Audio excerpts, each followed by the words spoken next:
excited are you guys to be here today? Oh my gosh. So excited. So many people are already getting on. This is amazing. Good morning, good morning, good morning, everyone. Oh, you can't see me. Now you can see me. Good morning, good morning, good morning, everyone. How are you guys doing today? Connor, how are you? Oh my gosh, Connor's here. We got Alex, we got Anjole, we got Janie. Oh my gosh, Jerica. Hi, Jerica. You look so different with curly hair. The last time I saw you had straight hair. Good morning. Is it Tamala or Tamala? Tamela? Awesome. Oh, hold on. Oh my God, Brittany! Brittany, weren't we just hanging out together just a couple minutes ago? It feels like. Hi, Yes. Joseph. Hi, Jatoni. How are you? Oh my gosh, it's so good to see everyone. Hello, everyone. Hello. All right. So this is what we're going to do. I'm going to keep everyone muted. And here's why.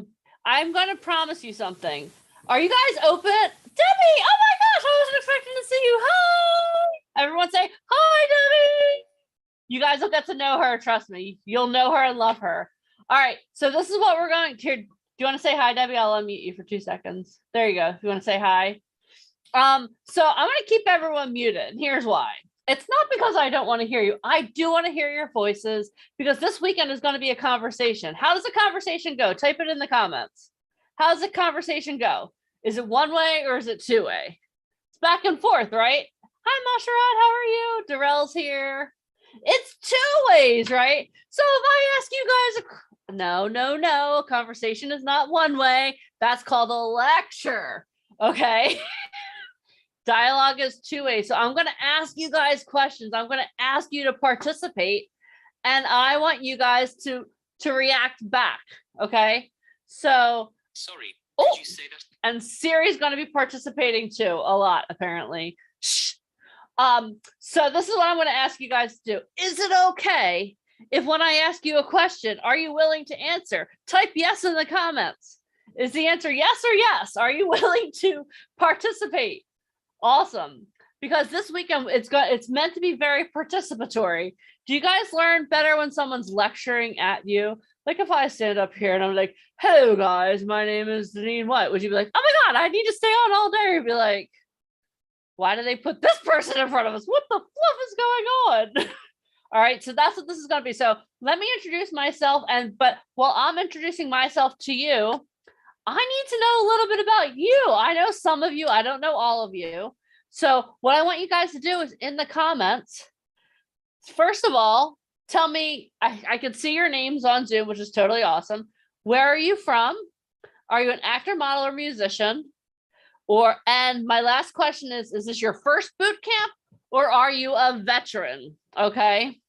So let me introduce myself to you.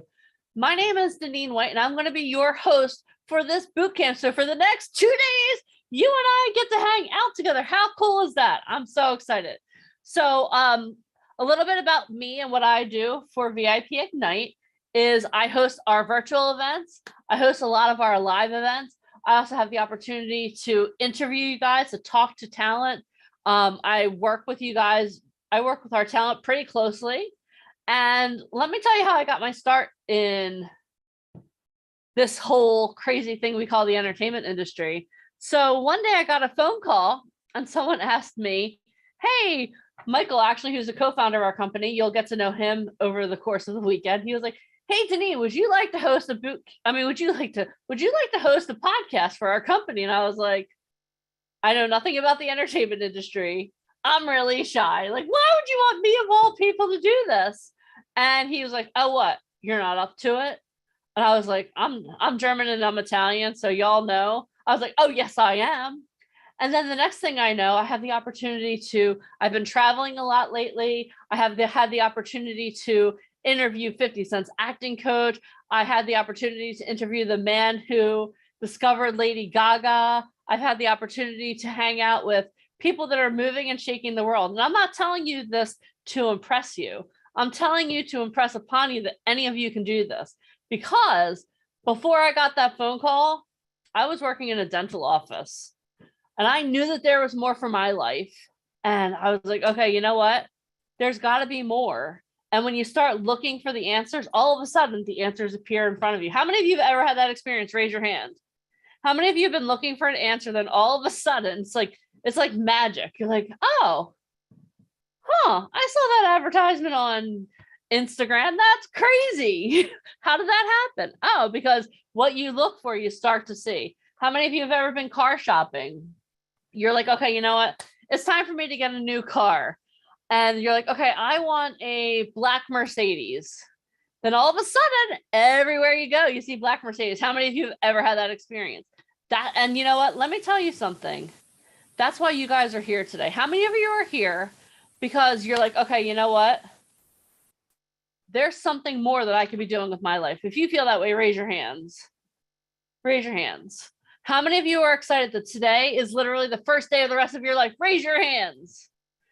Raise your hands. Come on now. Okay, so just a couple things. And if you have just joined us, this is what I'm going to ask you to do. If you haven't already done so, I'm going to start scrolling through the comments so I can get to know you guys. You got to know me a little bit. What I want to do, if you just joined us, is I want you to put where you're from, how old you are, whether you're actor, model, or musician, and then also whether this is your first time or whether you're a veteran. Okay, because this is going to be a very interactive weekend. Something else too, over the course of the weekend. Okay, so our first speaker of the weekend, besides me, of course, is an agent in LA and New York, and he places talent internationally. And there have been times where he would be on a call and he'd be like, oh my gosh, Deneen, this person is amazing. I need their information. I'm like, okay, that's awesome. But like, for example, if he like sends me a message and he says, hey, Deneen, that Galaxy A12 is hot. I love Galaxy A12. How am I going to be able to find you? Does that make sense? So make sure that your name is correct on your Zoom. Okay, so make sure that you have your name. And here's the other thing. The agents that we have coming on are looking for new talent. The first agent that we have coming on is actually he's coming on here because he's starting an agency in India. He currently has an agency in LA that's thriving. He's like, you know what? Let's branch out to India. And he's looking for new talent to place in India. So here's a question I have for you. Let's see here. Jacqueline Johnson, how is he going to be able to discover you if you're just a black box? Oh, could Jacqueline Johnson be the person? Okay, so make sure that you're on camera as much as you can be over the course of the weekend. There are a couple exceptions. If you have to use the little girls' room or little boys' room, please, for the love of everything good and pure, turn off your camera. We don't want, we're going to be close by the end of the weekend, but we're not going to be that close, okay? And also, we don't need to hear about it. Hi, guys. Yeah, if you have to use the restroom, please, you don't need a hall pass. Just turn your camera off, go do what you got to do, come back. Please do not tell me, I'm not, like, how many of you are in third grade or younger? None of you, right? So, and if you are, that's awesome. We love kids as well. But I'm not giving you a hall pass. Just go do what you got to do and come back, okay? Is that cool? If you can agree to that, raise your hand and say, yes, Deneen, I agree. Just say it out loud. Yes, Deneen, I agree. I promise you, I'm not going to tell you. Okay, thank you very much. I appreciate that. All right, so let's scroll through here and see who we got here. Let's see. Alicia, do you want to unmute yourself and introduce yourself real quick while I'm looking through those comments? Hey, what's up? I'm Alicia K-Back. Nice to meet you guys. Hi, Debbie. So I'm really excited to meet each and every one of you. You guys are still texting me. I'm live, so like I'm not going to text you back. No offense, but I'm really excited to see you. I mean, when we started this company 16 years ago, never in a million years would we think, hey, let's do it on Zoom. Nobody has to spend any money to come out to our offices. Even I'm not in my office. If you guys follow my Instagram or Facebook, I have a 1-year-old in the other room. So I get to do some really cool stuff working from home. We're working on movies and castings, and we have a magazine and a high fashion agency. We are literally just changing the world when it comes to show business, but it starts with you. So I want you guys all to type, I'm on stage, because the second you log on to the Zoom and your camera is on, guess what? Debbie, what's going on in that background? Nice. I mean, like literally we're looking at everything, not like a serial killer, but like looking, hi, Connor. But I see a lot of familiar faces. Some of you I don't know. So thank you for introducing yourselves very quickly in here. Now, how many of you guys have ever been on a first date? Anybody? Really quick, Danita, I'm going to take over for 1 second. But if you've ever been on a first date, you've ever seen somebody really attractive, you're like, score, right? Like that person's super cute, or maybe their resume, wow, they're a doctor, wow, they're a model, wow. But then you meet them and you're like, shh, like just stay pretty. How many of you guys have ever been in that situation, right? Personality ruins it. So understand, because I can't hear you, your messages that you're sending to everybody else here is now your resume. Do you guys understand that? So typically when we do these big open calls or we do like any type of boot camps, I know within the first 5 seconds, yeah, hi, Lauren Cunningham, pay attention while you're driving. Okay. But I know every single person on here because I'm watching your face. How many of you guys believe in like good energy, like the eyes are the key to your soul, right? I know Andy does. Andy's like, yeah, me, right? But understand that when you guys send a message like, oh, I gotta pee. Oh, I'll be right back. Oh, my phone's about to die. Oh, I'm so hungover. Oh, I'm tired. Okay, stop being extreme about your life situations, because what's going to happen is now Alex Ortiz is going to be like, oh, I went out too last night. And now you're drawing Alex away from his destiny. Do you guys understand that? Because Alex is here to get connected and to learn. So I want you all to say, I understand. So type it. Because if you come on here and this is your time to shine, and I said this last night on one of my calls, but like, how many of you guys have ever been on a cruise ship or ever seen a cruise ship, right? So I'm from Miami. When a cruise ship is going off to sea and there's a storm, guess what they do? They change the trajectory path even 1 degree to get them to safety. You guys are here. It's 10:57 a.m. on the East Coast, 7:57 on the West Coast. It is early. This is your dream. And I don't want to see anybody here giving up their dream. You know, oh, I've been trying to do this for 10 years, 20 years, 30 years. This is your time to shine. You are here. You're alive. Hopefully everybody go like this. If you don't have a pulse, raise your hand. Okay. But I want you guys to know you're on camera. You're looking to get agents and casting directors to notice you. Deneen, that is the hardest freaking part about getting into show business, is meeting legit people. And we're doing this today for free. Okay. And I'm not looking for a thank you, but if this is your dream, we're going to fight so hard for it, but you have to show up. Okay, you have to be all in. So any outside distractions, put your phone on mute, flip your phones freaking upside down. Don't go down the rabbit holes of Instagram and Facebook and TikTok and God, Amber Heard and Johnny Depp. Trial's over. Stop watching your phones. You understand? If you're really serious about doing this, focus. Focus. I want to see everybody go like this. Focus. This is it. This is your time. Connor, good, right? Focus. Because if this is what you want to do not miss a beat. Capiche? That's it. That's all I got to say, but time to kick ass. You got this. And I've had lots of coffee. Awesome. Very good. It's always good when you're caffeinated. That's awesome. How many of you are all in for this weekend? Are you guys all in? If you're all in, type I'm all in the comments, because what we're going to ask from you this weekend is for you to be all in. Okay. We have so many amazing opportunities for you guys at the end of the weekend. For everyone who is on for the whole entire weekend, you actually are going to have the opportunity to be featured in a magazine. You're going to come to Miami. You're going to have your photo taken, and you're going to have the opportunity to be in a magazine. How many of you think, on a scale of 1 to 10, whether you're an actor, model, or musician, that would be a great opportunity? Yes or yes? Yes or yes? Type yes or yes in the comments. Yes or yes? That's going to be an amazing opportunity for you. And you guys are doing great. Thank you so much for being responsive, because again, this whole weekend is about you. This is a conversation. We want you to learn. We want you to grow. My goal, Alicia's goal, Michael's goal, every one of our speakers' goals this weekend is for you to be our next success story. How many of you want to be our next success story? If you want to be my next success story, if you want to be VIP Ignite's next success story, type success in the comments.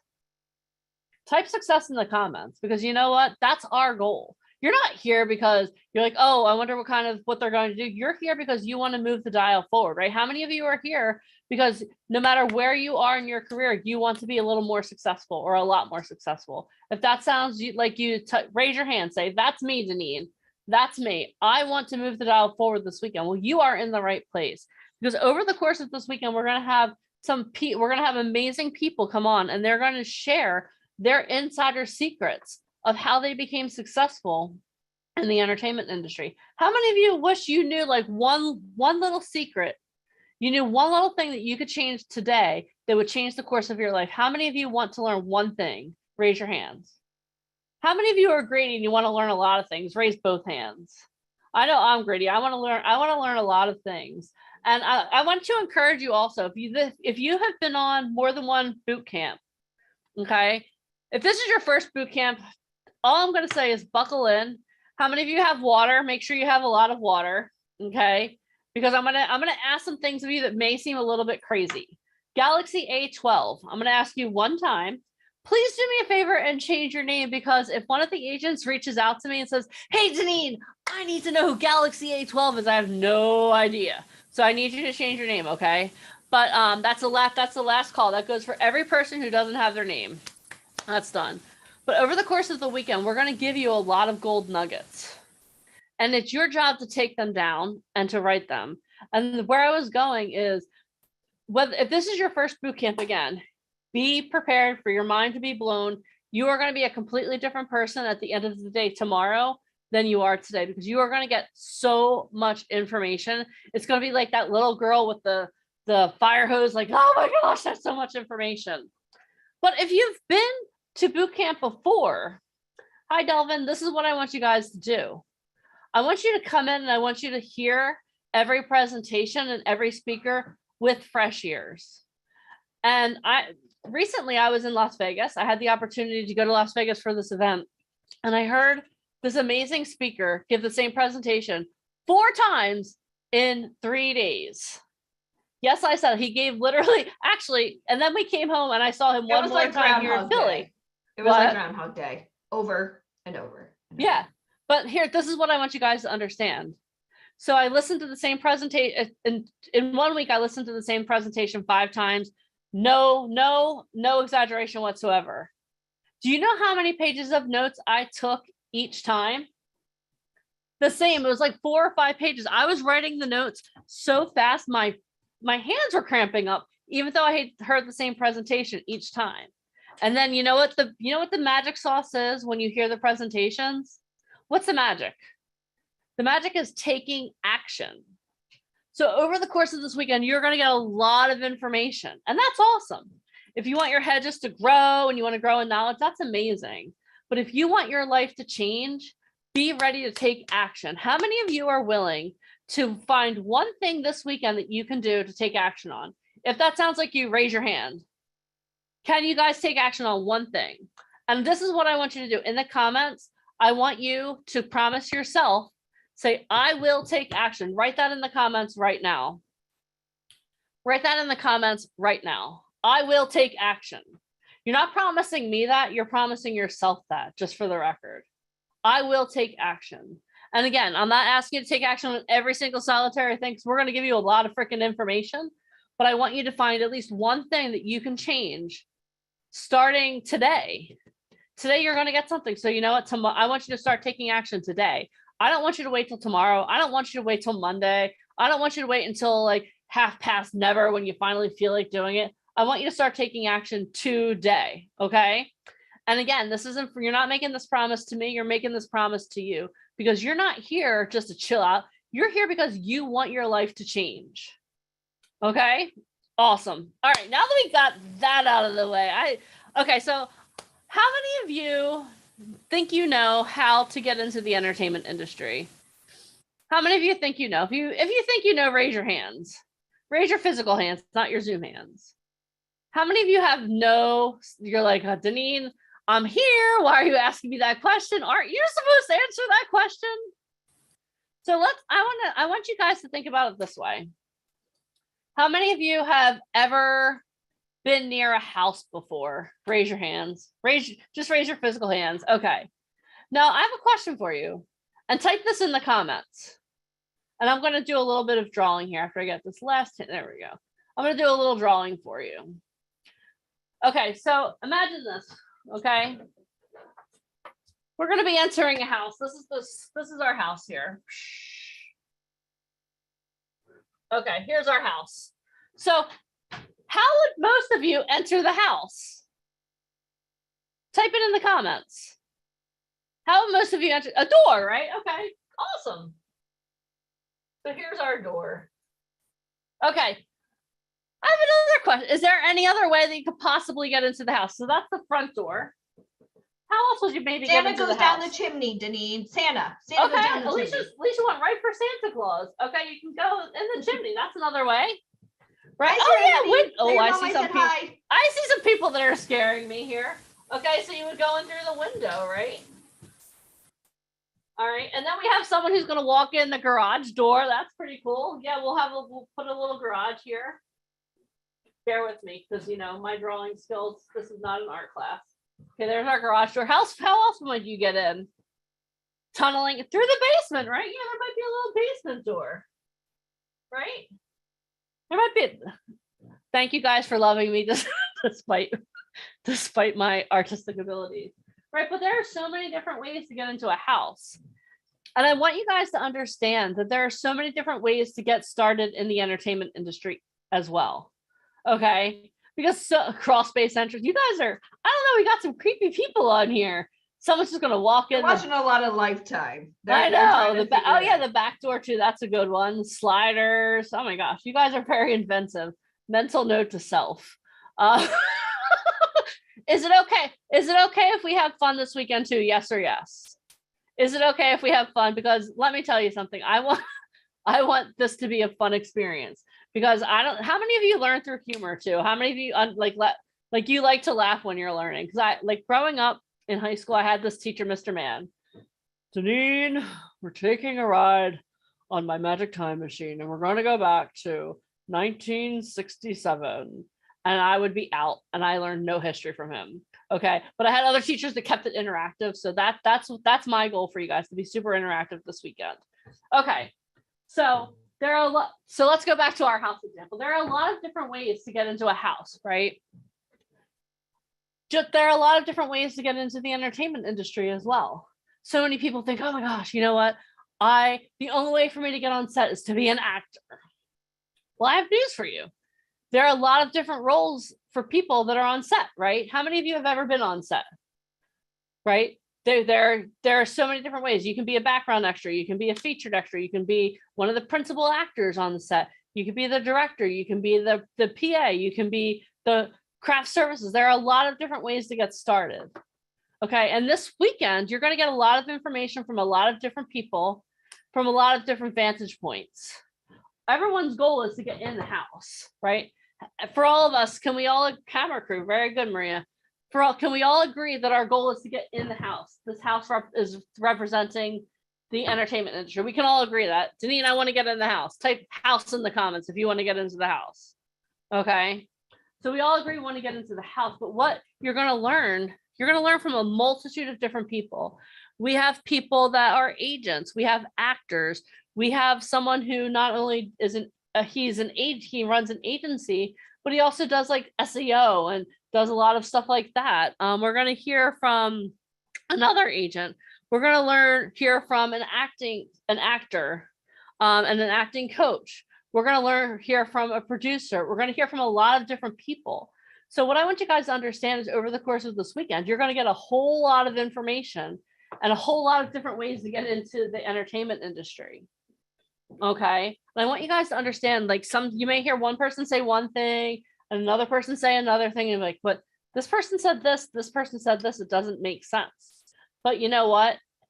Once you take a step back and you put all of the different pieces together, it will make sense. Okay. So can you guys agree to like take notes? And if you're a singer too, you can have you ever seen High School Musical? We work with Monique Coleman, who was on a High School Musical. We also work with the current Phantom of the Opera on Broadway. So if you can sing, you're in the right place.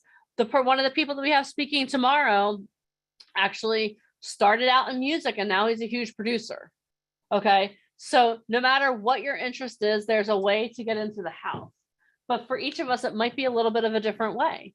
For me, the way I got started in the entertainment industry, it was a podcast. Who would have ever thought that, right? But I just want you guys to understand there are so many different ways to get started. Alicia will share her story with you later this weekend, probably later today. Michael will share his story. Everyone's going to share their stories of how they got started. And you know what? For me, I never saw myself being a part of the entertainment industry. I want to ask something really quick to every single person here. How many of you guys have ever been on my live calls or been on a boot camp before? Type been on before or brand new. Let me see. And just so you guys know, I'm really blunt. So this has been on before. Okay, cool. Sorry.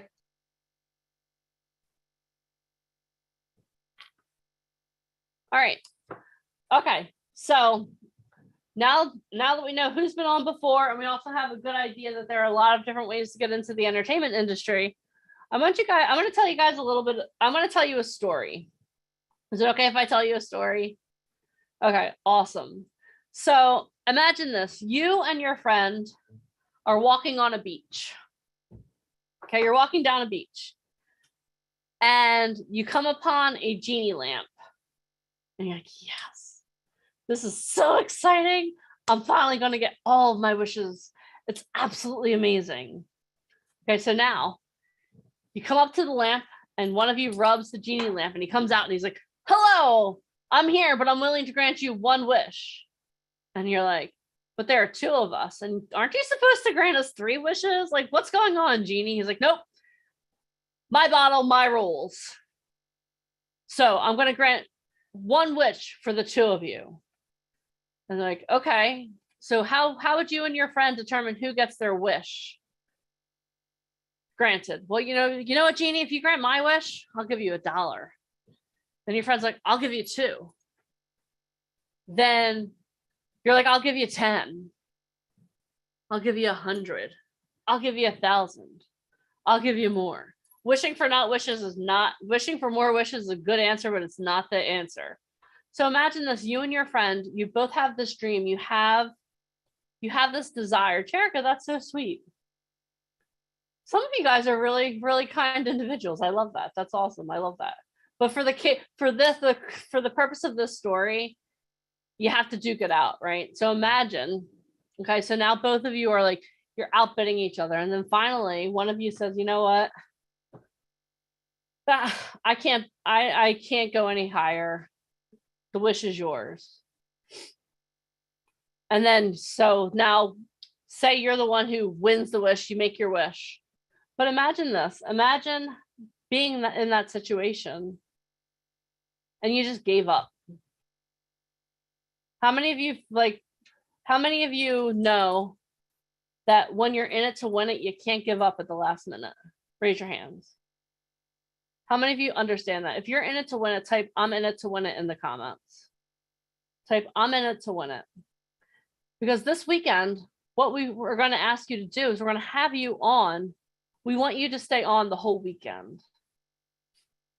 And it's not because we want to entertain you all weekend, but the reason we want you on the boot camp the whole weekend is because at the end of the weekend, you're going to have an opportunity of a lifetime. You're literally going to have the opportunity to go to Miami, get your photos taken, and be a part of a magazine. How many of you understand what a tremendous opportunity that is? Raise your hands. Just raise your physical hands. How many of you understand what an amazing opportunity that is? It's a tremendous opportunity. But you have to be here all the way till the end of the day tomorrow to partake in that opportunity. How many of you are willing to stay on for yourself to have that amazing opportunity? You should all be raising your bloody hands. I don't see a lot. I don't see every hand raised. So I have a question for you. Why are you here if you're not willing to stay in it for the whole time? Because this is what we want. Literally, I want you to be my next success story. Okay? But the only way that you could be our next success story is how? Type in the comments. What is the only way you could be our next success story? You have to be in it to win it. You have to be here the whole weekend. I don't want to see you guys being 3 feet from gold and not being able to actually cash in on the reason that you're here. Okay. So this is what I'm going to ask for you. We're going to have our first speaker come on in just a couple minutes. He's so excited. He was like, Denise, I can't wait to get on. He's just really excited. And he's going to introduce you to one of the first agents that we're bringing on. But here's a question I have for you. And I want to put this on gallery view because I want to see, like, how many of you are in it to win it? Raise your hands. Raise your physical hands. No Zoom hands. Raise your physical hands. How many of you are so excited to have this opportunity to be here with us? Raise your hands. Like, let's go crazy for a minute, okay? Okay, this is what I'm going to have you guys do because you know what? It's 11:15. Our first speaker is going to be coming on soon. And I warned all of you on Facebook, this is not a pants-free party, so I hope you all have your pants on. Everyone stand up right now. Everyone stand up. Okay, it's for some of you, it's 8. I'm on the East Coast. For this time, I'm lucky. Next time, it might be 8 for me too. Who knows? Okay, and I just want you to move around a little bit. Move yourselves around a little bit. Move yourselves around. Hold on, let's see here. Rihanna, I see you. I don't see you moving. Let's go. Move. At least move your arms. You can do it from your hand. If you don't feel like standing up, if you want to sit down, just get up and move a little bit. Maybe stretch a little bit. Let's stretch the sleepies out of us. All right. Awesome. Okay. Now I want everyone, do you feel a little bit better? Do you feel a little more energized? Okay. Everyone, you can take a seat and I want you guys to take a sip of water too. Everyone get some water, get some high, if you have caffeine, whatever you need to drink, take a sip right now. Awesome. So throughout the course of the weekend, I'm going to have you guys get up and move around because motion creates emotion. If you want to truly change the way that you learn, if you want to change the synapses in your brain, you need to be moving around. You need that blood flowing. Okay. The reason we're going to drink a lot of water, most of you will probably drink more water this weekend than you do in a week, is because your body is comprised mostly of water.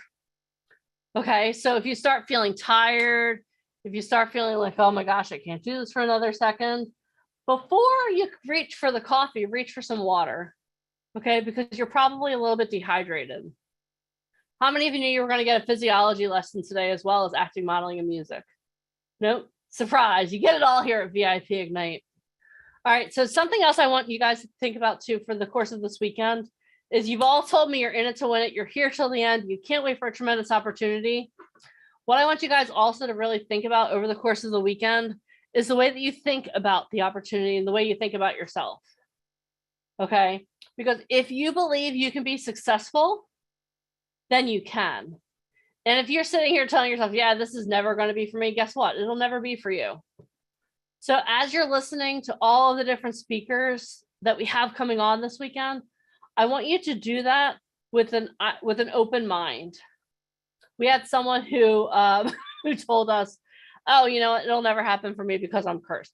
Let's talk about that for a second. No, it can happen for you. But you have to be in the right place at the right time. And I want you to look to your left, look to your right, and tell the person to your left, you're in the right place at the right time. Look to the other side and tell them, you're in the right place at the right time. Now I want you to look at me and tell you, you're in the right place at the right time. You're in the right place at the right time. All right. But I want you guys to remember that throughout the weekend. So if you start getting tired, stand up, walk around a little, get some water, okay? How many of you have your notebooks? Show me your notebooks. I want to see some notebooks or at least a pen. So if you have to write on your arm, I don't care what you do. I want you to take notes this weekend. I highly don't recommend writing on your arm, but that is the last resort. Do what you got to do, okay? Because this weekend, you're going to get a lot of information. And we are so excited. And this is our last free boot camp. Okay. This is our last free boot camp. So you guys are here you're in the right place at the right time. Yes or yes. All right. So let's see here. My first guest was supposed to arrive a few moments ago. So oh my gosh, so many beautiful people here today, by the way. You know what? Look in the camera and say, you know what? You're beautiful. You're beautiful. Thanks, guys. I know. Awesome.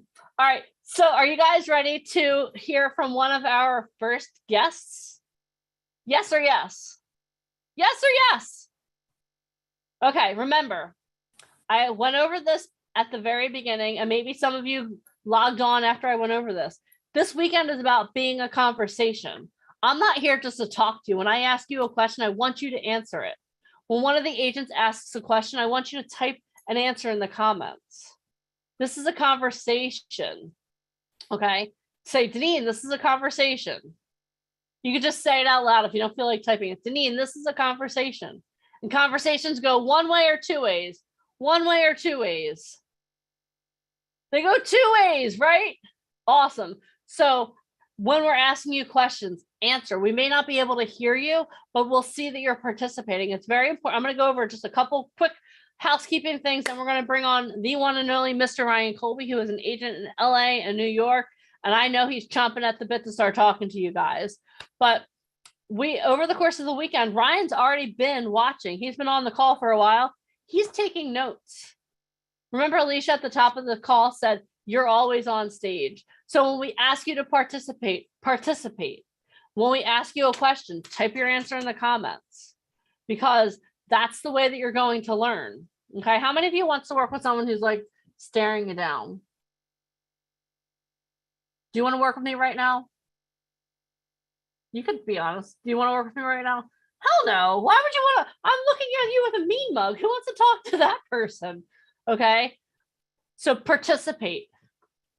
Be the person that you would want to work with. And that's how you're going to be successful this weekend. Got it?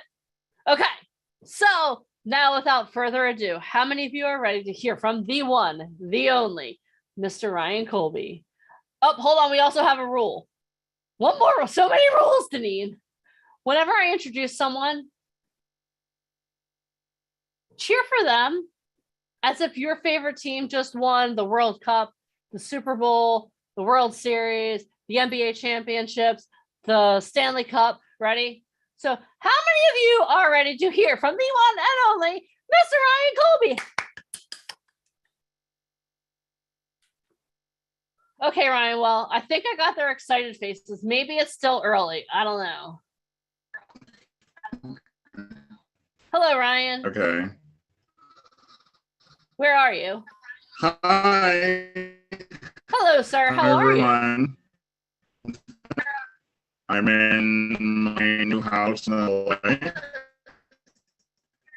Awesome. I'm good. I'm in my house in LA. Hello. Can you hear me? Can you hear me? Yes, Can you hear we me? can hear you. Yes. Okay. Answer. Okay. I did answer. I love it already. Answer. Okay. All right. I'm in the house in LA. We're about to start this baby shower in like 4 hours, and it's chaos. Congratulations, Ryan. I didn't know you were having a baby. Yeah. Who's the baby's dad? You don't know.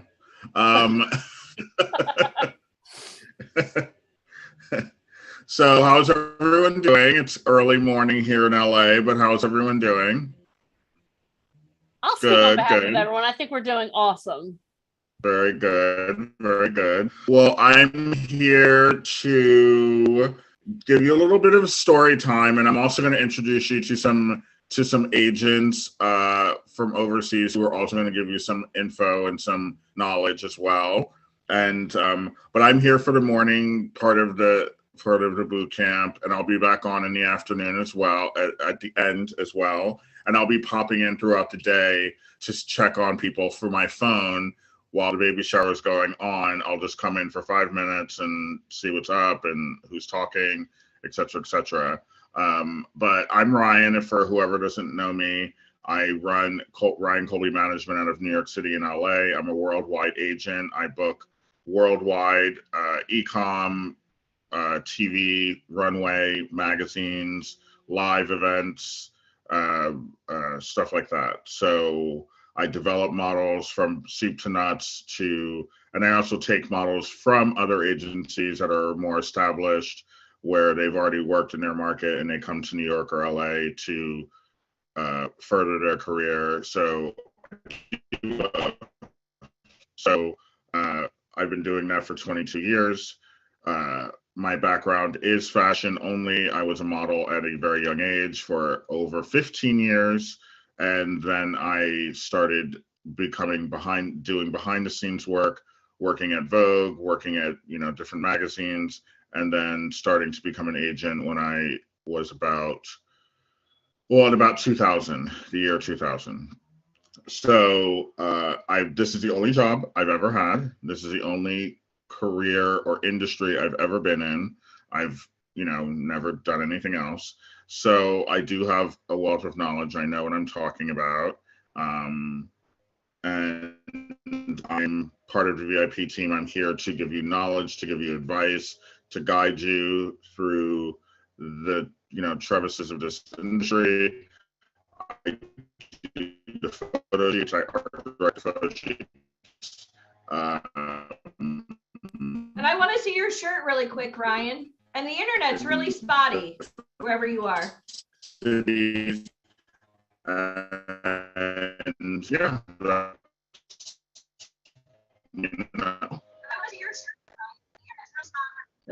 I don't know how. It's literally full bars. Like, I don't understand.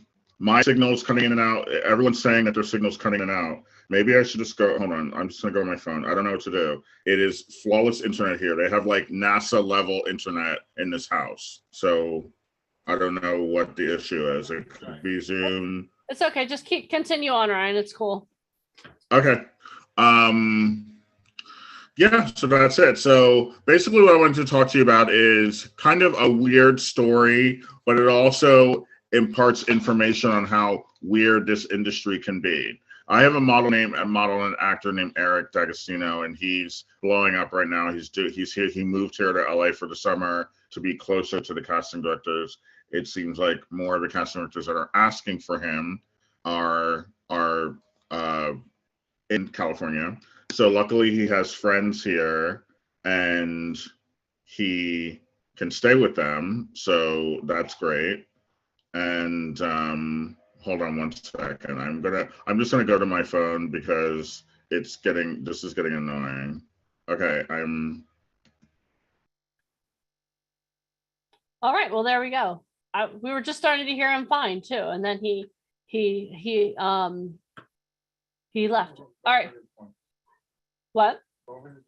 Okay, so what Ryan was talking about was he was talking about how he has a talent who has a huge opportunity in LA right now. So, and he's going to talk a lot more about that opportunity.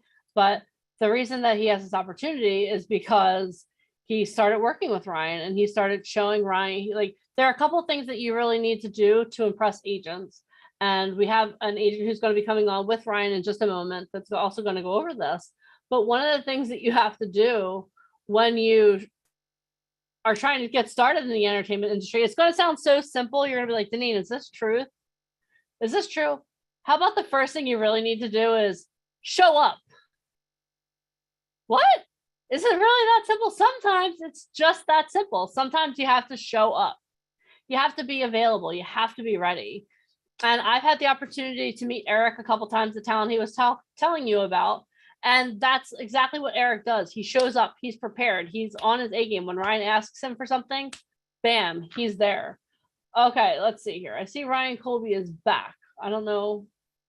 But I want you guys to understand, sometimes when it's as simple as showing up. Like, how many of you showed up for yourselves? Say, raise your hands. That was a trick question. I see everyone's hand up. Yes, you did. You showed up for yourself. And sometimes that's half the battle. Because sometimes people just don't show up, but you guys are here. So before Ryan starts, Ryan's back. Hello, Mr. Colby. I was back the whole time you were talking. I didn't see that. I was just trying to fill in time. Okay. Anyway, I literally switched on in 2 seconds, so there's no time to fill. But anyway, okay, so back to Eric. This is better. I don't know why. The computer is perfectly fine. Don't know what's going on with Zoom. Let's focus on Eric. Okay, so Eric's moved to New York. Eric's moved to LA. He moved to New York for me in January, and then 4 months later, I'm like, well, now you got to move to LA. So he's moved to LA, and he's doing a showcase for CBS Television, which is a big network. It's one of the original 3 networks, from early on. And every year, or several times a year, networks will have what you call showcases, and they'll invite 15 to 20 actors in each city, New York or in LA, and now Atlanta, they do it there too, to audition for them, read monologues, do scenes, and see how they work with different actors. They'll pair them up with some of their stars from CBS or from whatever network, NBC, ABC, Fox, HBO. And it's a couple time a year situation, 2 or 3 times a year they do this. And I've done them a few times with NBC and CBS with Alex and a few of my other actors. But this time they asked for Eric. And so I'm preparing him for that. And Michael brought up an interesting point where can he do other showcases? And he can't. So all of the networks do showcases kind of at the same time. And they don't make it public. It's not a public thing. They cherry pick 20 actors in the city that they've been hearing buzz about, that they just haven't booked yet, that other people are saying, you know, are you crazy? You need to use this person. So they do it to see if all of the buzz is for real. Eric's been getting a lot of buzz. He's been auditioning like crazy for different network shows all over the place, from Netflix to CBS to HBO to indies. So he's been auditioning 2 to 3 times a week all season, all winter and into the spring. So people have been hearing about him. He's been getting great callbacks. So CBS contacted me and they want to do the showcase. So I said yes. But what you don't know is that once you do a showcase for a network like CBS, you're not allowed to do one for another network for at least a season, which is 6 months. But you can work for another network. So if he gets booked for a job for HBO next week or Netflix or ABC, he can do the job, but he can't do their showcase.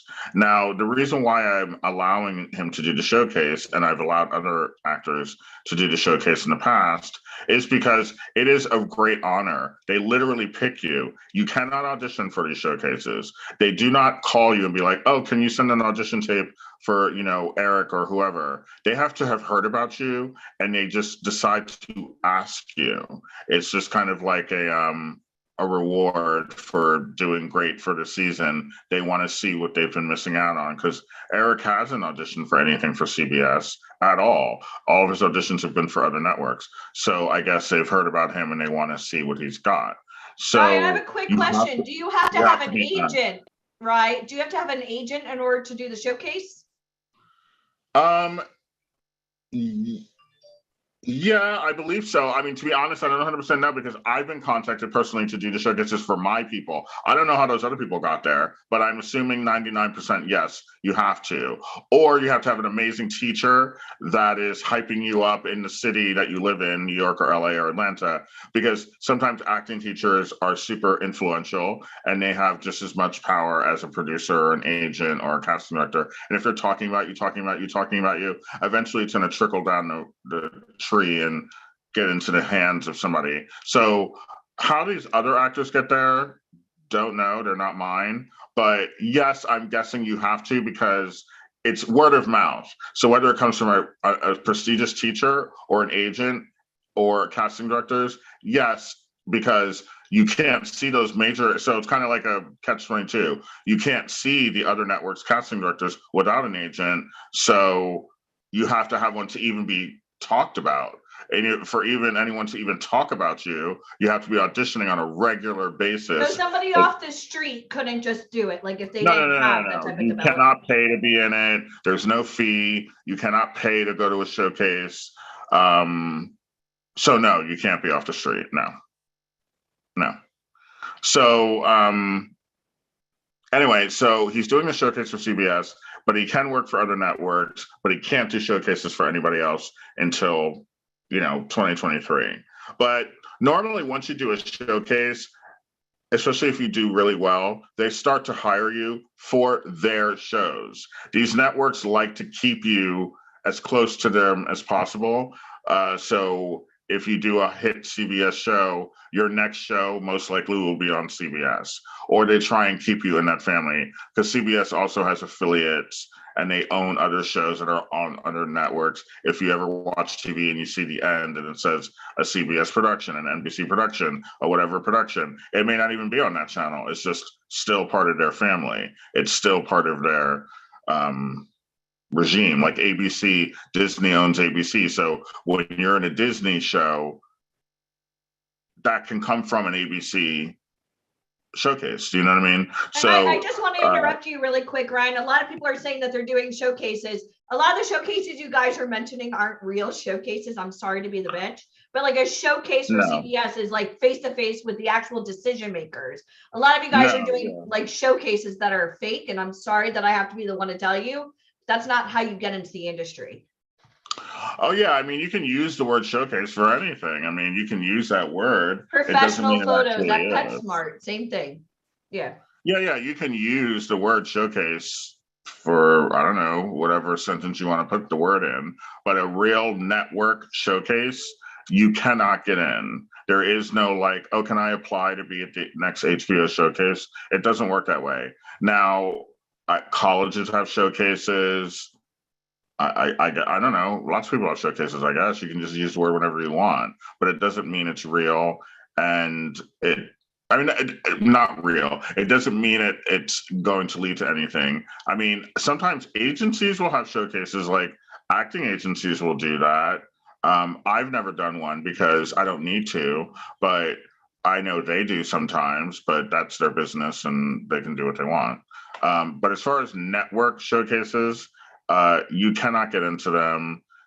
You have to be represented or talked about heavily by major casting directors that the network trusts, and because that's how they hear about you, because they're saying this kid's got talent, you need to see him for whatever reason they've come up with. So I just wanted to tell that story because that just happened the other day, and it was suggested that I tell it because it is an unseen thing about the industry, how to get in to a network and work for that network, bounce around at different shows. Because you can do episodics. If CBS has 15 dramas, you literally could do all 15 shows. Like, you're not a part of the main cast, so you can do guest star roles on every single one of their shows. And that's one of the reasons they do these showcases, is to see who's the next wave of talent that we can start putting on our shows. So I'm allowing him to do it, and we'll see what happens. Awesome. All right. So I know you're about to introduce our next speaker, but before we do before we do that, this is what I would love everyone to do. How many of you want to showcase yourselves right now to our next speaker? We're using that word, showcase. Yes, there we go, showcase. How many of you would like to be able to do that? So this is what I want you to do. I want you to come close to the camera and smile, because he's on right now. Smile. All right. And actually, you know what? In a way, this is a showcase. It's called Bootcamp. It's free. You guys are getting this. You guys are getting this information for. You guys are getting this information for free. So it's free for them. It's costing us money, but it's free for you. Okay. I understand. Let's allow everyone to showcase themselves, and then you can introduce Sam. How's that sound? All right. They're showcasing themselves to me and to whoever is speaking all day. Yeah. Yep, that's true. Okay, so we're gonna do a real quick modeling showcase. Are you guys ready? Come in close to the camera and smile. All right. Now what I want you to do is pull down your lip. Let's see your bottom teeth. All right. Awesome. Okay, so now what I need you guys to do is I need everyone to stand up. Everyone stand up. Okay, and this is what I want you guys to do. Let me put this on so I can see everyone. I'm going to have you guys twirl really slowly, like turn around really slowly. Ready? And go. And stop. And continue. Okay, so now that you've done that, what I want you to do is I want you to walk too. Walk where? They have room. They'll figure it out. Okay, everyone, I want you to do a walk. So we'll do like a 5 count. Ready? 1, 2, 3, 4, 5. Now turn around and come back. 1, 2, 3, 4, 5. Okay, good job, everyone. Sit down. Everyone give yourselves a hand clap. Unless you're Brittany, then just give yourself a high five. All right. Okay, everyone, take a seat. I see poor Megan Jefferson, that was really good, girl. Poor Blessing cannot participate. I know. Well, Blessing's always working. So she's rolling sushi today, but it's fine because you know what? She showed up. Yes, she did. No, I'm not criticizing. I just think it's funny. And she's booking work. Yes, she is. She's booking a lot of work, Blessingly. I think it's funny. Okay. So anyway, the next speaker is a newly acquired friend of mine. He owns and he has a staff with him. He owns an agency called Beverly Models out of Los Angeles, and they just opened an office in New Delhi and Bangalore, which is in India, far away. And they're opening an office in Istanbul, Turkey, shortly. So he's going to talk about international modeling, opening up an agency, the trials and tribulations of that, and give you some information about the industry over there. And yeah, he's going to give you as much information as possible. So please welcome Nitin Sarma. Is he unmuted? Guys, you're international now. Are you guys taking this in? You're already meeting an agent. Global. Brian, I just unmuted the one that says Beverly Models. There are two Sams here. It says Mr. Sarna is his, I guess, whatever you call it, screen name. There he is. Hold on. I see you. One moment. Ask to mute. There you go, sir. I want you all to type, I'm international. This is pretty cool. Hi, Mr. Sarna. Hi, everyone. My first name is Nitin and my last name is Sarna. And at the moment, I'm in India. So thank you so much, Ryan, for just giving a very nice and brief introduction. So as you said, that we are based in LA, and I have over 11 to 12 years of international modeling experience, not as a model, but more as a booker, and then more as an agent. And what we used to do in the past, when I tried checking out the international market, so we used to take care of their entire production when we talk about fashion weeks, where we used to hire the entire models, which is almost like 100 to 120, male and female, and then the backstage artists, choreographer, show director, music. There's like hell of things. Now, I thought this idea about Beverly Models here because we were thinking that, hey, everyone is doing agency, in the US. We've got like millions of agencies these days. But people don't talk about the international placements. People don't talk about, the global exposure of what modeling is apart from the US, because it's huge. We know that, we have like a lot of brands when you talk about the luxury brands or, TVC campaigns, everything, which is happening in the States, but there are a million more brands, worldwide. So we got this idea, me being an Indian by birth. So I got connected with a lot of experienced people in India. So we have finally opened one of our branches here. And we are calling the global talent. On our first batch, it will be a mix of Americans, Canadians, Australians, South American. We'll be having models from Brazil, even from few countries from Europe, Serbia. So in the US, we know it's not a trend at the moment where models are traveling on the contract to the international. Like it can be any country, not India. You can talk about China, you can talk about, Istanbul, it can be Paris. I know every model's dream is to be there, but just to reach there, you have to have an international experience. So all these small Asian countries, these are not small, but, India has a huge market. So Amazon has made their base in India. I think it's been 5 years back. So if you see Amazon Brazil, Amazon Argentina, Amazon India, there are I think they're taking care of 5 to 6 countries shoots which are happening in India at the moment. When we talk about the bookings, models, get to book. So Amazon has huge studios, so they're booking almost 50 to 60 models every day. So this is how they're shooting, and that is just one of the brand I'm talking about. So there are a million more brands. So we got this idea, especially for the US models, and then we saw that we can make a network of the agency. Like that's how I met Ryan. So it's not only about models that are exclusively signed up with Beverly Models US are the ones who are going to travel. We are open to everyone. There are contracts, I mean, you get to see direct, you get to get direct bookings at time, but those are like very, very few. And those direct bookings are only for the established models, those who have already reached somewhere, or maybe they're just modeling for over like 10 years, 15 years. What about the new faces? What about the fresh faces? So my team members Sam and B, they are already here in the call, and they were just taking a screenshot and already shortlisting, like how many people, I mean, who all are there, and then maybe if we can get connected, we can ask for your profiles as well. Now, what we are doing is that we are giving you the contract for, say, 3 to 6 months, depending upon the agency. So suppose I say that, okay, you have got a contract, coming up from Paris or coming up from Istanbul or even from India, or it can be any agency.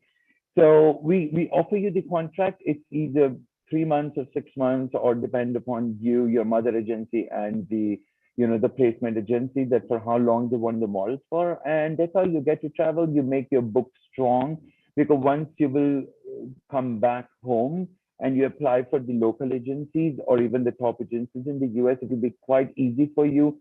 Your posing will increase. I mean, it will become better.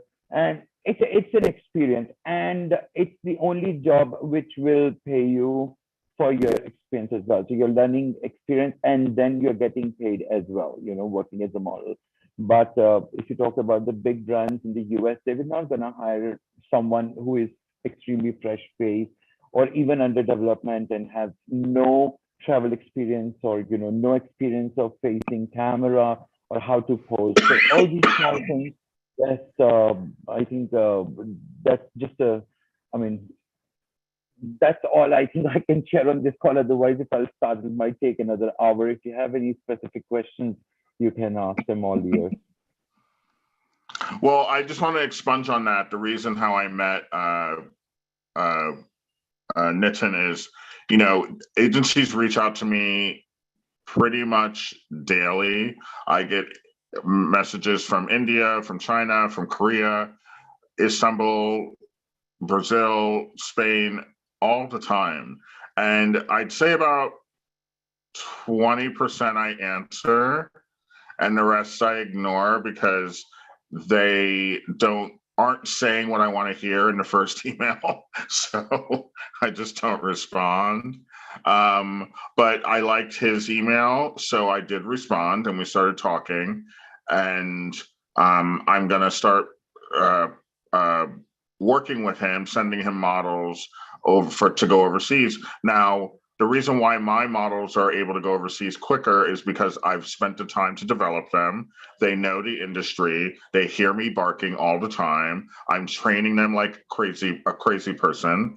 So they are ready to go when the opportunity arises, whether it be India, China, Korea, Spain, it doesn't matter what country, they're ready to go because I've spent the time to train them to be ready to go. So that's part of this program, is that we're training you to be ready to work in this country and overseas, because even as a commercial print model, there are commercials shot in Ireland, commercials shot in Colombia.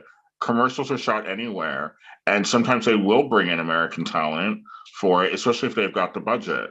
Sometimes they'll use their local people, of course, but sometimes they will bring in actors and models from New York, Miami, Atlanta, LA to shoot whatever job it is that's going on. So this is your starting point to get trained to do these things. Saying that you want to work internationally is cute and everything. I'd love to go to the Olympics, but is that happening? No, because I've not been trained. So I would have to spend the time training to go to the Olympics. And guess what? Being a model and actor doesn't take that long to be trained. Going to the Olympics takes years of training, where doing what Nitin said and what I'm saying really doesn't take that long. It doesn't take years. If you apply yourself and you're good and you listen and you do the work, it doesn't take years. It could take a year, 2 years, but it shouldn't take years. So therefore, would you rather go to the Olympics or go to India? Like, I don't know. You have to, so just, put in the work and start training, which is a step one, being on this call. That's why it's called boot camp, because it is a form of training. And this is step one, is sitting on the call, listening to people, taking notes, absorbing information, really putting it in your brain, like, can I do this? Can I commit? Like, if Nitin offered someone a contract on this call for 3 months, could you actually go to India for 3 months? Sometimes the answer would be no. So you have to really think about that. And sometimes the answer could be yes. So you have to really think about that. You can't just hop into something that you're not knowledgeable about, which is, this is day one of your training. Deneen, Nitin, somebody. That's true. I want to say, like, our call is 16 hours and people, oh my God, it's so long. Okay, really? You've been trying to do this for 10 years. Yeah. I'm just reading the comments. Because I think even like, I get a lot of people that aren't financially sound and they always want to know, is this going to cost money? I mean, Mr. Sarna, you know that like we got a lot of people, oh, I want a free trip. Like, you actually have to show that you're not a liability, but an asset. Am I right? How did he get muted? I just unmuted him. I don't know. Yeah. Yeah, I just went on mute. I don't know. Okay, guys, yes, Ryan said everything, correctly. I mean, the way he portrayed, because you need to understand it's a lot of investment, which agencies do. You don't have to pay for anything if you get shortlisted or selected. And, if everything goes fine according to what the agency is looking for, and you have that thing in you. So we are the ones who are going to book your flight tickets. You just need to get the visa done. We do the entire sponsorship for the visas, because all are employment visas. And then, you get to have your own accommodation here. Like, that's also we provide. And then there's a pocket money, and then there's a transportation. So agency is pending, But just Nitin, make it clear though that like they don't pay up front, but it does come out of the earnings when you start to work at that market, which would be New Delhi, Bangalore. Because I'll tell you what, everybody thinks everything should be free. There is no free. Like, you either pay upfront or it's called out of your back end, which always sounds dirty when I say it, but it's called recoupment. So like, if you invest anything as an agent, you have to take it back. So like, when people say, oh, agents don't make money till we make money, like, that's bullshit. If you book $1,000 job, an agency makes a commission, and then anything that you owed is coming out of your paychecks. But not every single person gets everything covered up front. You always have to pay fees. Do you guys understand that? Type, I'm ready. Because a lot of people think that, it should just be unicorns and rainbows. Like, oh, I want to get in the business. It's a scam if somebody asks for money. Well, you're a fool. Everybody. Have you ever seen Shark Tank? Why would an agent want to invest in you unless you're exactly what they want? They don't just give it to you because you've been scammed before, you're broke, you're poor, you're a single mommy. Like, serious, it's a business. And I don't think a lot of people quite understand that. Like, even this boot camp, it's a business. I don't mind spending money, but I want people to learn the right way, because most of you guys are commenting and like, you think you're in the business, but you're clueless. I mean, like, and then that's not me being mean, but this industry is unlike anything in the world. Do you guys understand that? Yeah. See, we are paying in advance, but eventually those all expenses are yours. So it's actually a gamble, for the agencies to call in international talent, because the straight away your first month's costing might go somewhere around $5,000, $6,000, because that's what a house costs, and that's what your Uber transportation, your book. There are a million of other things, which I think your trainers will gonna train you about. There are terminologies that Colorado said. There's so many things to learn. But before that, if you just think that you have just started, just because you have an idea, I want to become a model, and you think you're going to get an international policy, it's not going to happen for sure. You have to have some kind of experience, with your trainers. Yeah, you have to be train you. trained. I mean, I guess I can say this because this isn't a secret, but I've been representing Garrett now for a while, and there have been talks of him going overseas for months now, and I've put the kibosh on it 3 times already in the past 6 months, because even though he's great, he takes great photos, he's excelling really strongly, there were pangs that I felt he needs more time to cook. And sometimes as an agent, I can get too excited, and then I start planning stuff, and then I'm like, you know what, I need to calm down, because I don't want this to go badly, and I don't want to jump too fast. So I've delayed his international reputation, Ryan. It's also your reputation. You enlist one person and they F it up for you. That's it. Goodbye. Good luck. Thank you, Mr. Sarna. Yeah. I mean, lesson learned. Let's not go to Colby. And you met Garrett through us. That's why we have to pre-screen. So again, just so you guys understand, when we say you're on stage, even if you're not talking right now, I'm watching every single one of you. I'm watching. I and looked it sounds through. creepy when I say that. When Nitin was talking, I swiped through because I'm on my phone, so I can't see everything like I can on the computer. But I swiped through everyone, and there are some interesting faces here. So Yes. I'm, Yes, my team there's has like also a messaged couple me the same. people I Well, saw let's see if that they make it to the I end of could boot develop. camp. Am I right? If Yeah, you can't make it exactly. through 16 hours here on Zoom in your living room, you're not traveling internationally, my friends. Do you understand that? No. Type I'm all in. Because it's you. No, I'm you're not going to not. hold you accountable. Yeah. It's you. You get off. Bye. Good luck to you. I mean, right now you're talking to an international agent. I'm all in. Let's see if you're really in at the end of this call. Here's the thing about these boot camps. Here's the thing about these boot camps. Like, I paid my dues. I literally will have a career until I drop dead.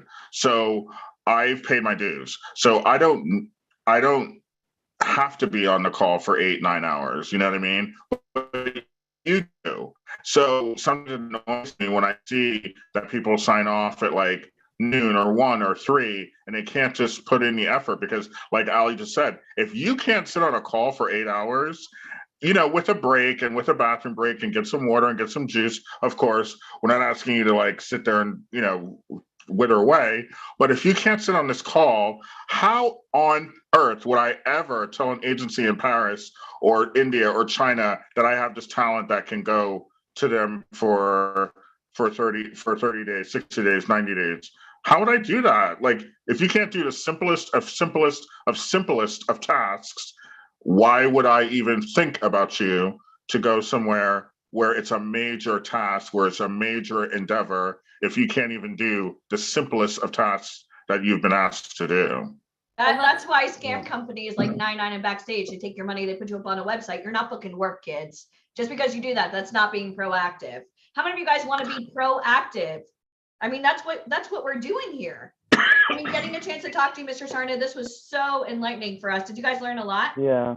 And just one last thing, before I go, just want to add, because Ryan is a great agent, and every country has a different specification, So the kind of models work in the US for one brand might not work in India, might not work in China, might not work in Istanbul, might not work anywhere else. But there are certain faces who might not work in the US, but they might become star models in India, or Exactly. maybe, in some other country. And that's, so and exactly. That's why these boot camps are important, because there are faces that I've seen on here today and in the past and whenever, that he's right, maybe need work and won't work in the United States super fast. But if I shipped you over to China, you'd be working every day. And then you come back to New York confident with a strong book. And it's easier for me to convince American clients, look what this person did overseas. And then they're like, oh, okay, I see it. Yeah. And Ryan knows that the book also varies from countries to countries. The kind of pictures which India likes to see before, saying yes to you. So sending correct pictures that's your agent's job, and it's very important job because that's what agencies will gonna look. And if you're sending pictures which won't gonna make sense to India or China or maybe any other international market, you might not even gonna get picked up because they send wrong pictures and that's not for the market. So there are a lot of things you need to do, market research, where you're going, how you're looking. They might see countries want a little bit of resemblance, like how Indians look like. So India wants a bit of that, but that does not mean that it has to be like in a completely India. Otherwise, we would have been taking all the Indian models, doing the job. So that is not the case scenario. So international market wants international models, those who are not the local residents. So that's how the international market started and the work is happening. Hey, I'd like to ask a question too. I know Ryan told us that one of our talent may be coming to India, Kaylee Clay, who was also discovered on one of these live calls. So what can she expect? What kind of model who's coming to travel internationally expect during the 30 days working with you in India, for example?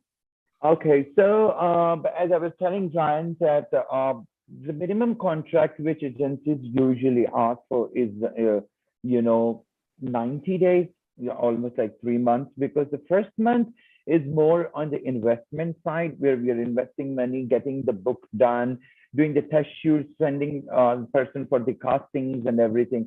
If a person comes for 60 days, might not be able to earn that much because the model needs to pay off all the expenses or whatever is there on the contract. And so usually it becomes like 90 days is the contract. So the second and third month is just the earning months because you have already paid for your previous balance and then your current one. Now, if you talk about earnings, I mean, it entirely varies. I mean, I can't, I don't know if it's right to disclose the budgets over here or not, but it's really good because you're getting the place to stay, you're getting to see the market, you're getting your book, you're doing like agencies doing everything for, even you get pocket money. I mean, that is something for you to use to buy groceries or whatever you want to buy. It's a weekly pocket money which agencies pays to models, so that you don't have to use your own personal credit cards, using international. It doesn't make any sense. So everything starting from A to Z, agency is investing on you. So that's why agency wants the best. And budgets again varies countries to countries, brands to brands, and model to model. So every model eventually will have a price tag. When you're starting your career, your price tag will be different. But the more experience you will have, that's how your budgets will go increase. And the more campaigns you will do, the more fashion weeks you will do, you'll eventually become an expensive model. Everybody loves that when I get the paycheck. Yeah, for example, I have a new guy named Ryan, and I have Eric, who's more established, and they both did a lookbook yesterday for a sportswear company called Go Soft brand. It's like shorts, t-shirts, simple stuff. Mm-hmm. And James Loy shot it, who is a photographer here in LA. And I could command a higher rate for Eric because he has a stronger book. He's been modeling longer, but they loved Ryan and they wanted him. So I let them have him and they didn't have much of a budget left, but I threw Ryan a bone because he's actually never worked. He has a cute book because I had him test, but he's actually never done a job. So this was his very first job. He's been modeling for like a month. And they paid him like they're paying $250 for him, but they paid $800 for Eric but they did the same exact job. So he's right. Sometimes you'll be standing on set and the person standing next to you is getting $3,000 and you're getting $300. But that's because that person paid their dues already. So the rates depend, and the more you shoot and the more you work, your rate goes up. And that's my job and his job and other agent's job is to tell the client, look, this person's been working for 30 days, 60 days, 90 days. You got to pay him more. Yeah. I just did that with another kid, Daniel. He's doing his third shoot for the same client and they wanted to pay him the same. And I said, no, his rate is now more. And they were kind of annoyed, but they're doing it because he's already worked for them two times. So why are you going to pay him the same when he's clearly producing for you, which is why you want him a third time? So that's my job. But rates do depend upon experience, look, book. Your book is important. Your pictures are important. You have to have strong images. The clients will not believe you can pull it off without strong images. So all of these things are factors. Yeah, and I mean, we had a lot of experience in the past where models, they come for 3 months contract, and if they like, agencies do, extend the contracts as well. I mean, personally, in my own agency, we had one American male model. He came for 3 months, and he ended up staying for 18 months because the contract was keep on getting renewed. And he said that he doesn't want to go back because, because he was doing phenomenally good here and earning so much of money. So why agency will ever say that go back? See, so you come, you stay here for 3 months, and then you said, I want to go back home. And after like 15 days or a month's time, you said, okay, I want to go. You won't be able to earn a lot because your expenses will again start from the beginning. But when you're already in the country, so the biggest expense is your flight ticket. The flight ticket change does not cost that much, rather than booking to and fro flight ticket from US to any other country. So, all the expenses become, because once you have a statement which is going on and then you're in plus, so it'll be always plus till the time some kind of major expense won't happen, So that's why models like that, okay, at least try for 3 months. And if you like it, let's extend for 6 months. And your visa extensions, all the legal formalities, you don't have to do anything for that. That's all your agency's job and your agent's job to get the thing sorted. All you just need to do, just apply for the visa, and that's it. Nothing else. And just my suggestion, never go to any country or to any agency, or if some agent is calling you to work on tourist visa. It's illegal and it can create you a lot of problems. And if you go on tourist visa and you're working there, I don't think so anything can actually go right. Things can actually go really wrong in terms of legal aspects as well. And then if your agent is not a good one, I'm talking about the international one.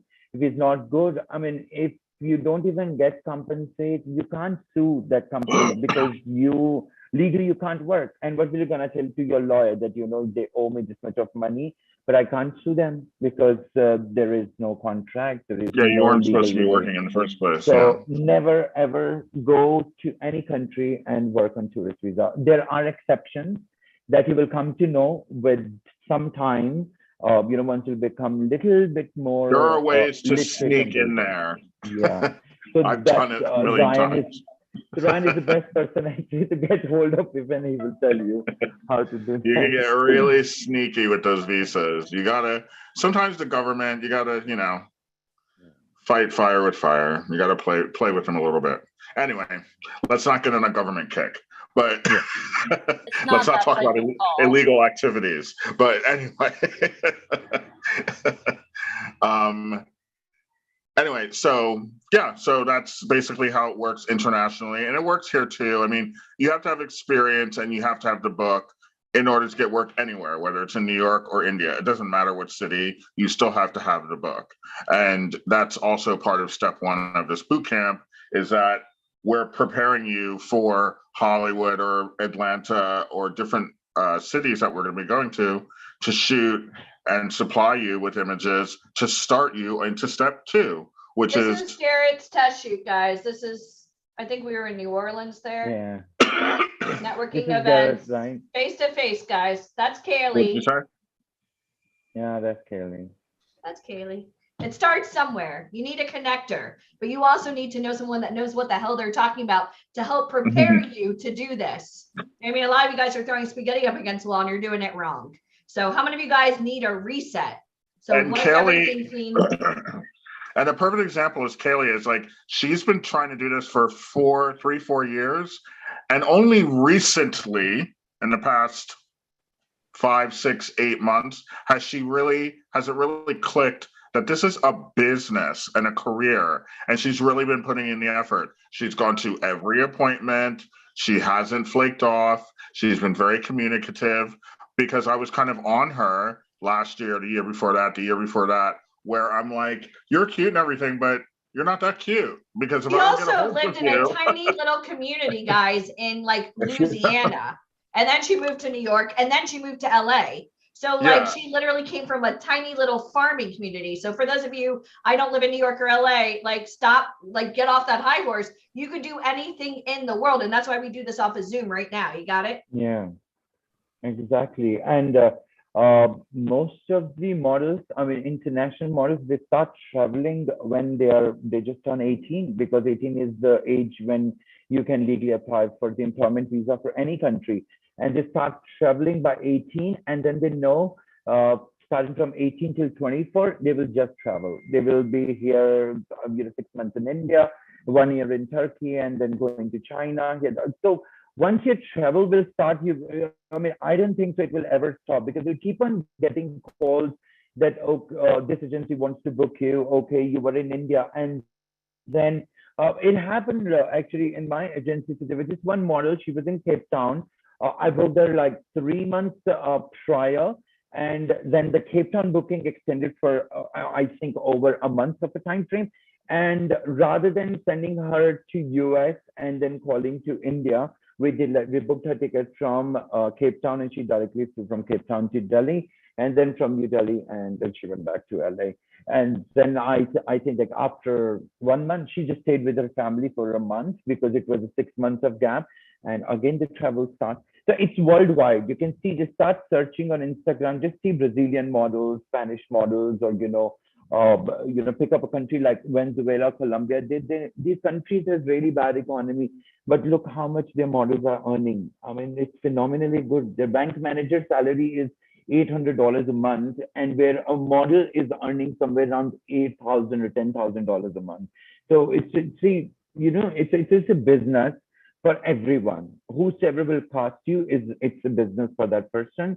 Whom you are getting casted for is also business. You are also doing the business as a model, and agencies are also doing. And that's why agents are always after fresh faces to get signed up for, because it's very important for us. Trust me, it's not that you guys are stuck that, agency don't sign up. It's equally important for agency to actually go and find up the best face. So we are also always hunting to look forward about, with the fresh faces. How exciting is that for everyone on this call? Are you a fresh face? If you're a fresh face, type "I'm a fresh face" in the comments. Make sure that Mr. Sarna and Mr. Colby see you. And I love that you said that too, because I think so many times there's so many misconceptions about models too. So I know that you said that a lot of times when you're placing people in the Indian market, you kind of want them to have to resemble an Indian person as well. But even in LA, not exactly. Just one thing. They can have the darker features, and they can still be white, but they still.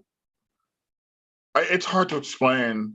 I'll tell you, the only thing which does not work in India is blonde. So if you have blonde hair, it will not work in India at all. Not even you might get 1% of job for the entire country. So that is something, because people can't resemble blonde models with the Indian wear, or even with the kind of, Western wears or whatever shoots which are happening there. You have to dye your hair temporarily. Yeah. So if you're okay to, dye your hair, make it dark brown or something, don't do black. It will look horrible if you have a natural blonde. But if dark hair, so a lot of models are coloring their hair, they're making it dark brown or something. So this is one of the exceptions only for India. But if you talk about Istanbul or China, with everything works. Korea market is something, Korea and Japan, they like models who are between 14 to 19 years and very cute faces. So these markets are very hard to crack. That's why, these markets are majorly working with their own models. Like Japanese are working more with Japanese models, and Koreans are working with more, this South Korean models. But apart from that, there are millions of agencies, so many, over 200 countries in the world. So somewhere you will definitely gonna get placed. Well, we have a lot of really great faces on here. So our job is to pre-screen and to make sure that Ryan, stand up. Let me see what shirt you're wearing today. Let me see. I didn't see it. Ooh, Are you talking to me? Yeah, I'm talking to you. So like, I'm wearing this truth management shirt. I know. That's our company. So again, having partnerships with these amazing agents, guys, I really want to stress to you that a lot of you are going to be able to make it to the finish line. And some of you guys, I wish you the best of luck. Keep taking pictures and posting them on internet sites. But like, we're actually here to help you connect with some of the biggest names. Are you guys feeling this? Like, we're literally an hour in and we're already talking to an agent, right? We already have 2 agents. We have Ryan Colby and we have Mr. Shark. I mean, this is insane. Are you guys understanding this? Last night, your head hit the pillow. I dream about being a model. Holy shit. Like, we're already talking international, right? It's only been an hour. So note to self, get your passports updated just in case. Okay. That's true. That is true. So how many of you on the call right now would love to have the opportunity to get signed by the end of the weekend? Raise your hands. Raise your hands. And the thing is, if your hand isn't up, log off. Bye. And the thing is, what you guys have to understand is you have to be here until the end, because we're gonna have some tremendous opportunities for you. And like Alicia said, our job is to pre-screen you for these amazing opportunities. But you all said you're a fresh face, and you heard Mr. Sarna say there's a market for your face somewhere. Maybe not India, but maybe it's one of the other 200 countries in the world. How awesome is that? How many of you would love to be an international model? How awesome! It's just like going to New York and LA. Oh, I need to live in New York. Well, where do you fit in best? So like, that's what we're going to find out this weekend. That's why it's so great that you guys are all on Zoom. This is why. I 4 years back when I was staying in India, so I recently moved to LA. It's been just like 1.5 years now. We had a model from Montana, and I was like, "What is Montana?" I didn't even know that it's in the US. So city and state does not matter. And at that time, I said, "Oh my God, what is it?" Apart from me, so we had 2 models from one from Los Angeles and the other one was from Las Vegas. I think there are 2 girls.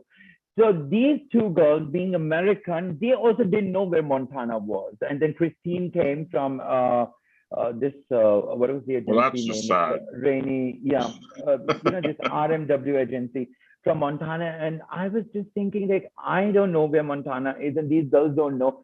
So there's so much of talent. So New York, LA, wherever you are, it really does not matter. What matters is that you are researching and getting connected with the right agent and the agency. If you just message agency might not, reply you because they might be getting millions of messages.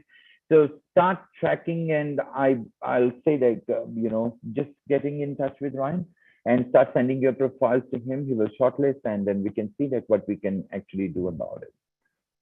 Very good. Thank you, Mr. Sarna. We hope to visit you soon. You're not going to India. I want to go to India. I was in Mexico, like a couple, we got this. So we'll plan a little excursion. July, so come be my guest. Just be here. You're gonna like it. You guys heard it here. Ryan, get your passport ready. The heat alone would kill me. He even told me this morning that the heat is like oppressive today. Yeah. We were just in Vegas twice in 2 weeks. I think we can handle it. Nice. Well, thank you so much. This was so amazing. And instead of all of you guys reaching out to Ryan, I mean, this is the reason why you're here, to reset. Some of you guys have been doing this wrong the entire time. So many of you guys have been joining these like fake websites, paying for all these modeling classes. If you really want to get into this business, stop listening to people that aren't in the business and listen to people having success. So thank you so much, Mr. Sarna. Okay, I cannot wait to see what comes out. And I hope Kaylee and Garrett do really well. We're very excited. And I think we've got some new fresh faces here for you. So we'll see how they do. This is boot camp. So let's see who makes it to the end. Yeah.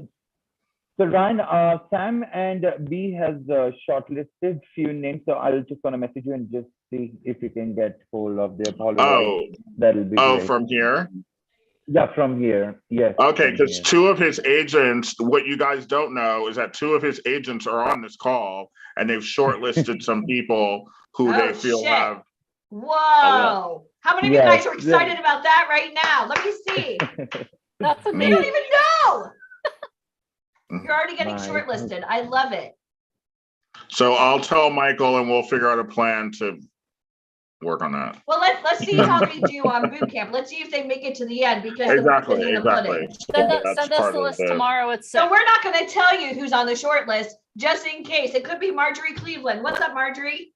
Could be Rita. Hi, Rita. We don't know. So everybody's going to have to stay on. Yeah. Okay. How awesome is All that? right. All right, very good. So I will be back later, and thank you, Nitin. Thank you, Sam. Thank you, B. Thank you for having me. And I will be back on throughout the day. I have to beautify, I have to shave, shower. We have cameras coming here in an hour, and I look homeless. So, Okay. Well, thank you for showing up in your homeless self to our call. What? Take care.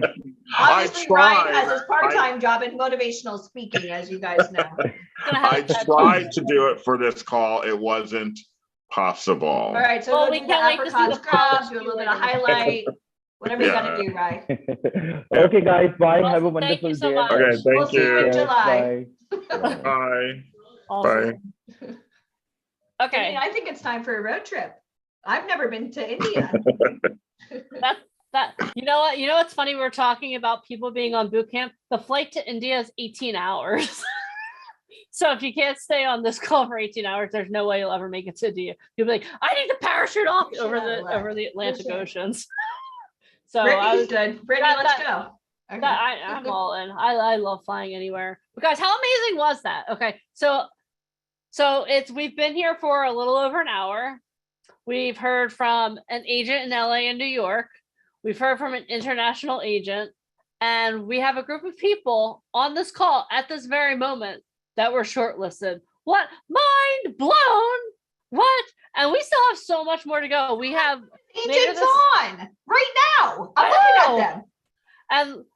And we told you that you're always on stage, right? We literally told you that you are always on stage. So now, how many of you would show me your hands? Show me both hands if you understand. Oh my God, I'm on stage! Oh my God, I'm on stage! It's awesome. No, but like, that's why it's so important to show up. That's why it's so important to have your camera on, because you know what? There are some people that weren't scouted because their cameras aren't on. And you know, maybe you're at work. There are a multitude of opportunities, but for those of you that have your cameras on, good job. That's awesome. I just want to say this. I'm still getting text messages from people going, I'll log in a bit. Bye. Or I'll get on tomorrow. They missed out today. You know what? How many of you guys feel so lucky right now? Right place, right time. And you're learning about the business. Yeah, we talked about that at the top of the call. Yeah. We looked at one another and said, you're in the right place at the right time. So this is what I want you to do right now. Point at the camera and tell yourself, you're in the right place at the right time. I want to see you do that. Hold on. Do it. Hold on. Let me get this gallery. Okay, ready? You're in the right place at the right time. And give yourself a high five.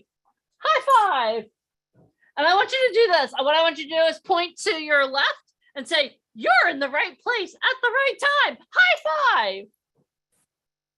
Okay, turn the other way. You're in the right place at the right time. High five. That's awesome. Oh my gosh, I'm so excited for you guys. This is like, I told you guys that I want you to be my next success story. And here we are, 12:23.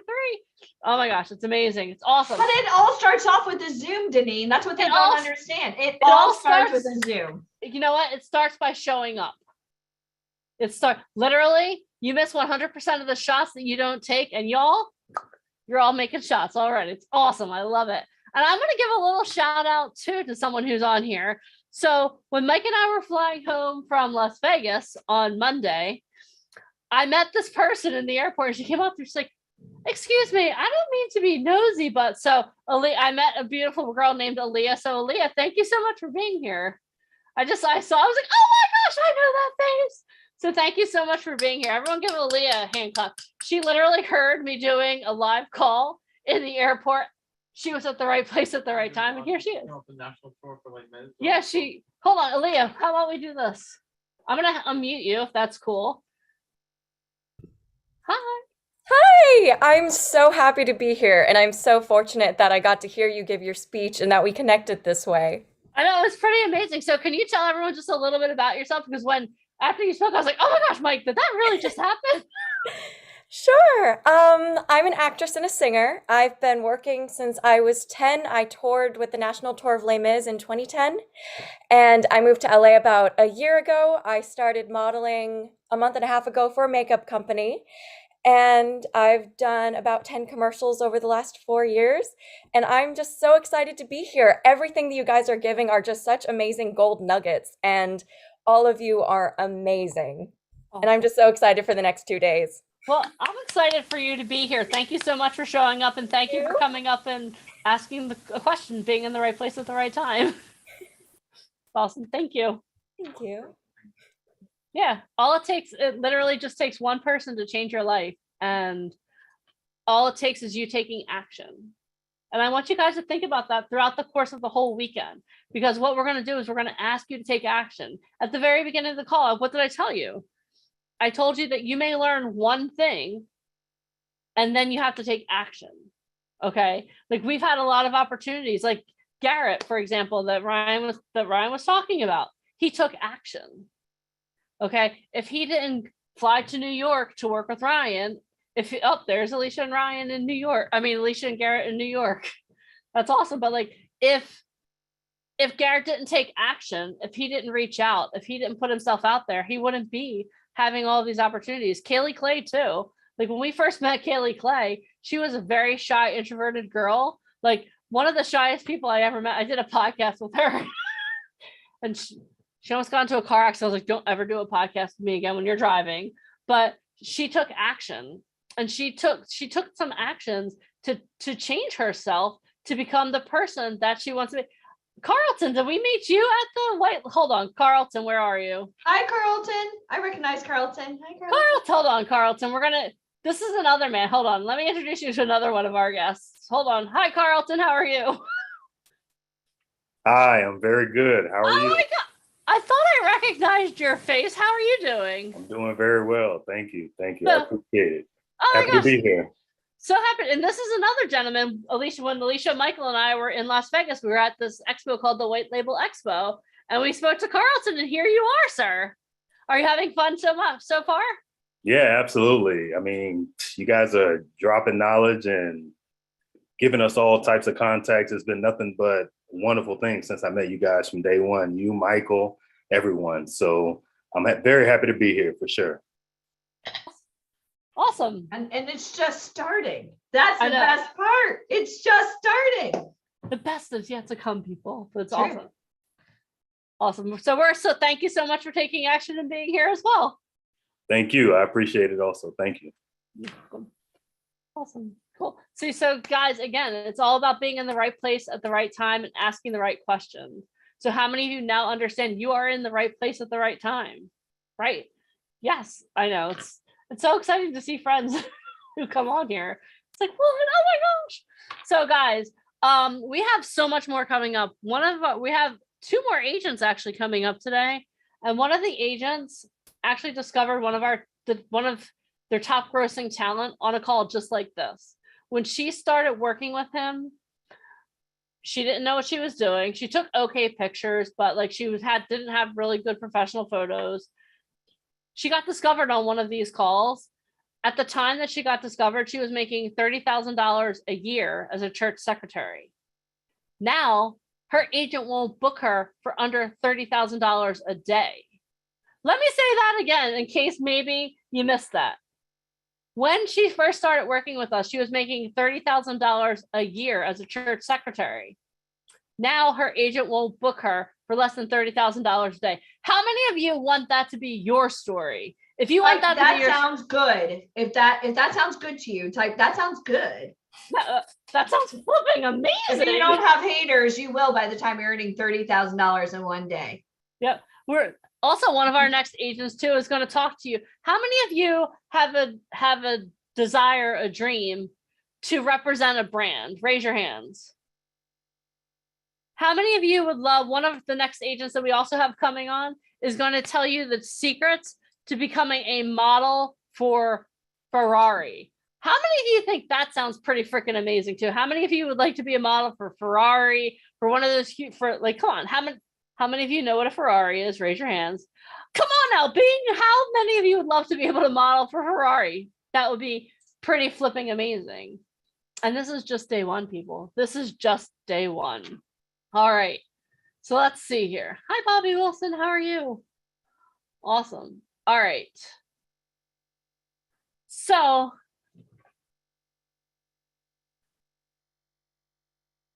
okay, are you guys ready? So before I introduce my next guest, this is what I need you guys to do. I need you guys, if you're not driving, I see a couple of you driving. I need you guys to stand up. I need you to stand up.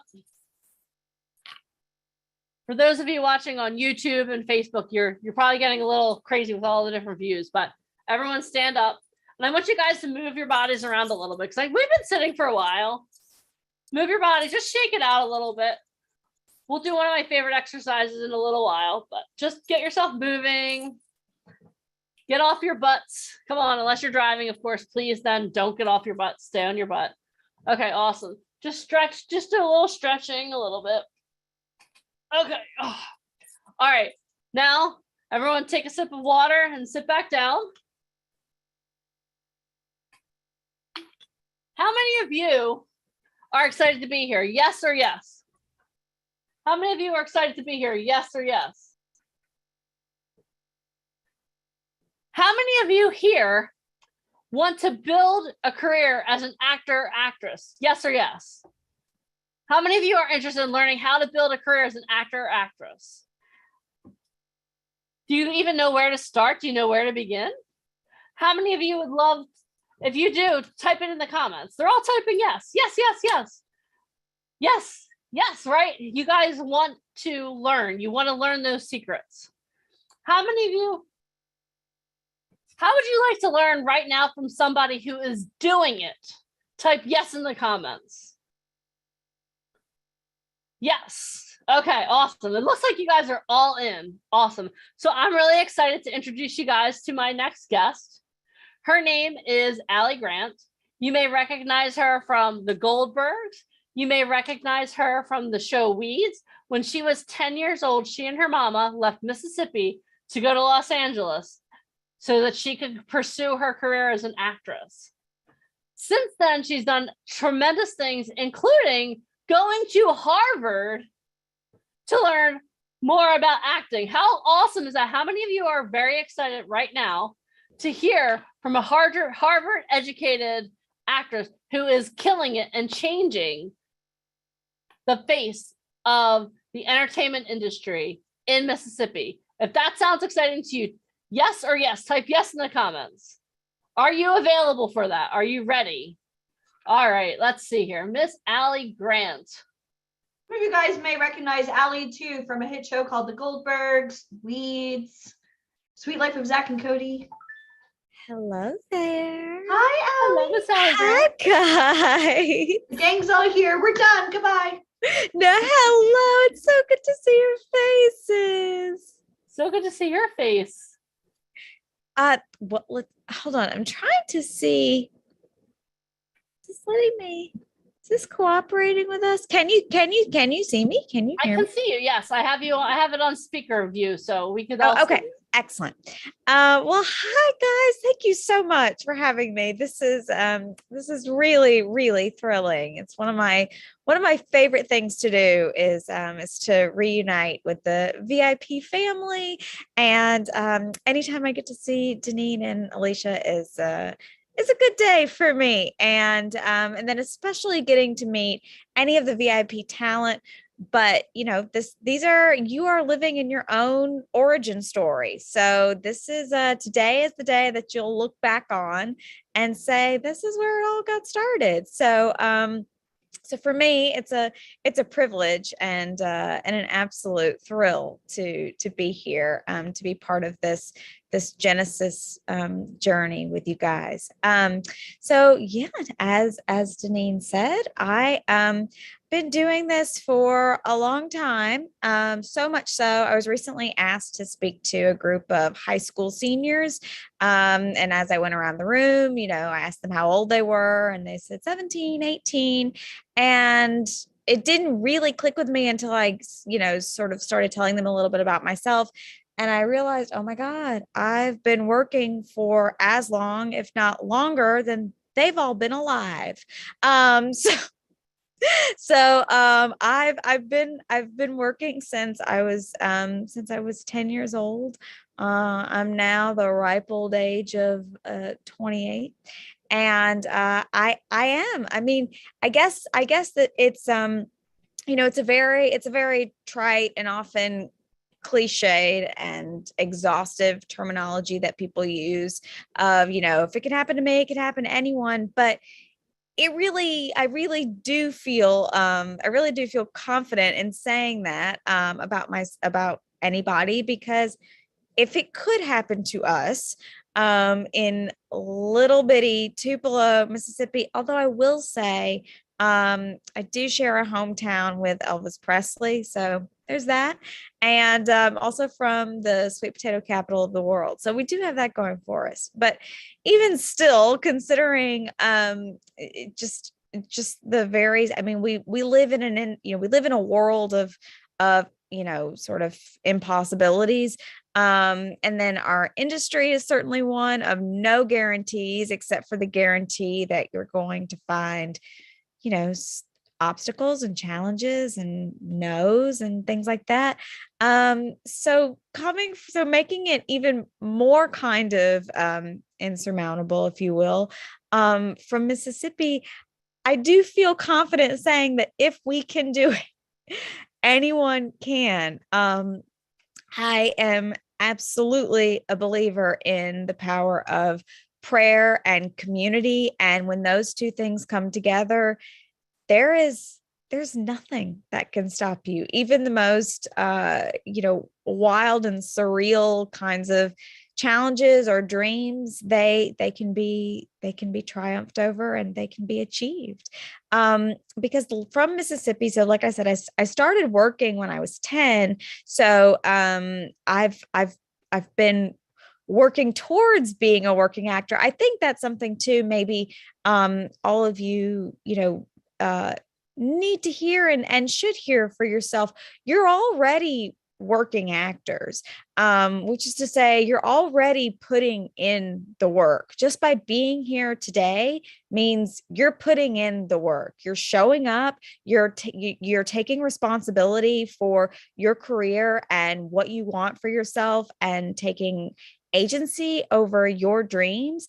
And so that, just the fact that you're here today, means that you are working. You're not working in a sense that it might be reflective in your resume or in your bank account or on any sort of tangible level, but you are working. You're taking the first step today, and that takes a lot of courage, and it takes a lot of guts, and it takes a lot of effort. So already start thinking of yourself as a working actor. You're working towards something, but you're still working.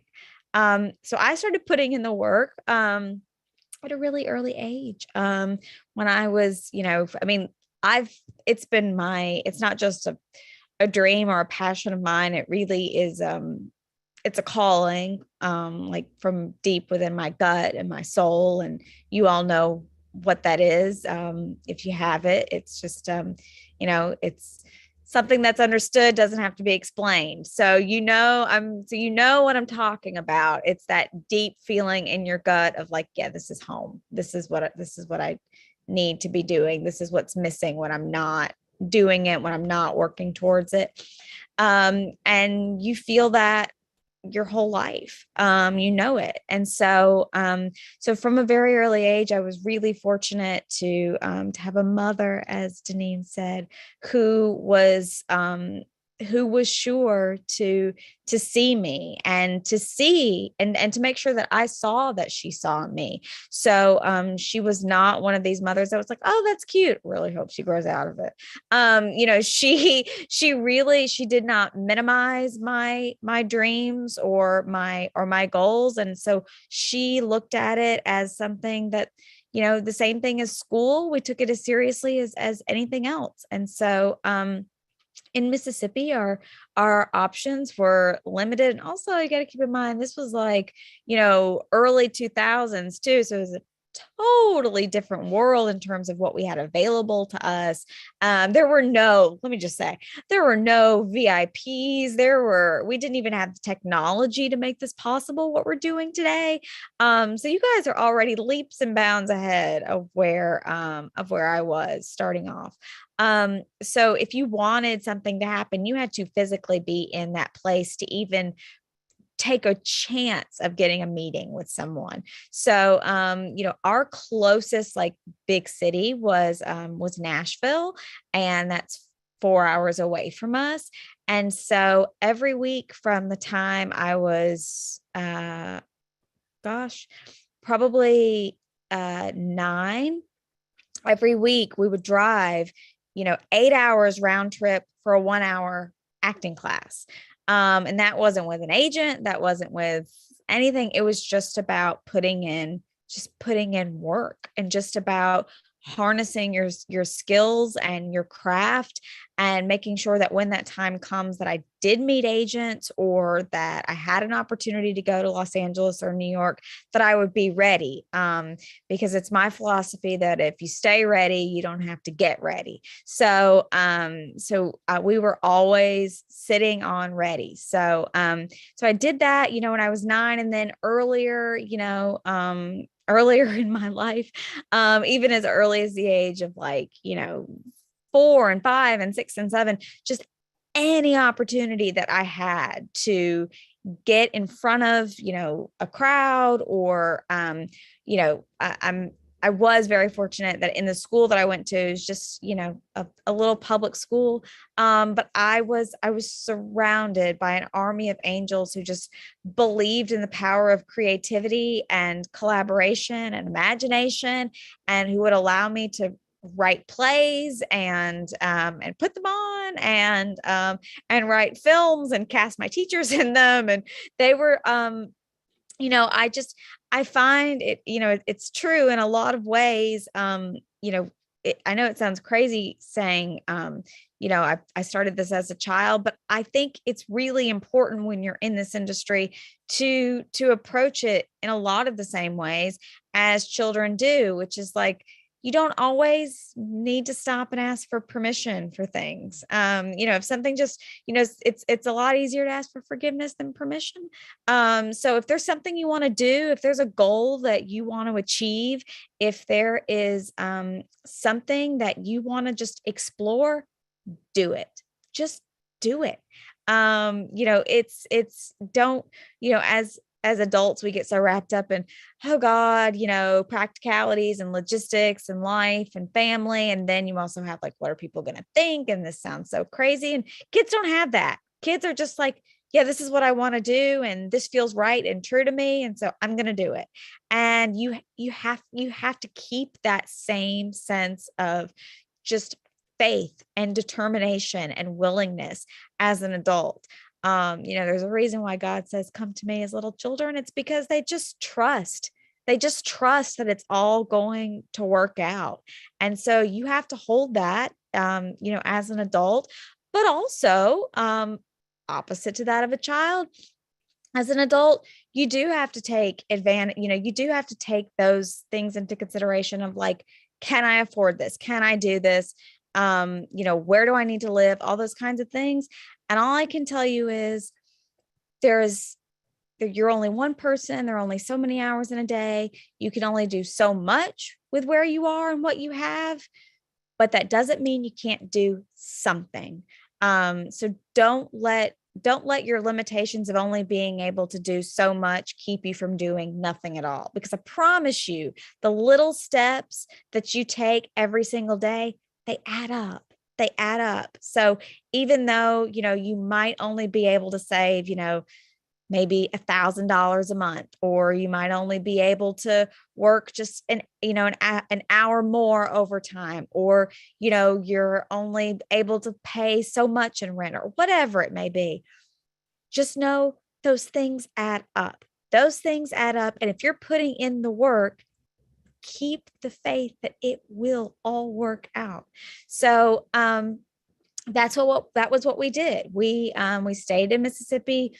I met with, I took advantage of and there's no opportunity too small to not matter. Everything matters. Being on this call today matters. Doing a little commercial in your hometown matters. It all adds up. So we did everything that we could in Mississippi. And then meanwhile, occasionally traveling to events like in Nashville or, Dallas, which was definitely the furthest, and meeting with agents and managers and things like that. But we just weren't ready. We didn't have the money. We didn't know who to call. We didn't know what to do. And I'd never been in like a professional acting class. So, it made sense to my mom and to me that we needed to do those things. So we did, and we got ready, and then we loaded up our car and drove to Los Angeles. And one of the agents, well, actually a couple of the agents that we met in Dallas said, if you're ever in LA, give us a call. Well, we got ready to go to LA. We went to LA, and when we got there, we gave them a call. And I know this sounds crazy because of the world that we live in and just the nature of human beings and, attention spans and all those things. But I can tell you, people don't forget sincerity. They don't forget sincerity. They don't forget talent, and they don't forget kindness. And so, when we made those connections, in Dallas, years passed before I called and saw those people again.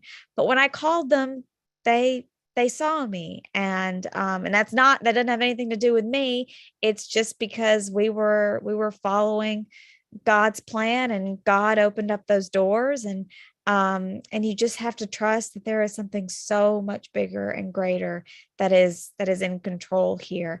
As long as you keep doing what you can do and you keep doing your work, let God be God, because he's going to take care of the rest. And don't worry about how crazy or impossible it sounds. You just stay true to the path. And so we got there, and we signed a 6 months lease in an apartment that was like less than 400 square feet. And it had one sink, and we had only saved up enough money to buy an air mattress. And I had a very sweet but rather large cat at the time that traveled with us, who was not declawed. And so on one of the very first nights, he got extra affectionate and was making his biscuits on us and on the air mattress, and the air mattress got a hole in it, and we ended up sleeping on the floor for a solid month or two until we could save up some more money to buy another air mattress. And all the while, my mom checked in and said, "You sure you don't want to go home? You sure you want to do this? This is really hard." I said, I wouldn't want to be anywhere else or doing anything else. And so we stayed, and I went on an audition for what was then the pilot of a really obscure show on a very obscure network that at the time wasn't really anything but pay-per-view comedy and boxing, called Showtime. And they had no scripted series, and HBO was like the name of the game. And but they were sort of trying to come up as like maybe another as another network that might take off for alternative scripted programming. And I auditioned for this pilot, which means might not even get picked up. I had 2 lines, and I booked it, and we shot it the summer of 2004. And had no idea what would become of it, what would become of the show, what would become of the network. And even if those 2 things did take off, there was absolutely no real future for me on the show. When I auditioned, the only things I had on my resume in terms of work was that I had played Mrs. Farmer in the Dell in my school play, and I had landed the coveted role of Mary in the church nativity story. But separate and apart from that, there was nothing. The work that I had, it was what you guys are doing now. It was my training. It was all of the training that I had done prior to that. And so, so when you think these kinds of things, you know, maybe are not as important as getting an agent or whatever, I can tell you not only that they are as important, but at the end of the day, they're more important, because it's the training and the efforts that you're putting into harnessing your craft and your skills that are going to get you the job to, you know, pay your agent. So just keep those things in mind too. So, you know, got this, and then we shot the show, and then that was the summer of 2004, and then in the winter of 2005 the show got picked up, and they asked me to come back for like an episode where I had 3 lines, which I was overjoyed by. And then it was just a really natural and sort of seamless process of how things unfolded from there. And then I came back for a couple more episodes for the first season, and then first season wrapped, it got picked up for another, and then they asked me to come back for that, and then by the 3rd season they asked me to be a series regular, and it just all unfolded from there. And so I started off on this show as this 10-year-old kid from Mississippi, and I finished when I was 16. And then I left the show from there and went on to another show called Suburgatory on ABC, and I did that from the time I was 17 to 21. And then in between that time while I was on that show, I was also able to travel and do both my work and my university studies. And then when Suburgatory ended, that was a natural progression to the Goldbergs, because we shared a network and a couple of writers. And then from there, I did another show on Hulu and called All Night, which actually was directed by the director, Brian Danley, who gave me my very first job. He directed the pilot of Weeds. So 20 plus years, but like 10, 15 years later, we come back to working on another show together. So that's what I mean when I say people don't forget. They don't forget those things. And so I was working on that, and then I started working on creating my own series, and then COVID happened, and you know, the world stopped and all those things. I say that, you know, sort of irreverently, but I don't mean it that way. It was a horrific time, and I think a lot of us wondered if we would survive it, and if we did, how. And you know, how would we want to see ourselves getting through this, you know, historically difficult and dark time. And I think you're all proving it by being it here today. So this is how we chart the next path forward and write our next chapter. Because it's, you know, but after the Great Plague was the Renaissance, and, you know, after, you know, the Depression, we had, you know, the Roaring 30s and 40s, which were some of the greatest moments in cinematic history. And so we're now writing the next great chapter of art. And I think when, you know, historians and society looks back on this time, we're going to remember that it was the series that we watched, it was the music that we listened to, it was the books that we read that got us through, and that is going to propel us into the next future wave of cinema and television. And we're writing it now. So with that, I'm planning to maybe go to New York in a couple of weeks. I will see, but going back to LA for the rest of the year to work on some projects.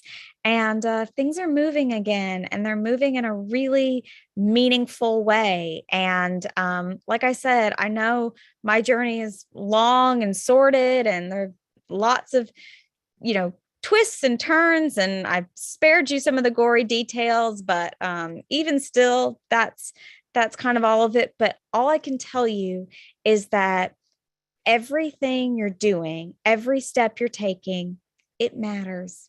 And whether you see immediate results or not, that really is insignificant compared to the big picture. Because when you look back on it, as I said at the beginning of this call, you will see that it was moments like today, and it's these shifts of you saying, you know what, I'm starting this, I'm doing this, and I'm committed. And it's these kinds of shifts that are going to launch you into the career of your dreams, where you're going from $30,000 a year to $30,000 a day. So you're in the right place. You're doing the right thing.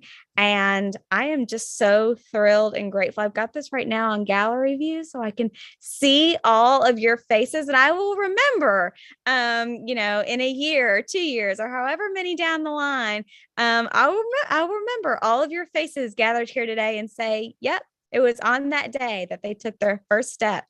And this is exciting, and I'm blessed to be a part of it.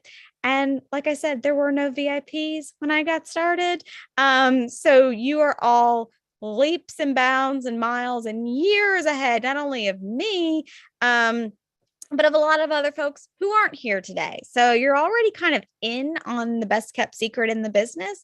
So just keep digging in and leaning in and pushing forward. So That just melted my heart, Allie Grant. it's the truth. It's Listen, the truth. we're good at what we do. And You're the problem best. is like after a while, like I joke around about the bad boyfriend syndrome, about, I've been scammed. I don't give a shit. Like, you're here because you want to learn. That's And right. Allie, I have to tell you, so you were talking about catching up on TV and Hulu. I was watching Grey's Anatomy, and I think I saw you on an episode. Were you on an episode?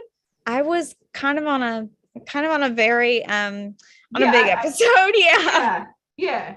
Yeah, I was crying 'cause I was happy to see you, and also crying because I know. Well, I'll just tell y'all because it's not a secret anymore. But I look at this angel child.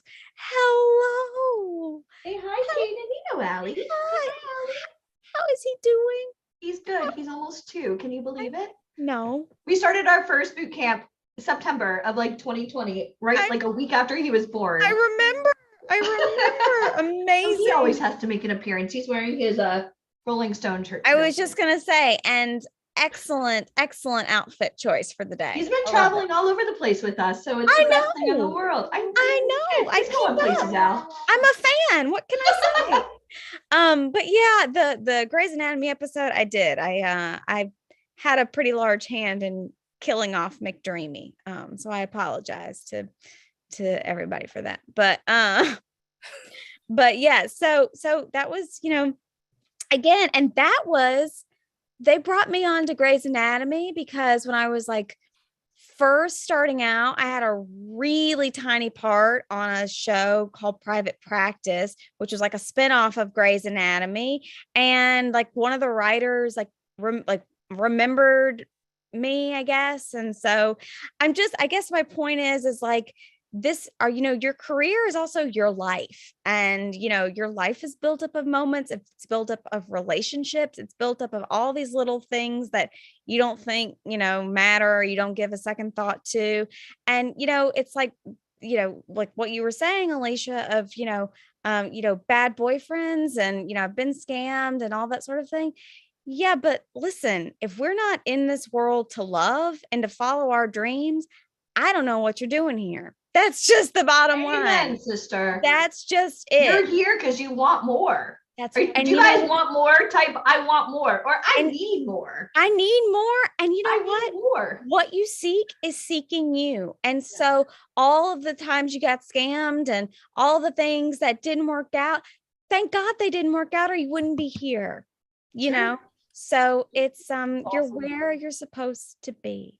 and you're always going to be where you're supposed to be. It's just going to look different than you have imagined. So just keep yourself open to every opportunity and every disappointment and every joy and every setback and every comeback, because at the end of the day, regardless of, where your career takes you, you want to be a testimony to be able to say to someone else, I've sat where you've sat and you're going to get through this. So this is a human experience. This is a human journey. And my personal feeling is, as long as you're with good people, good things are going to come. And that's how I know you're in the right place, because you're with the best people, really. So I'm crying over here. No. How many of you guys would love to have Allie mentor you? Like, think about how much she's done. Now, here's the thing, Allie, you and I both know a lot of people trying to get into show business listen to their friends and their family and people maybe who've tried and failed that shouldn't be giving advice. That's how many of you guys want to hear advice from real people in the industry like Allie? Type, I need Allie. Allie, we love you. Well, Thank you it's so much. the thing is too, is like we speak a different language than they Yeah. do. It's if you're not in the business, if it's not something like that I talked about earlier, that's like in your gut, like this voice inside of your heart, then they don't get it. So you can't you can't blame them, you can't fault them. And for it's your passion, not theirs, guys. Exactly. It's your dream. Exactly. You can't fault them for giving you bad advice, but you can take responsibility for yourself and say, hey, if I needed my car worked on, I wouldn't go to the dentist. You would go to a mechanic. So, for your dreams and for, your work as an actor, you need to be with people who know what they're doing and who are in the same field. So those are the voices you need to be listening to. And Allie, what are you working on right now?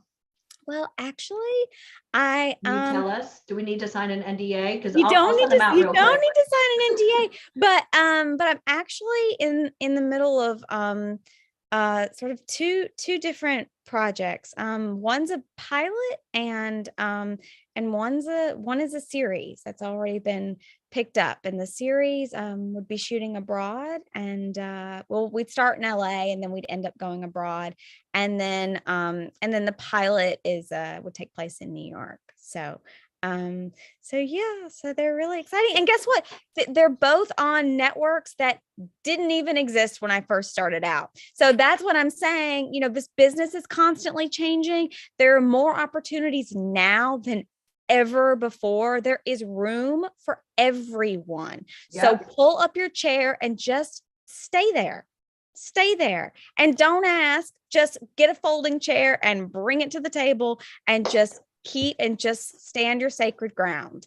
So that's, that's it's kind of like that episode of Friends when Chandler and Joey and Ross are trying to move that couch and they're like, pivot, Yeah. That's how I feel about show business. Everything has pivoted and adapted, and Yes. it used to be so like, one regimented, and now like if I get one more Netflix, alert that there's a new series, I'm like, damn. I know. And that's just Stars it too. and Pilot season used to be January to April, episodic was busy. August. That Too does much not stuff. exist anymore. I got an audition for a pilot like last week.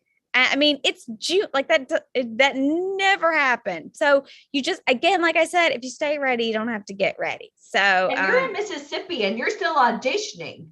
Oh yeah, well, see, I think people think that you have to be in New York or LA to get these big auditions. Well, but guess guys, what? you gotta know Even your in stuff. New York and Yeah. LA, this is so wild to me, but casting offices don't exist anymore. Nope. They don't exist. So even if you're in New York or in LA, you're You're putting not going yourself in. on tape in your apartment. That's just it. So you might as well be in a place where Wait, you can. So why would we spend $2,500 a month to live in a tiny studio when we're not even, because people, I had to move to New York City to really do this the right way. And Totally. you had to get to the offices, and that's why you spent that crap load of money to live in New York or LA. Totally. And you deal with the traffic and stuff because you had to be in proximity. Yep. But as much as I love it now that like, oh my gosh, you mean somebody in Mississippi can get a real job in LA? Yes, but I want you guys to understand this. Before, people used to relocate just so that they would have those opportunities. As much as I love the fact that now you can audition worldwide, think about it. Now you have more competition. That's just it.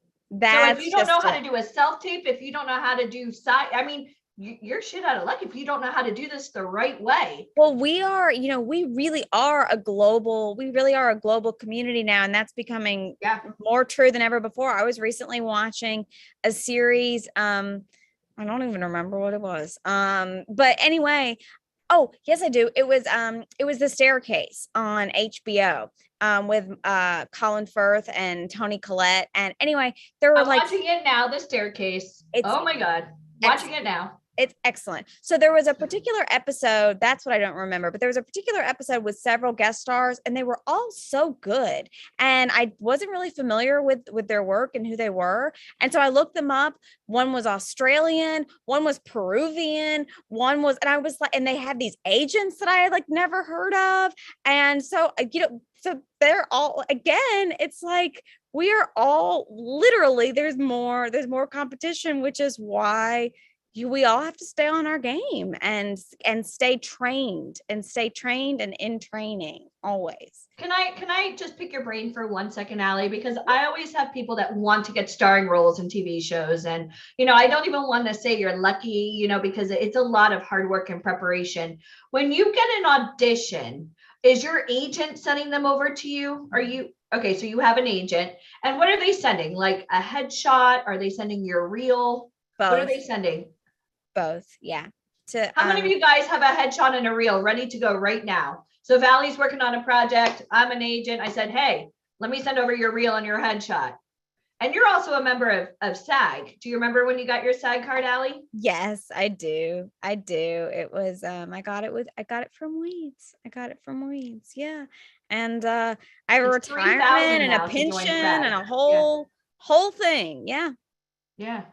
So there's a lot of nitty gritty that, a lot of people have like the basic components. Well, I have a headshot, I have a reel, or, like there's so many things. And I mean, even self-tapes now, how important, like you mentioned, self-tapes. Self-tapes are huge, and learning how to do that properly is crucial.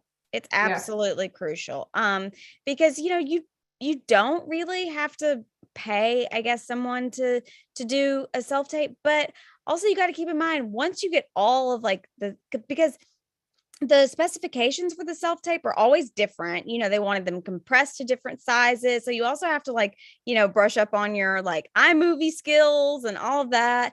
And you want to make sure that the lighting's right, that you have the space right, but also, and this is huge, which is again, why you're so fortunate to have this community, because who you choose as your reader is a big deal.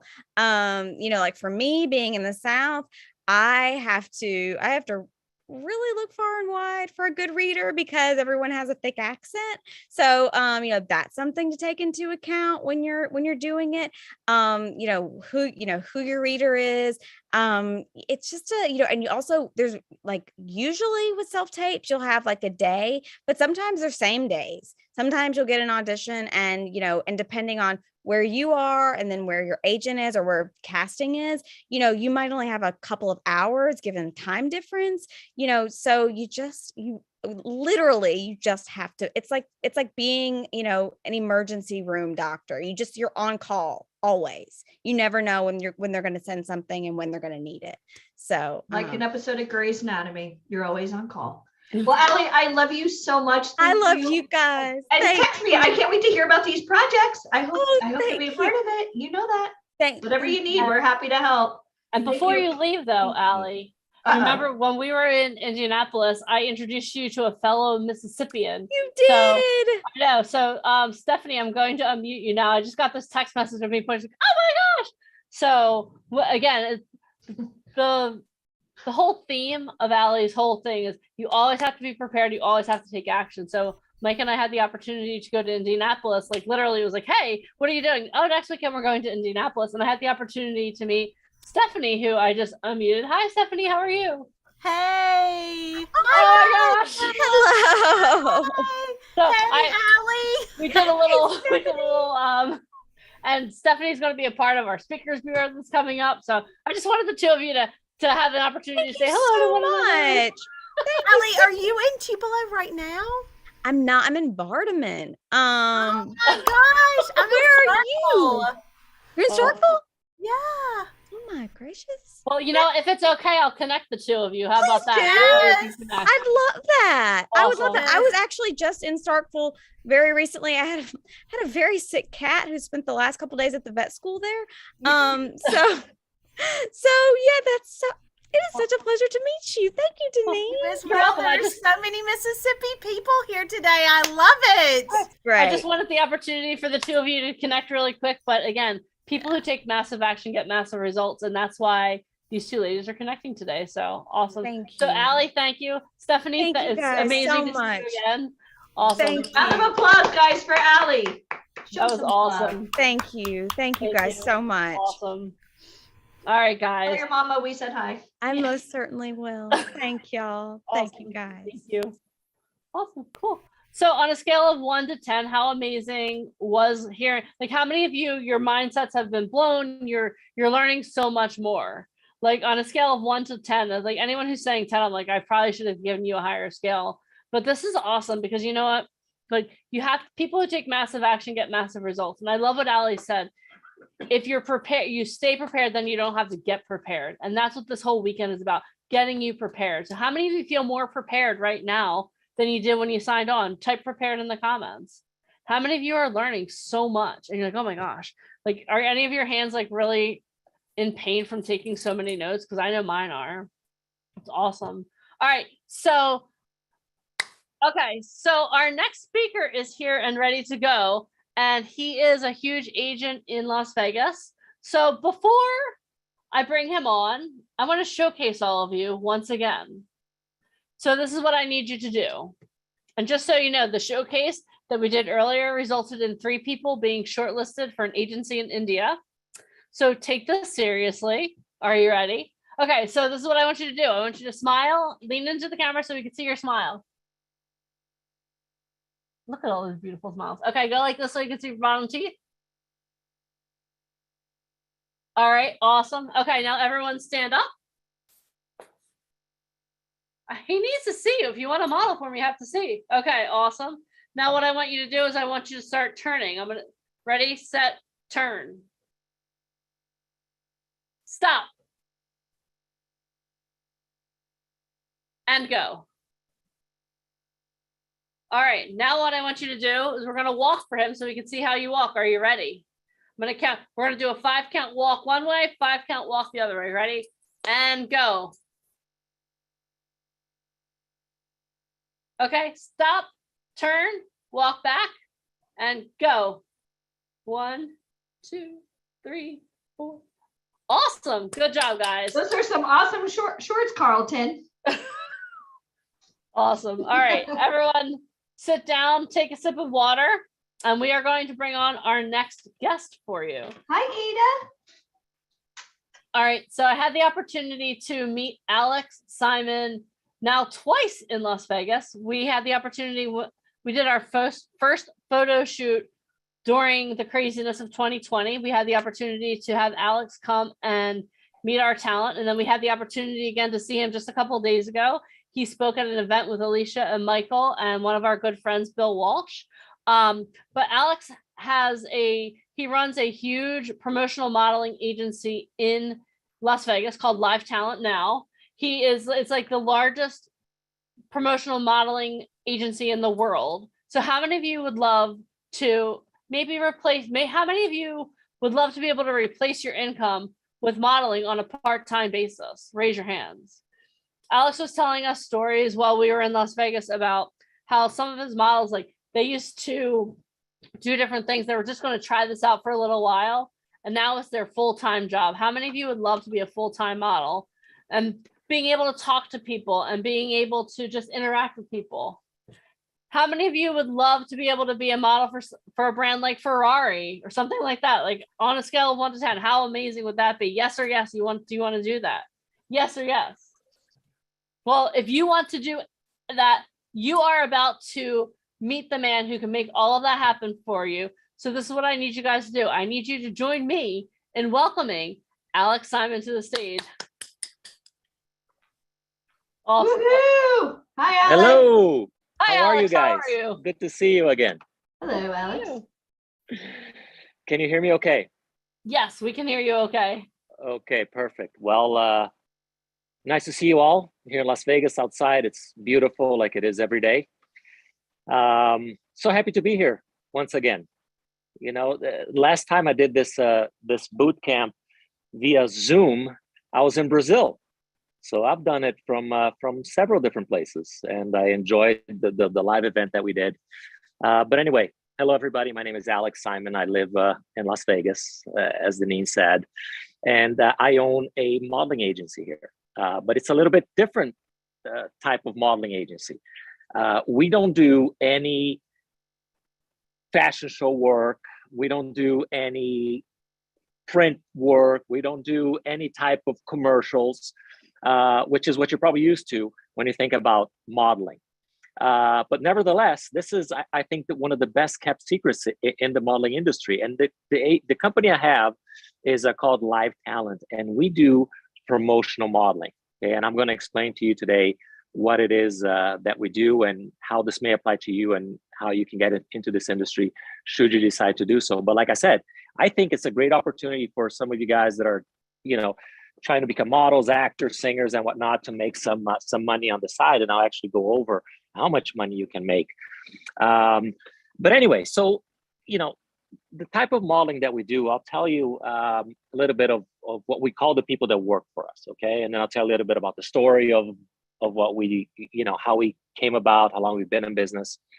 And then I'll go over each one of these types of jobs that we hire for individually. I'll go over what you'd have to do, how much money you make, if you can make a career out of it, and whatnot. And then I'll give you some examples of people that have worked for us and where they have gone. I'm on my phone here, so I'm actually going to scroll every now and then to take a look at you guys. I can only see 3 of you at a time. So, I'll switch the screen and I'll say hello to each one of you. I see Janie, Tamlin, somebody else here right now. Can't see his name. Anyway, you look great anyway. So the type of people that we work with are, and by the way, I don't want to make this just like a monologue. So if anybody, Deneen, Alicia, if you guys.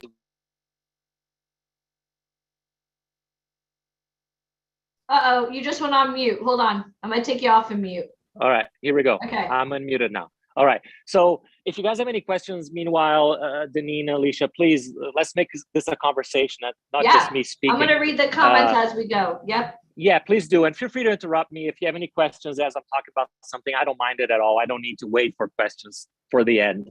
I want this to be a very casual and informative conversation, but not just a monologue by me that will make me very self-conscious. So the type of people that we work with are, and I'll give you what the titles are.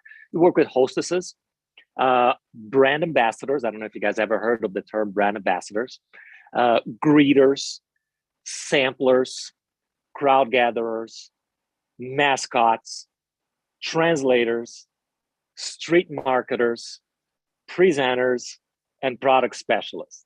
Okay, if you notice a common theme in all of these types of jobs that I talked about, is that we basically staff events, and more particularly conventions and trade shows. Okay, so when there is a convention, I live in Las Vegas, which is the largest convention and trade show city in the world. And if you guys live in a relatively large city, you should have a convention center. And there may be certain trade shows or expos or conventions that come through there. So for example, there is CES, which happens every year here in Las Vegas, is the Consumer Electronics Show. And there's about, 4,000 exhibitors that come. They go to the convention center, they set up a booth, and they try to sell product to buyers or the public, and they spend 3 to 4 days over there. And basically some of these exhibitors need people to help them, like extra hands on deck to help them sell this product. So for example, they might want to hire a hostess. Okay, and by the way, we work with guys and girls. We work with both, but 95% of our bookings are female. Just so you guys know, there is work for males, but mostly it's female. And I'll get on how I got started. I saw a question down there. I'll get to that in a little bit. So basically, some of these exhibitors, They come, maybe two guys or women from the company, and they need somebody like a hostess, somebody to just stand in front of the booth and greet the visitors and the passersby and say, hey, welcome to ABC company. And then the person walks into their booth and starts looking at the products or whatnot. So that's what a hostess would do. And I'll go over all the different types of work that you can do in events. But basically, my company works, I'll say 99% of what we do is trade shows and conventions. Sometimes you do street marketing, and I'll go over that, which is done, as the name implies, on the streets. But most of it is trade shows and conventions. We work worldwide. Okay, so we actually have a roster of about 12,000 people worldwide. I'll say of those 12,000, 11,000 are in the United States, and 1,000 abroad. So most of our work is US based. There is a ton of work. Okay, our company alone staffs, I'll say pre-COVID numbers, because COVID, as you imagine, all the conventions got canceled, all the trade shows got canceled. So we had no work for about 18 months. But pre-COVID numbers in 2019, we staffed about 750 events that year worldwide. So it's a lot of events. And we average about 2 to 3 staff per event. So we staff a lot of people. Okay, there's a lot of work. That's just my agency. We have other agencies that are competitors that staff as well. So there's a lot of work for people that want to do, promotional modeling. And the nice thing about promotional modeling is that almost anybody can do it.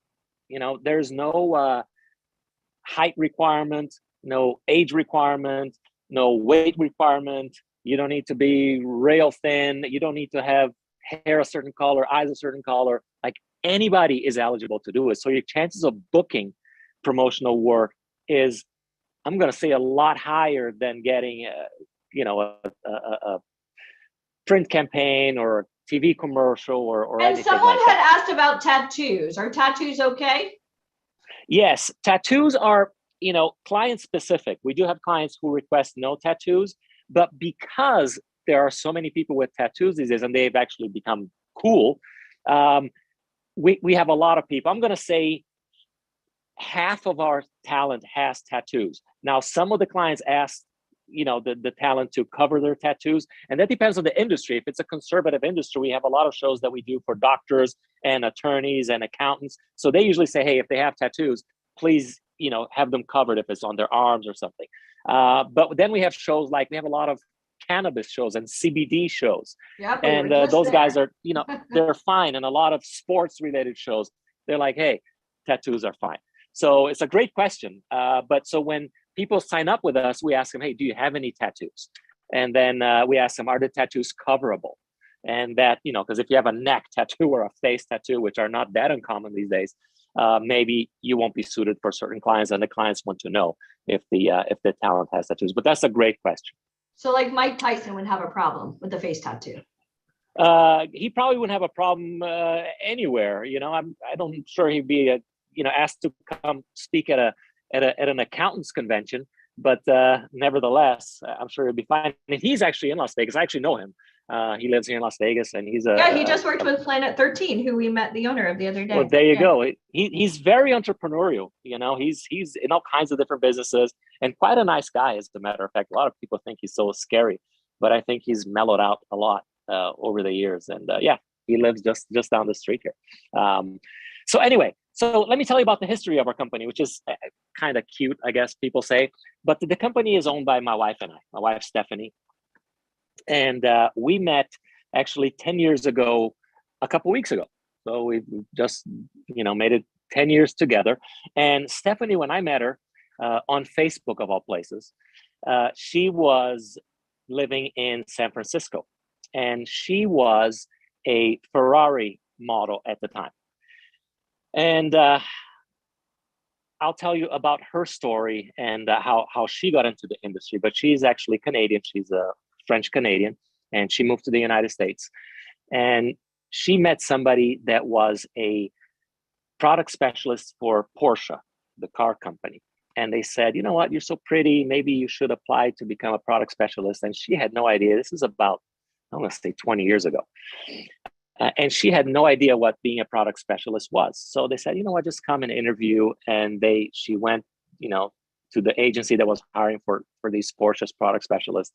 She interviewed, and because she was bilingual, they speak French in Quebec. So she spoke French and English, and they actually hired her to work for Porsche.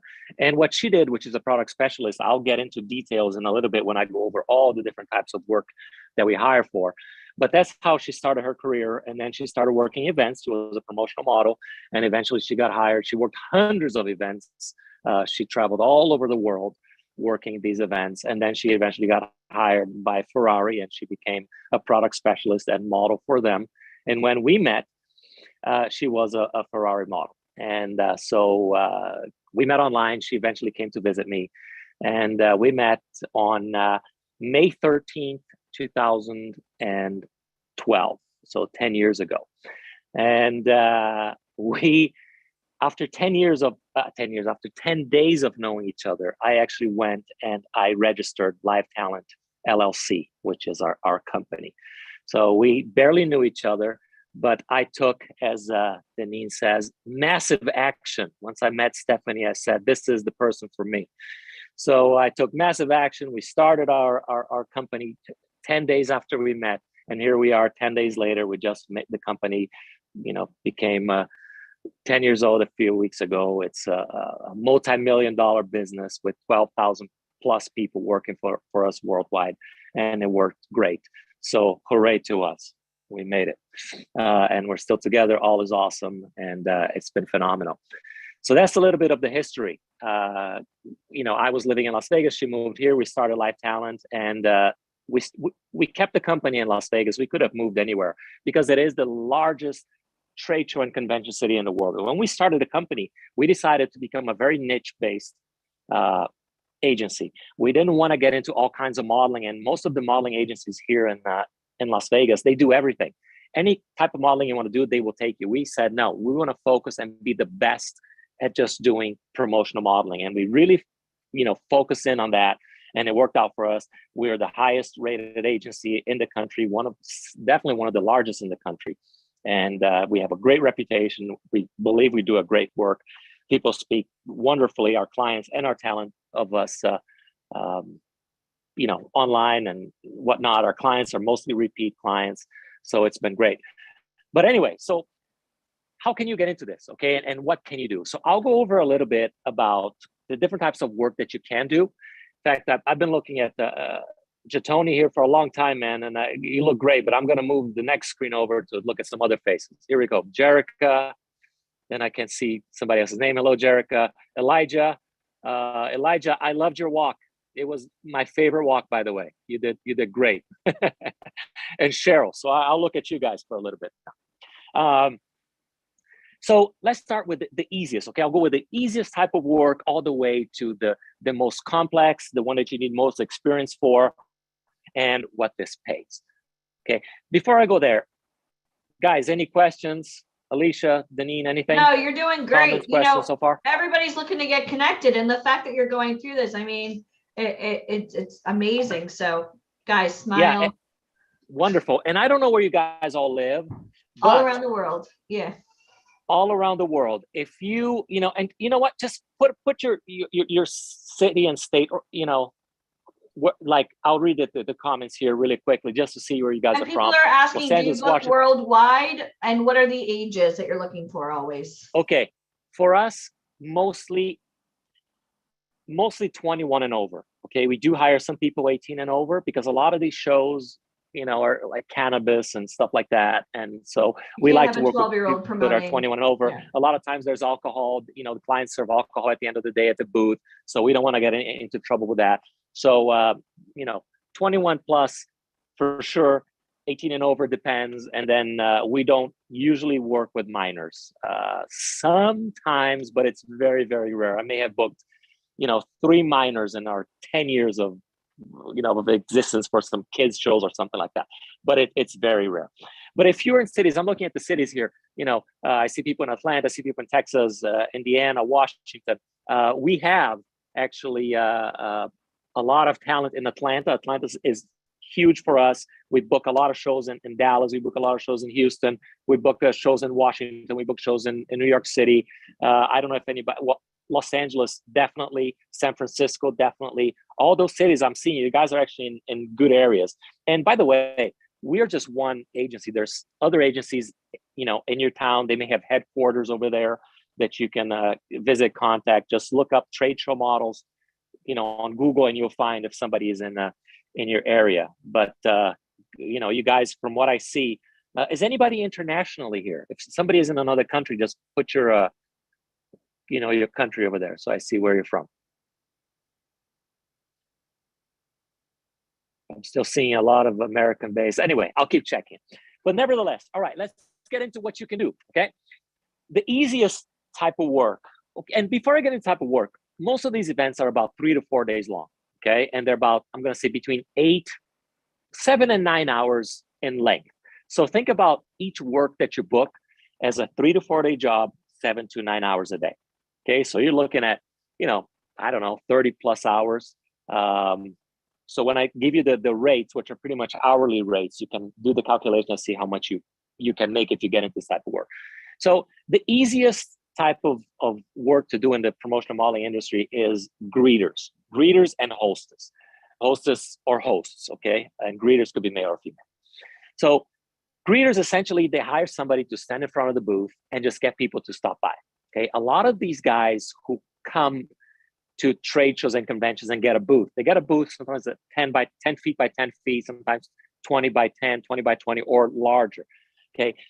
These are business people. They are not necessarily like outgoing, and they usually work behind a desk and do their sales on the phone, and they are now at a trade show, and there's people walking by, and they come check out our product.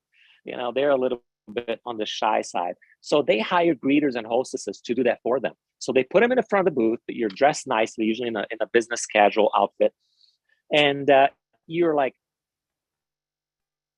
hey, so-and-so, would you like to learn more about, our product? Would you like, and then they're like, okay, yeah, I'd love to. Then you say, okay, come talk to Mike. He's our, VP of sales. And you have the person on to the VP of sales. They start talking about the product. All you need to do is just get people in the booth. Okay, it's very, very straightforward. Just like talk to people, get them in the booth, be outgoing. You have to be outgoing. That's the one thing you have to be in this industry. You don't have to be tall. You don't have to be anything. The models and, I imagine you are going, but this job requires you to be personable and you need to be outgoing because you need to be talking to people all the time. So that's hostesses and greeters. And you do that, get people, get them into the booth. Everybody always has like some sort of lanyard, and a badge which has their name. So you can even read their name, say, hey, Maria, and they're like, huh, and like, hey, Maria, come here, come in the booth and check out, what we're selling. Hostesses and greeters get paid about, I'm going to say on average, about $25 an hour. Okay, so you do that 25 times, 8 or 9 is, $200+ a day. You work for 4 days, that's $800. So $800, 4 days work, not bad at all. I mean, this is for you guys that are pursuing other careers. You want a side job that you work, say you work 3 conventions, like, 10 to 14 days a month, you're making $2,500. They'll pay your rent, will pay your food, will pay, that's good money. And meanwhile, you can still pursue your regular career, whatever you're pursuing. So it's not a bad deal. That's entry level. That's like when you start. Now, there are some companies that pay a little bit more. Some companies pay a little bit less, but I'll say on average, $25 an hour is what you're looking at.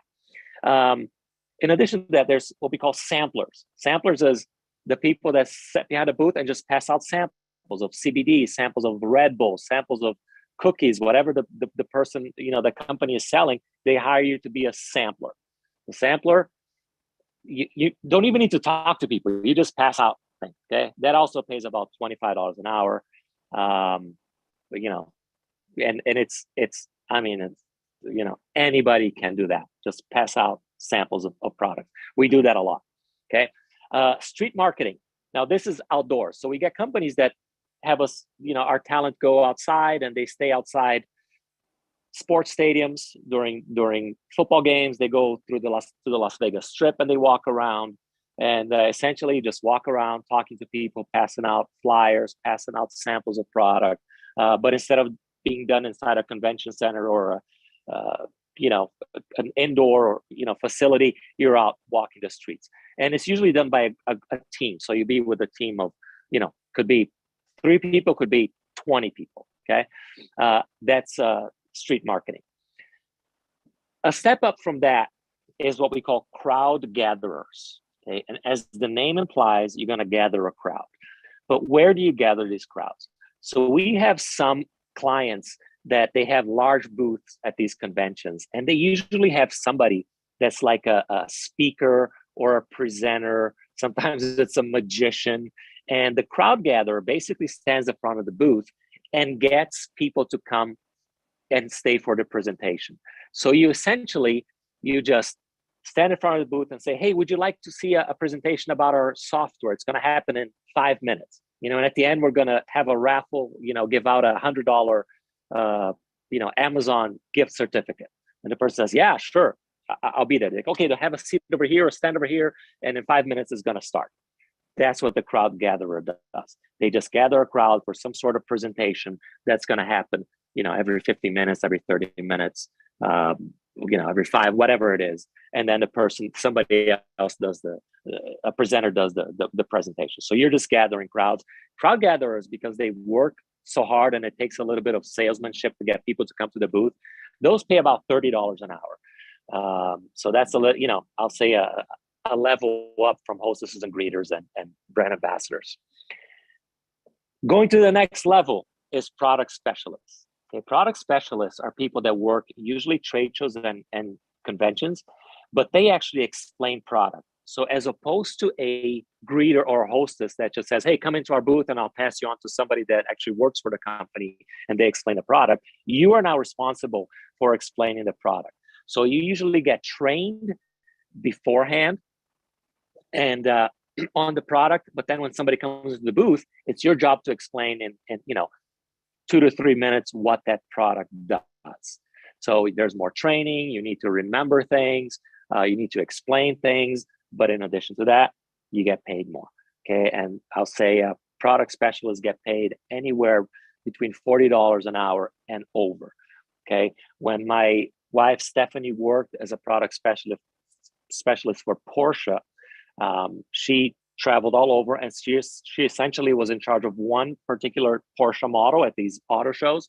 She'd stand in front of them. This is when she first started in the industry, and she was getting paid at the time. This is 20 years ago. She was getting paid $350 a day to do this kind of work. So nowadays the pay is gotten up. Product specialists for car companies are probably making $450 plus a day. So that's not bad, and they get paid travel days. So they get paid half day for travel days. So if she had to work in New York and she lives in San Francisco, they will pay you, $200 for the travel day. They will give you, money, per diem for eating. That's about, I'm going to say $80. So if you don't spend the $80, you get to keep whatever you don't spend. Plus they pay for your hotel, they pay for your airfare. So you come home, you got a couple grand, in your pocket for 4 days work. Not bad, So some of these people, they do this twice a month, $4,000. Then they focus the rest of the time on whatever they want. In her case, she was a single mother at the time, so she spent the rest of the time just doing nothing and with her daughter, who's now my stepdaughter. So that's product specialist. But that's you got to have some experience in the industry. You got it's going to take a little while for you to get there.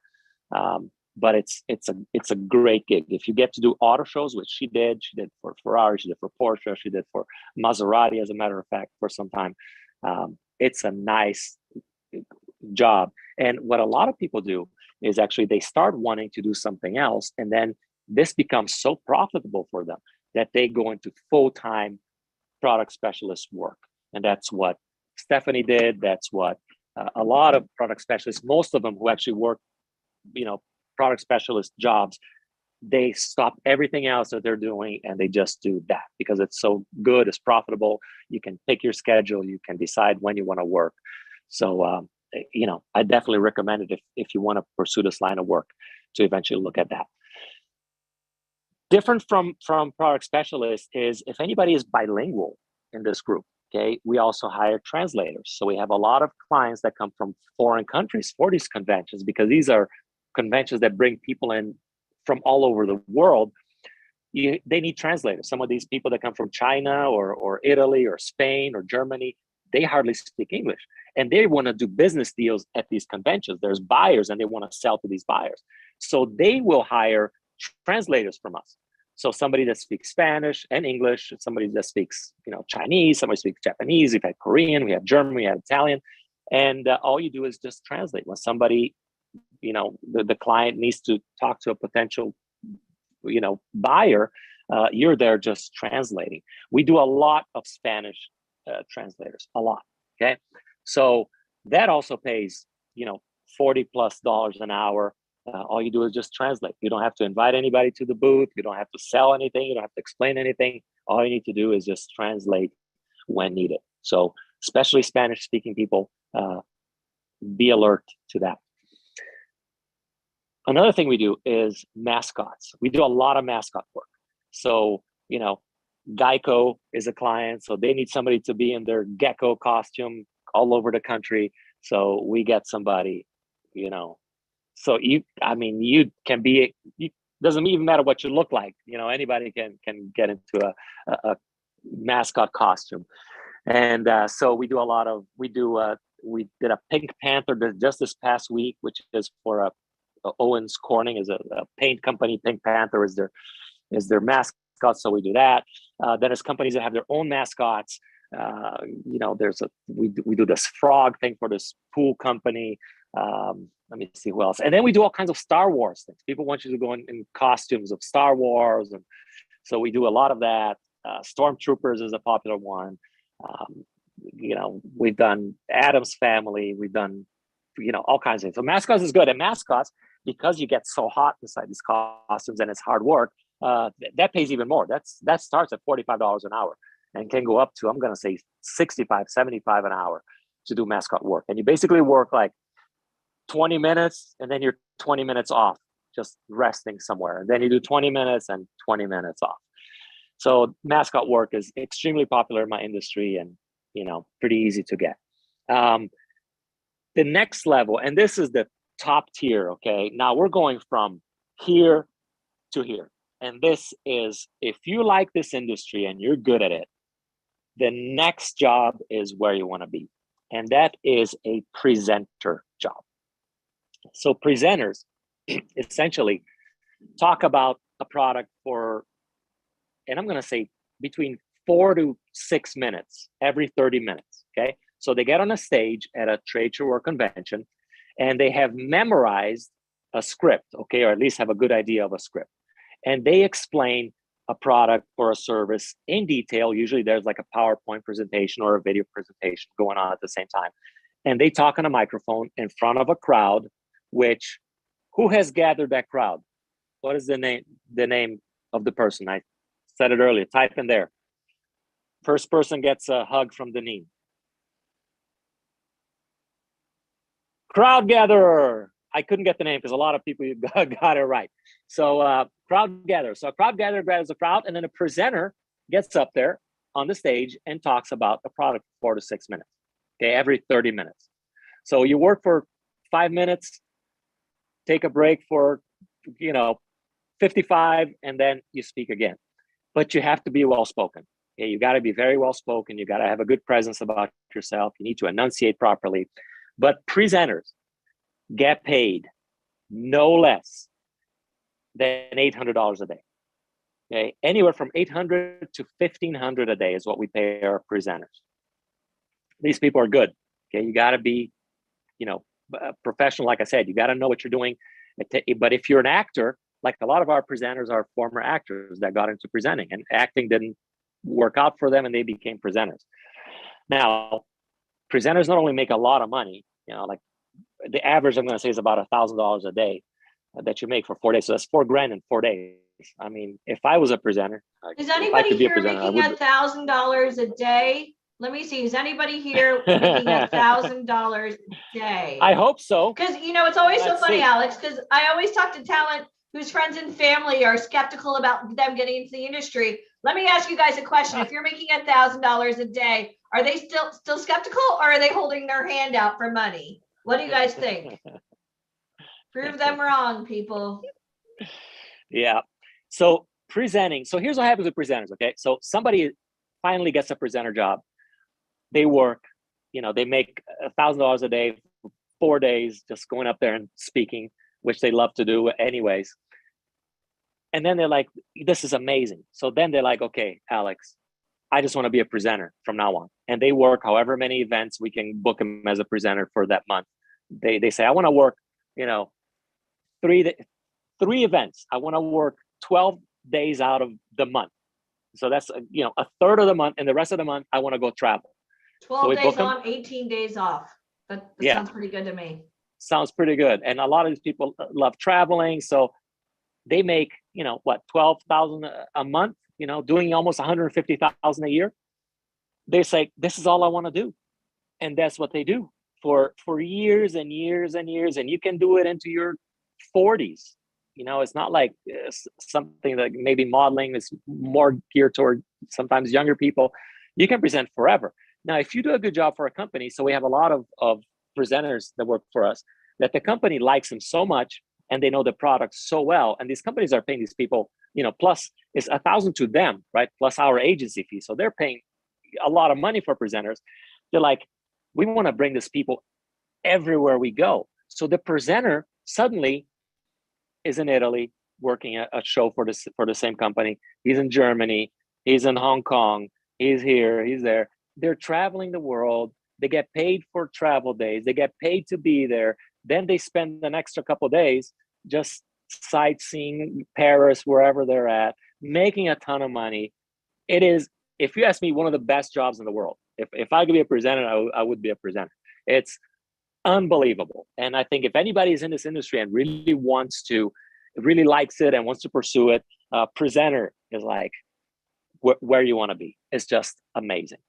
Okay. So that said, I went over a bunch of different types of jobs.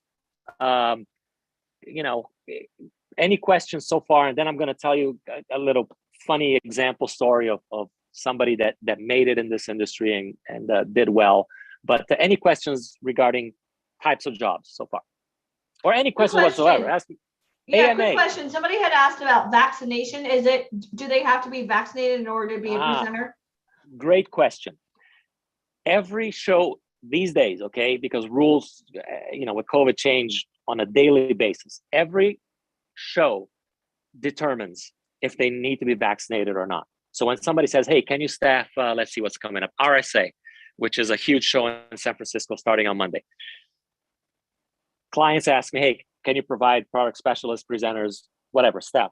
I go to their website and I check, does RSA require vaccination? I'm going to say at this point, it's a 50-50 deal. 50% of the shows require full vaccination, 50% require no vaccination. So at this point, it depends on the show. We have people that are not vaccinated that work for us, but it limits, the amount of work that they can do. They can only work shows that do not require vaccination. If you're fully vaccinated, at this point in time, your chances are obviously higher of getting work. What's going to happen in 6 months? I don't know. Maybe a year from now, no events will require vaccination. I can't tell the future. So that's the answer, I guess. Any other questions? I see a lot of questions. Why don't you guys read it to me, What are the Danine? steps to become a promotional model? Do you get certain connections to get started? Do you need certain? How do you meet your models? Okay, so people find us. Okay, we actually don't go out scouting. Yeah, so I speak for my company. I don't know other agencies how to do that, but there's a lot of people that want to get into this type of work, especially after they hear what it's like or they hear from friends who work in the industry. And you basically just find companies, and I'll give you guys all my contact information in a little bit. I you go to prefer their them to website. go through us, Alex, because if not, you're going to get overwhelming. They needs to go through That's us. fine. Most of them to You know, you. so but basically, you apply. You apply, and through however method the agency takes you, not everybody gets accepted. They will get your information. Like I said, we have 12,000 plus people on our roster. We have, I'm going to say, between 5 and 10 every day that register with us. The majority of those, we just don't have work for them. There's just not enough work for everybody. But find out your local agency. That's my first suggestion, is find out who is locally in your area. Send them an email, and like I said, just Google trade show models, convention models, promo models, and then your city. Promo models Atlanta, promo models Los Angeles, and then you'll see the agencies that hire for that reach out and say, hey, how can I join? And hopefully they will reply to you. David, no one cares that your phone died. Please stop typing silly stuff in the chats. Like, I'll be right back. Like, no one cares. Stop. All right. I mean, Alex, we know each other. I mean, getting somebody, if I'm like, oh my gosh, you have to meet Linda Joyce Minor. Hi, Linda. If we know each other and then we recommend somebody, what is the likelihood that somebody will, kind of go up that ladder as far as becoming a presenter with you or having more clout? Okay. I'm going to review every submission myself. Okay. And you'll be on the roster at that point. I have your information. If your profile looks good, okay, you got to put some effort into filling out a profile, because we ask for bios, we ask for experience. You don't have to have experience, by the way, to be in this industry. Okay. If you have never done it before, which I imagine most of you, if not all of you, have never done this before, that's okay. You can acquire experience. You're going to have to start with jobs that maybe pay a little bit less. Maybe a client wants 50 people and I don't have 50 people. Then I use somebody that doesn't have experience. And by the way, let me make something very clear. I don't select who works, okay? And that's very, very important that you guys understand. I don't pick the person that gets hired. The clients pick who gets hired. I'm simply the person that sends the client who he can choose like from. An agent. We can't Like confirm that the casting director is going to pick you. We don't book you. The client books you. We Exactly. only send it over. You can't get anybody jobs. I can't get anybody a job. People are like, oh, I know you, you're my friend or whatever, or at least you recommended me. Ferrari's the client. They're the ones that are making it rain. Exactly. So you provide models that fit the criteria, but it's up to them whether or not they're going to pick you. Absolutely. So I'll tell you about the process. Okay. So the process is as follows. So let's pick an event. There's a show called Modex in Atlanta. It's like fashion and stuff. We staff that a lot. So a client for Modex, let's say, Bubble Butt Jeans. They contact us and say, hey, we need greeters for our booth. Okay. Okay. How many do you need? I need 4. All right. So I basically then send an email out to all the talent, and all the talent in Atlanta, okay, because I have all my talent divided by cities. So I will send to everybody in Atlanta that's on our roster a casting notice. Casting notice will say, we're looking for female, male, only male, whatever, greeters for Modex. The rate is $30 an hour plus parking reimbursed. The dates are, July 21st, 9 to 5, 22nd, 9 to 5, 23rd, 9 to 1. Attire, business casual. Duties, just greet or work, just greet clients, okay? If interested and available in working this, just email me back, reply with available, okay? So then, let's see here, Stacy Goldberg replies, says, hey, I'm available, okay? So I go on my list and I put, okay, so Stacy is available. Then I see Deborah is available. Then I see, Cheryl is available. And I compile a list, and then within, I'll say 24 hours at the most, okay, you gotta be quick, okay? That's also something to remember. You can't wait 2 days because the client's waiting on profiles to review. So within 24 hours of my casting, I will send the client profiles of everyone that's available to work Modex, okay, for them. Client gets the profiles. They look, the profiles has your pictures, your bio, your stats, height, whatever, has your, the shows that you work, the companies you represented and all that. Then they say, Alex, I would like to book, Cheryl, I would like to book Maria, I would like to book Damien, and I'd like to book Shauna. All right. So then I reach out back to you and say, hey, the client wants to book you for this job. Are you still available? Okay. And you say, yes, I'm available. No, I'm not available, whatever. If you're available, then I say, okay, I'm going to book you for this. Hold the dates until, tomorrow for me while I close the deal with the client. Then the next day I book you for the job. Okay. And what happens if they don't show up? Because we got a lot of people. I'll be there, and then they just don't show up. Family first of all, emergency, the whole spin the you wheel sign an for the agreement with us. excuses. Okay. So you sign an agreement with us. And the agreement says that you're going to be there, yada, yada, yada. And it happens a lot.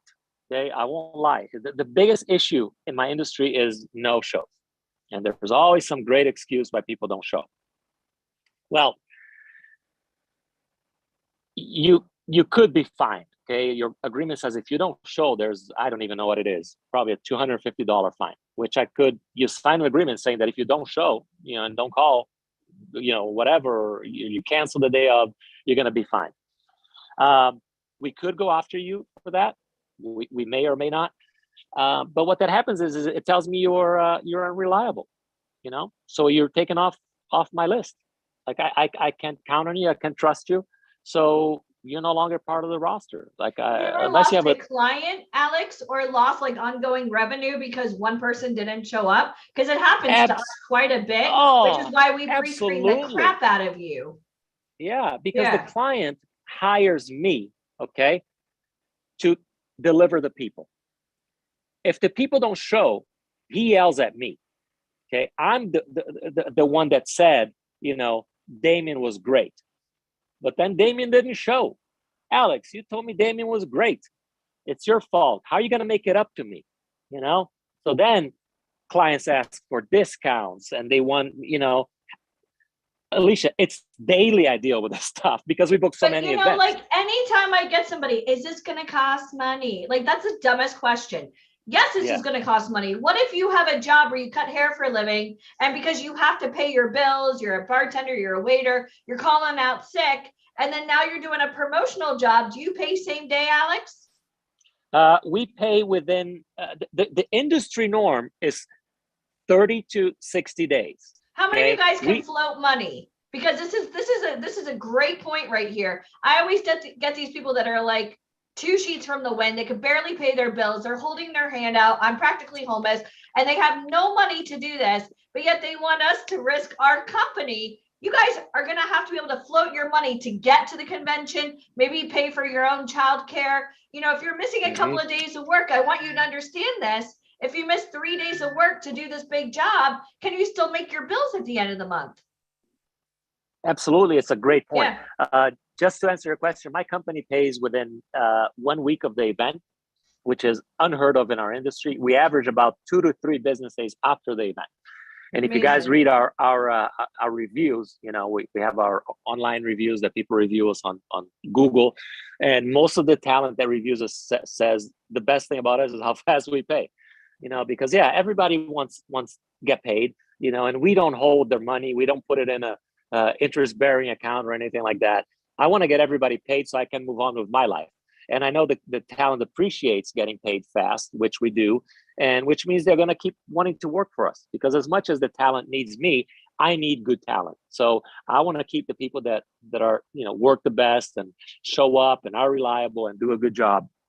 And they're doing these little jobs before they get the big job. So if they're showing up and they're having a great time, then they're able to get those higher paying jobs, correct? Like a lot of times you're not just getting the big presenters. And that's a great point, because we have so many people that flake on us. Okay, it's really it's terrible. It happens so much. It's the biggest headache I have is replacing people, and I do it on a daily basis. I'm replacing talent that didn't show, canceled. The night before, the morning before. It's just such a headache that I have big clients, We have clients that are multinational corporations. Under Armour is a client, DirecTV is a client, Sennheiser is a client, Ferrari is a client, Porsche is a client. I will never send a newbie to work for my main clients. Like, you got to have proven yourself that you're reliable, you're good, you're good on the trade show floor. After each event you work, I talk to my client, the exhibitor that hired you, to see how you did. And all of that I take into consideration. After you've proven yourself, I will send you to the big jobs. But everybody starts at the bottom. Like, I would never risk my company's reputation on somebody I don't know. It's like entry level. So you got to do the dirty work. That's why we have a boot camp. 16 hours. Exactly. You know what I mean? If somebody really wants it, we'll see you at the finish line. For those of you that don't make it, it wasn't meant, for you. And that's why, I mean, if you really want to do this, you got to show, you're not a liability, you're an asset. So you say you're going to be there, prove it. Yeah, and words, I mean, everybody says, like I even see in the comments here, everybody's saying, oh, I'll be there, I'll show up. Listen, I will say I'll say maybe 1 out of 10 people that have worked for us make it over a year. It's just too many people that want to do this work, and too many people that aren't good enough or aren't dedicated enough. But if you are, you can be in it for years and years and years. My stepdaughter has been working for us for, 6 years now. She does great. She's amazing. Not only is she our stepdaughter, she's amazing on the trade show floor. And in the beginning, clients would request her and they'd love her. And then they say, well, when we come back in 6 months for the next show, we want her again. And we want her for, next year for the same show, we want her again. Now, I don't need to send her to new clients anymore because all her business is just repeat clients. And she travels all over the world. And she knows the products already. She knows the products already. So, next week she's going to San Diego. She's staying at the Westin in San Diego, which is like a super hotel. It costs like, $295 a night or something. So she stays there for free. And, the client loves her. Then the month after that, she's going to Houston. Then she's going to Chicago. A client, has taken her to London to work. She's living the life, and the clients love her. She loves the clients. She already knows them. Then, when she works in places like San Diego, or there's always this event, she works on the beach. Now, because we live in Las Vegas, the client says, you know what, why don't you bring your boyfriend, to come spend the weekend. So then her boyfriend drives down and meets him there, and he spends the weekend beachside, and it's all good. And, last time they did an event in San Diego not too long ago, and they had Flo Rida singing at the ending party, and they went on the stage. She sent me a picture of her on stage singing with him. Press kit, her social media. Yeah. I love hearing you speak, Alex, because there's so many people that come on these calls and they just want to be on the cover of a magazine. But is it okay with everybody if you're in a magazine or you're a promotional model, you're a brand ambassador, getting real work, making lots of money, but yet you don't have paparazzi chasing you? Are you guys okay with not being famous, but being successful? You know what I mean? Because that's a big part of this business. $1,000 a day, that's some Breaking Bad money. I mean, for anybody trying to get into anything. So I think people really focus on the stardom. And one thing I wanted to ask you very quickly, I mean, we've seen a lot of really crazy people in this world lately. Are they going through any social medias to make sure you're a sane person before they hire you? Are they doing any of that now? Here's what I do. I don't give the talent social media to the client or last name so they can look them up, because what happens a lot, sadly, in my industry is a lot of people bypass the agency. So the clients, a lot of them will find the talent on social media and say, you know what, let's just get rid of Alex and Live Talent and we'll deal directly. It's a real problem. Probably the biggest problem in my industry is that, especially after they work once together. But what the talent doesn't know is that I actually attend a lot of these events. And so I will find my client and my talent working together, and they bypass me.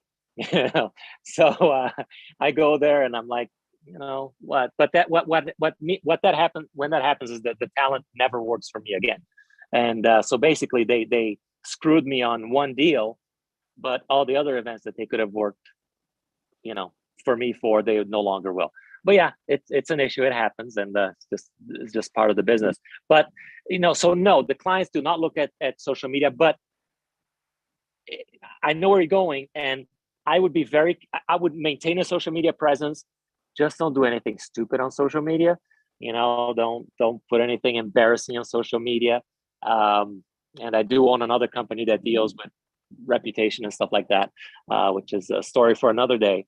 But yeah, I actually want to pick your brain on one more thing, if it's okay. Go ahead. Okay, so like a lot of the people that come on my calls, they all get approached by these like brand ambassador and like the influencer stuff on social media. DM me. Like my little boy, he's not even 2. DM me. He's a baby. And a lot of people, what you don't realize, those are bots. They're not real people. And it's really sad to say, but a lot of people get so excited, like, oh, I'm a model. People are recognizing me. No. And I really want to stress this to you. If there's ever a company that wants you to, promote their brand, don't spend money to promote the brand and then pimp it out all over your social media, because you're not a model. Ready? Wait for it. You're a consumer. So I think there's Correct. A lot of like misinterpretation when people get these DMs. Oh my God, like Cheryl Scott. Hi, Cheryl. Oh, I could be a model today. I just have to buy this, $40 moisturizer. And then Cheryl starts promoting it organically through her social media. She's a consumer for that brand. It's like genius if you think about it on like, the business side for these brands to do that, because so many people want to get into modeling and they're looking for that quick flash in the pan, like I'm a model today. I decided today I'm a model today. So can you? And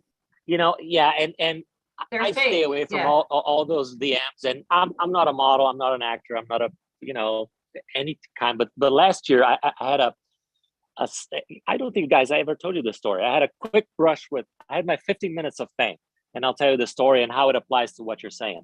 Is when COVID hit, I had nothing to do, so I was looking for something to do.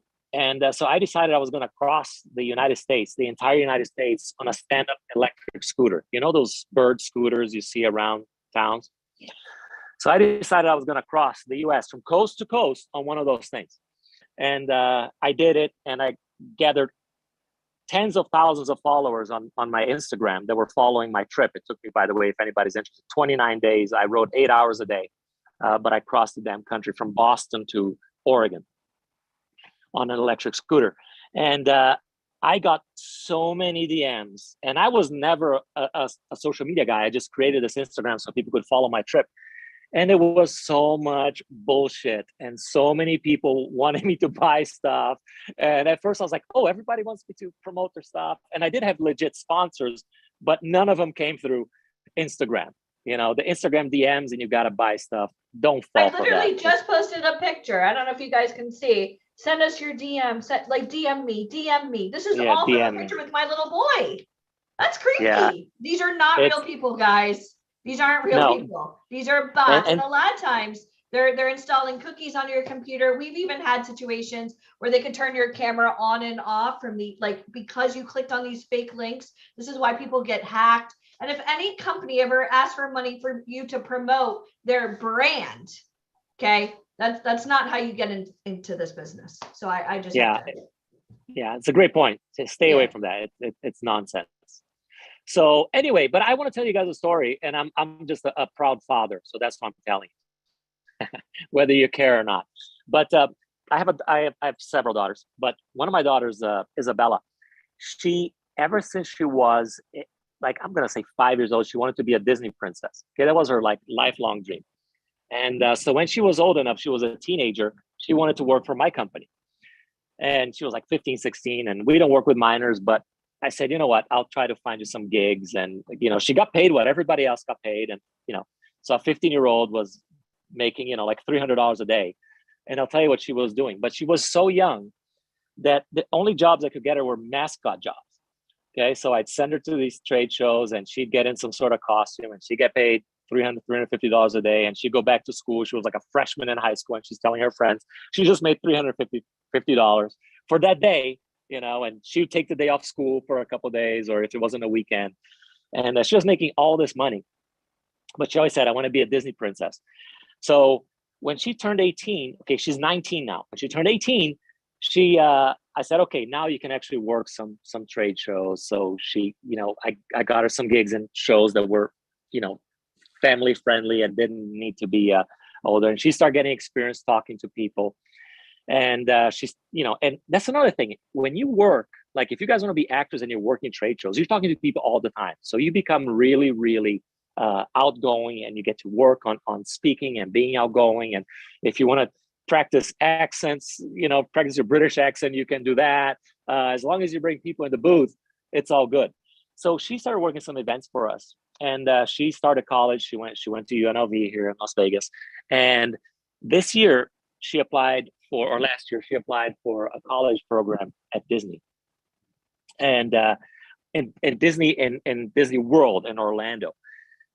So they accepted her, and they said, okay, you can come here for 6 months, and you need to work. We're going to give you some sort of job. You get to work for 6 months. You get to take time off. UNLV, it's a college program, so the university allows you to do that. So she moved to Orlando in January of this year, January 31st. And she started working. They put her, if anybody here has been to Epcot Center, they have all these different countries represented. So they put her in Mexico, and every day she goes there and she works at the Mexico Pavilion selling whatever they have her sell. Best And margaritas, just putting it out there. Yeah, not margarita. She's too young to sell margarita. Churros. So she sells us sombreros.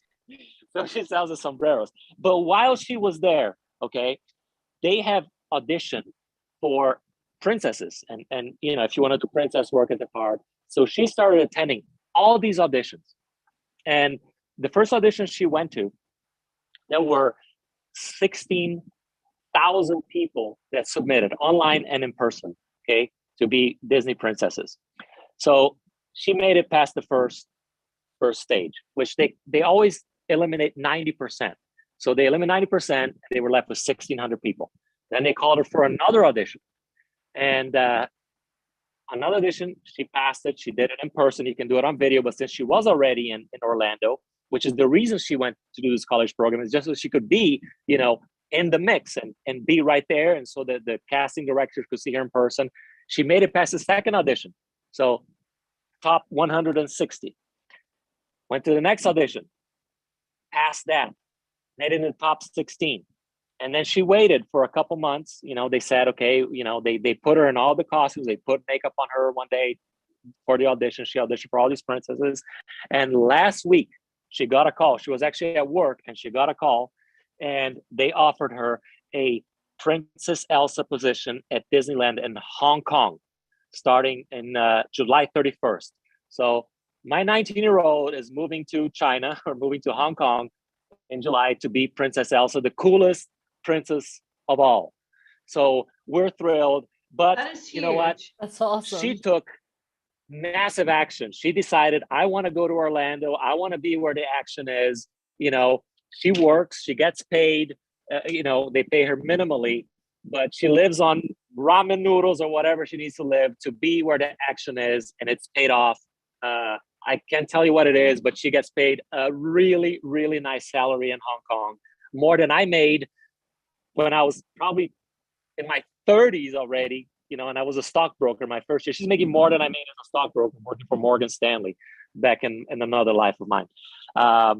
And they pay her, her housing. They pay her, they give her a monthly allowance of, I guess $1,000, whatever, for food. She is so excited. I'm so excited for her. But Travel you got to go at after that age. That is, oh my God. It's just the experience. I'm happy she's going, actually, because she could have gotten the job in Orlando. I'm like, no. She's got to go to Asia, go somewhere else, go meet different cultures. And I'm a big traveler. So I'm just so thrilled for her. And, and she got her dream, is all she ever wanted, but she went after it. She did whatever she could, she had to do, and went where she needed to be, and it paid off. So follow your dreams, guys. They're within reach. Alex, that was amazing. Thank you so much, and congratulations to your daughter. I didn't hear Absolutely, yeah. And you've met her. You met Bella. She actually spoke at a boot camp, and yeah, you met her. She was there. So I actually was supposed to speak. I did speak at one of the, Denise's events, VIP Ignite events here in Las Vegas, and I spoke twice.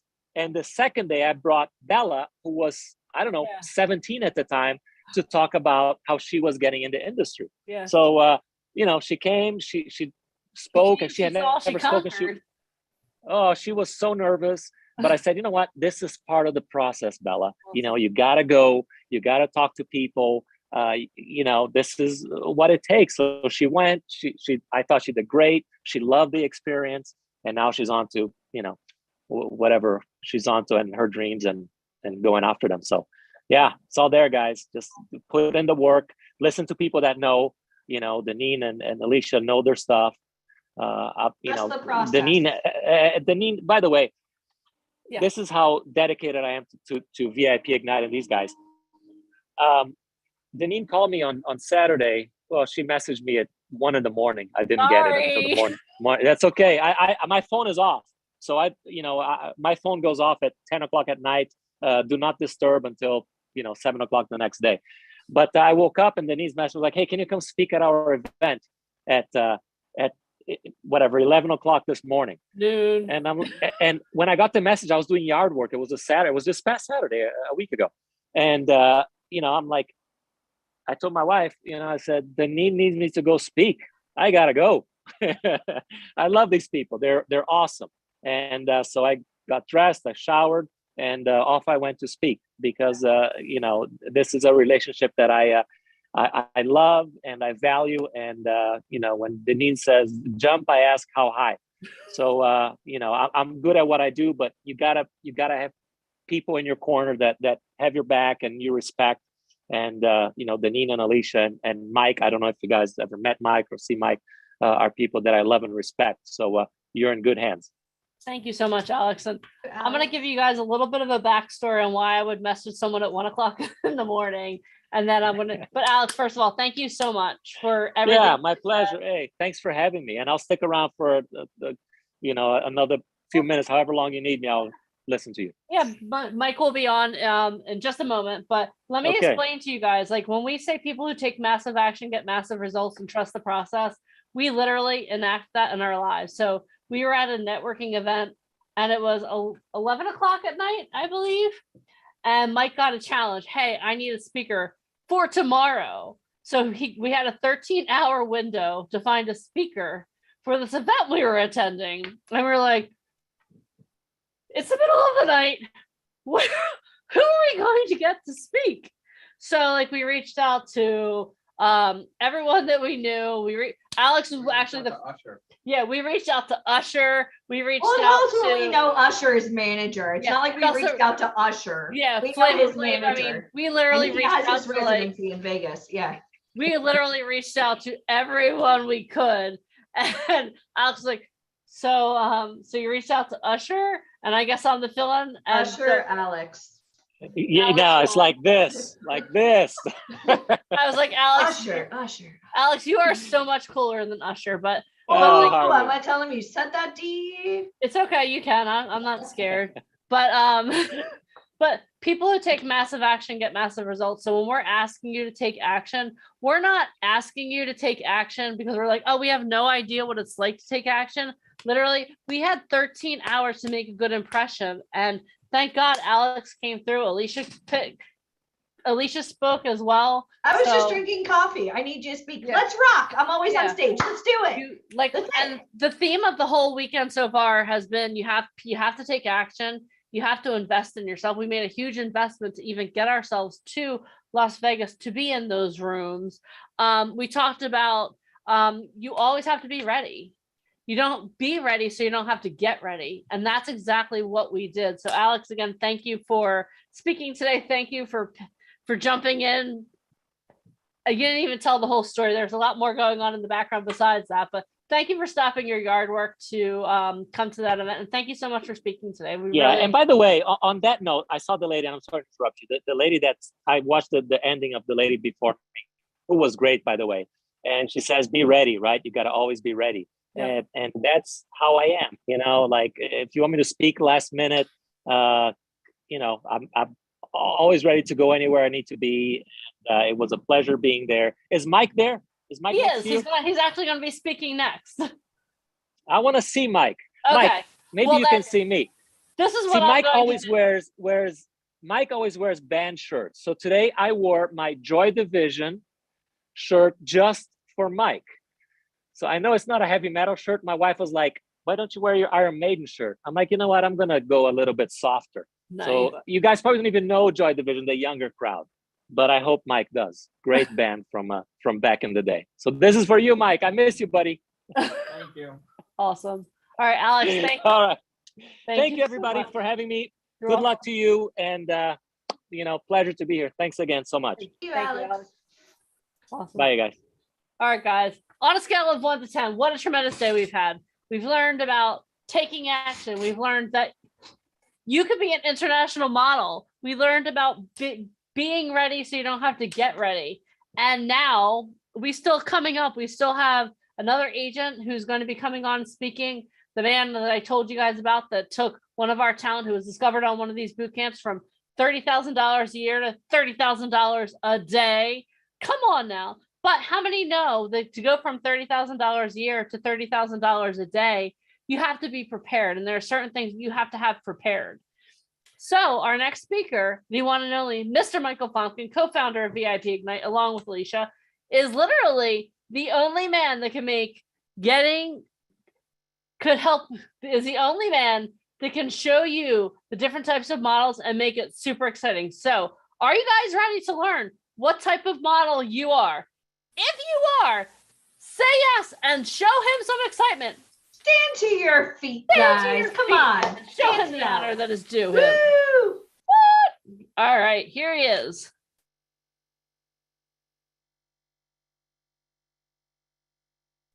Can everybody hear me? Yes? Yes, sir. Good. All right. Awesome. Thank you. All right. Let me just share my screen so we keep everything on time. All right. So I know we have a lot of new people on here, so I'm just going to kind of talk a little bit about the modeling industry, but just want to give a shout out to all the speakers, especially Alex. He's absolutely an amazing friend, partner. We have so many things that we're working on in the background that I'd love to share with you guys, but I can't right now today. But since this is our last boot camp ever, and a free boot camp that we do, we really want to go over the top. So I will be sharing with you guys some of the things that we are working on. And I think you guys are going to be really excited about that. So with that thought in mind, my name is Michael Fompkin, and today we're going to learn about diversity and being you, the science, the structure, and the framework. What type of model are you? Okay, so obviously we all know the world has changed.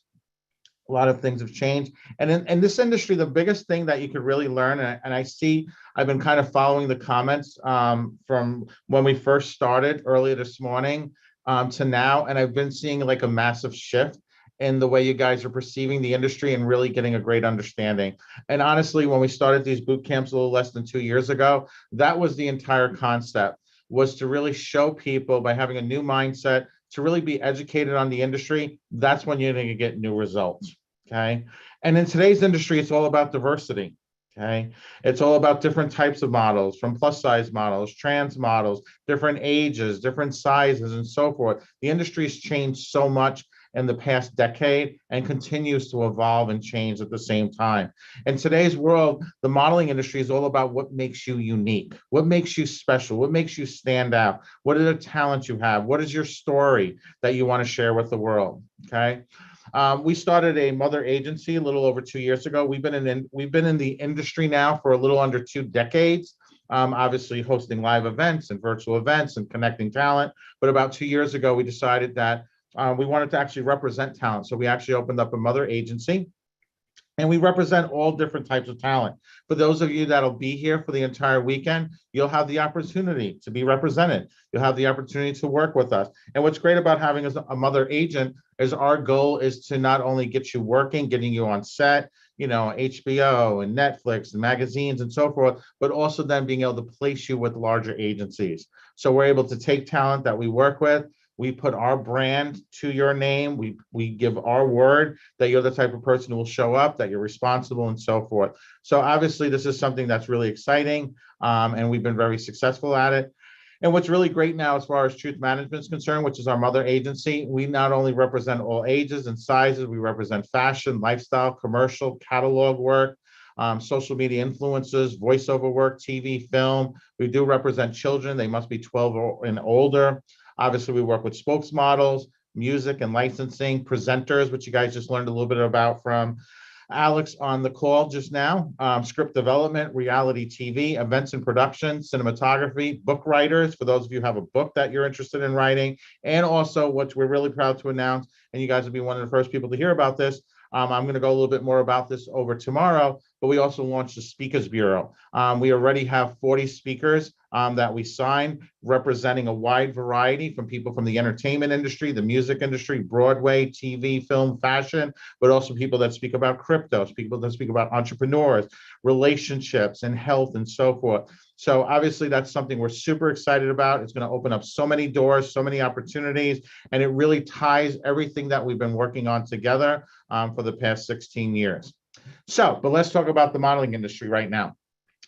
Most of the world, when asked to describe a model, will answer with the wrong question. So if I went up to an average person, somebody who does not work in the industry, and I say to them, describe to me, what do you think the average model looks like? This is the answer I'm going to get. They usually will say female. They will usually say they're very tall and very thin. And they'll say they walk the runways of Paris and New York, Milan, and so forth. Okay. And what they're describing is what's called high fashion editorial models. Okay. So to be a high fashion editorial model, you need to be tall, slender, unique looking models, which are typically hired for high fashion. British Association of Model Agents explains that female models' height should reach between 5'8" and 5'11", with a 6 to 8 dress size, 34, 24, 34 bust, waist and hip measurement. Okay.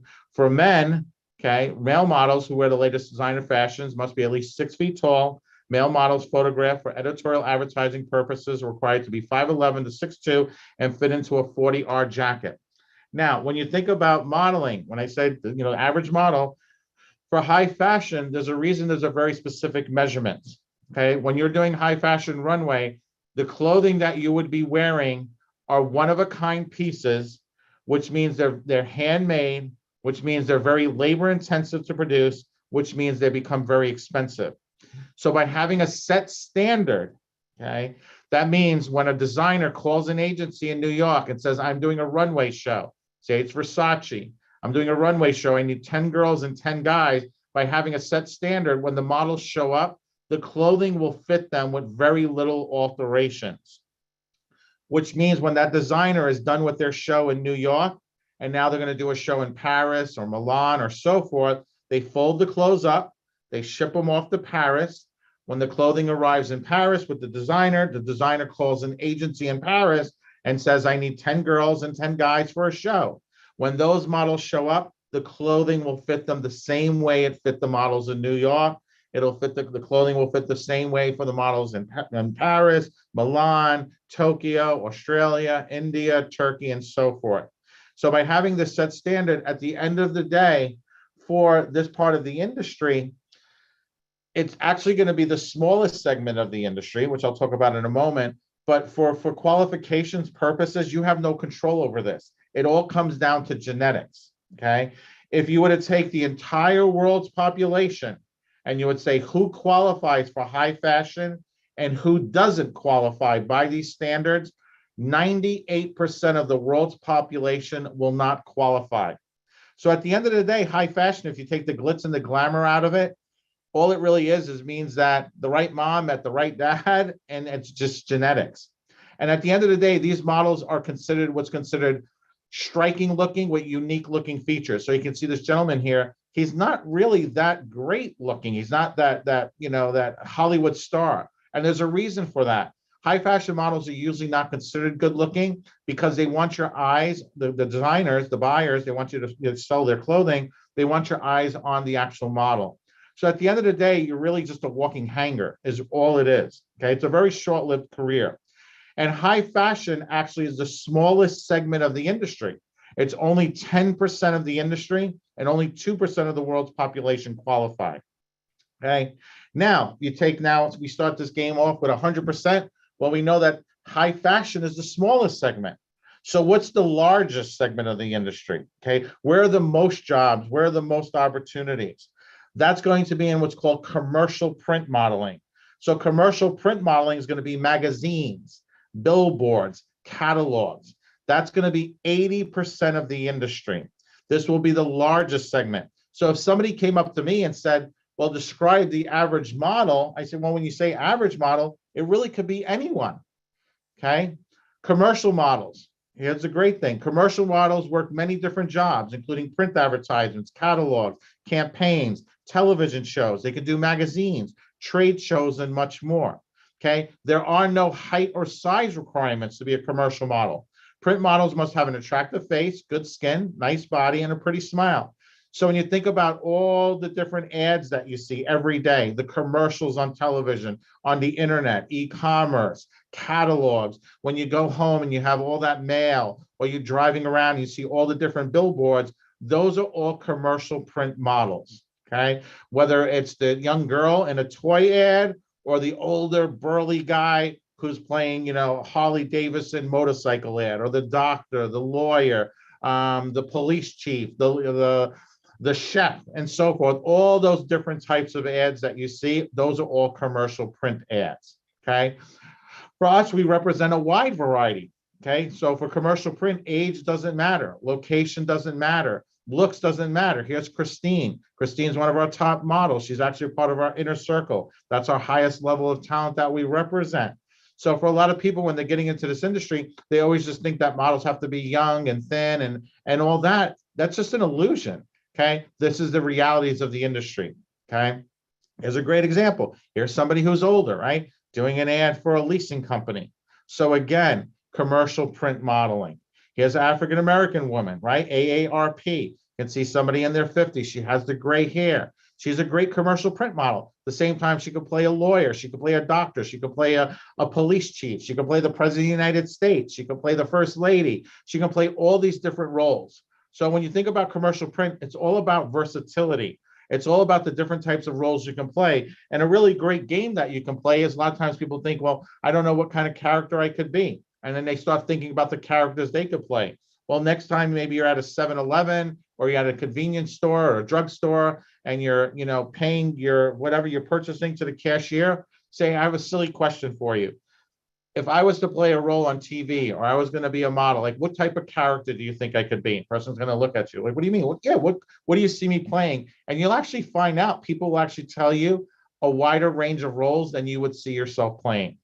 Okay. You can be the little best friend. You can be the older brother and so forth. So it's a great little game to play. So again, here are commercial print models. You can see the diversity, the mom, the dad, the child, and so forth. Okay. Here's Sid, one of our top talent, again, part of our inner circle. You can see she's a great commercial print model. She can play a wide variety of different types of roles that reach out to different demographics, different looks, different ages, and so forth. Okay. So again, commercial print modeling, magazines, billboards, catalogs. Next time you're out, I want you guys to start seeing the world a lot differently. Start thinking about the ads that you see. Start looking through that junk mail and saying, hey, these are roles I could play. I just need an agent to get me these opportunities. Again, billboards in Times Square, billboards throughout the United States. There's advertising in every single market. Okay, there's local advertising. I'm sure you guys get all those little flyers and junk mail and coupons. Okay, there are national ads and then there are local ads. There are international ads. When you have an agent will be able to negotiate on what rates you're getting paid. Are your ads going to be running in a magazine one time? Are they going to be e-commerce online? Are they going to be running commercials? Are they going to be running, in segments on YouTube? Are they going to be shown in an airline? When you're watching an airline, you see those commercials. Are they going to be done commercials on your phone? There's all different types of rates. That's why talent have to have an agent to work with. Okay, you're not able to do that. You're not going to be able to negotiate your own rates. Okay, agencies have insurance to make sure what happens if a talent didn't show up. There was an emergency. You fell down a flight of stairs and twisted your ankle and you can't show up. How does that affect the shoot? When you're doing shoots can run $100,000 plus a day. Okay. The last thing you want is the model not showing up. You just saw, some of the issues that Alex has in the promotional world, right? For trade shows. Imagine shooting for a major client, on the other side of the world or so forth. Okay. How important that is to make sure you're there. Obviously, we understand this industry. We've been doing this for over 16 years. We've been featured in major publications. We've had the opportunity to open up the stock exchange. We've won over 38 awards, including 6 Tonys. We're investors in Broadway shows. 2013, we won the Tony for Best Play. There you can see a photo of Alicia behind the scenes. So our whole business is built on relationships. People always say, invest in yourself is the best investment you can make. And I agree with that, but I take it a step further. The best investment you can make in yourself is investing in relationships and being able to have the right people in your life, people who are the best at what they do. And that's the one lesson. If you guys take anything from this weekend, take that, and also take that your most valuable asset is time. So for so many of you guys, I saw in the comments, you've been trying to do this for years, okay? Stop it. Take massive action, change your story, change your life, because when you take massive action, time starts working for you, right? Everybody has the same of 24 hours a day, whether it's myself, whether it's Alicia, whether it's a Broadway writer, an actor, Hugh Jackman, whoever it may be, we all have the same amount of time, and that time can't be replaced. When we run out of time, that is it, okay? So make the maximum instead of waiting. The best time to plant a tree was 20 years ago. The next best time was today. So again, billboards and so forth, all commercial acting. Here's some of Ryan's talent. This is actually for a Korean clothing line. This was shot in New York City. So even though these ads ran throughout Korea, throughout Asia, the ads were actually shot in New York City. So again, location doesn't matter. Okay. The world's changed, right? You have to have a new mindset. By having a new mindset and understanding how the industry works, you're going to get new results. So again, here's some more examples of that commercial print. Here's actually one of our talent, started at VIP, came heavily involved in the modeling industry. From there, he was from a small town in South Dakota. This town was so small, they only had one traffic light. And he made the decision to come to New York, started building his modeling career. His modeling career expanded into TV and film. He now lives full-time in Los Angeles. So again, there's so many opportunities. Here's another gentleman, Mike Tresh, one of my favorite talents to work with. He's also a part of our inner circle, our highest level of talent. He's a writer. He's a producer. I actually was just going back and forth with him on Facebook. His film just won a multitude of new awards, okay? And he works very closely with all of our speakers, with all of our industry experts. He realizes the value of surrounding himself with the right people. He has his own podcast. He formerly used to be with the WWE. He's one of the most interesting characters I've ever met. Okay, classy Mike Trash, as we call him. I'm not sure if he's on the call today or not. I know his film just won a bunch of awards, so he's working on that. You then also have fitness modeling, right? So not only do you have commercial print, you have editorial, you have high fashion, you also have fitness. So fitness is a division of commercial print. Fitness means that you're in really great shape, right? You have that, you're a bigger person. You could do ads for Nike and so forth, okay? When you think of TV and film, again, commercial print, age doesn't matter. Here's 2 gentlemen, 2 different ages, both working in the industry. Obviously, everybody recognizes the man on the right? He has that deep voice, okay? When you think of ads, think of like ads for Geico. You got the mom, the dad, the dog. The star of the ad is the insurance company, right? You're working for these different products. Here's another person you guys should all recognize, Flo from Progressive, right? Most of you guys have all seen these commercials forever and ever and ever, right? She's on TV, she's in magazines, she's on the internet, right? Flo, they have a series, right? She's a spokesperson for the company. But how many of you guys ever thought to yourself, who is that? Who is the actress behind that? How many of you guys ever taken the time to say, who is that, right? Well, or how about this gentleman right here? He's the world's greatest extra. He was in a Super Bowl ad with Bar Raphael, okay? He's considered the world's greatest extra. He's been in probably over 500 movies. But yet for most people, they would see him as the kid they picked on in high school, right? But yet he leaned into his character. He leaned into that. He leaned into who he was. That became his why. And in that, it became a success, right? So it's all about versatility. It's all about discovering who are the characters you can play, right? Because mindset is everything. Okay, let's go back to the young lady from Flow. Okay, this is her resume. Her name's Stephanie Courtney. It's her real name, right? She's not Flo as a character she plays, right? For most of you guys, if she walked past you on the street, you would probably wouldn't even know who she was. But yet, look at her filmography. She goes all the way back to 1998, right? She's been in a lot of shows that I'll actually recognize. She's been in ER, Celebrity Death Match, Mad Men, right? She's been 5 episodes of Mad Men. She played Marge, played a caveman in Diane. All these things. So there's all this stuff that she's done. Like, she's built a resume. She just didn't all of a sudden fall out of the sky. She actually originally wanted to be a comedian. Her background, she went to Second City in Chicago. She studied to be a comic. And her agent said, hey, one day, hey, I have this opportunity for you. It's for a commercial for an insurance company. Are you interested? And her whole life changed because of that. Okay.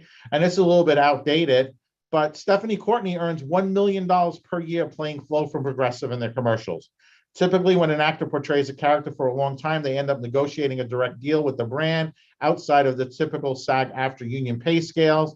They also get a pay bump for being the official spokesperson. Residuals, recurrent residuals mean that she gets paid over and over and over again. So not only does she get her set salary, but every time those ads run, she gets paid on those, okay? When you add it up, someone like Stephanie Courtney actually likely earns at least $2 million per year. This slide is actually outdated. Her new contract, she earns $5 million per year, okay? So every step in her journey led up to this, okay? Imagine she said no to her agent. Imagine she didn't answer the phone. She didn't return that email. Her friends or her family said, you're too old. You can't do that. You're too young. You're not in the right location, right? She came up with excuses, okay? Stop making excuses. Every time you say you can't do something, stop yourself.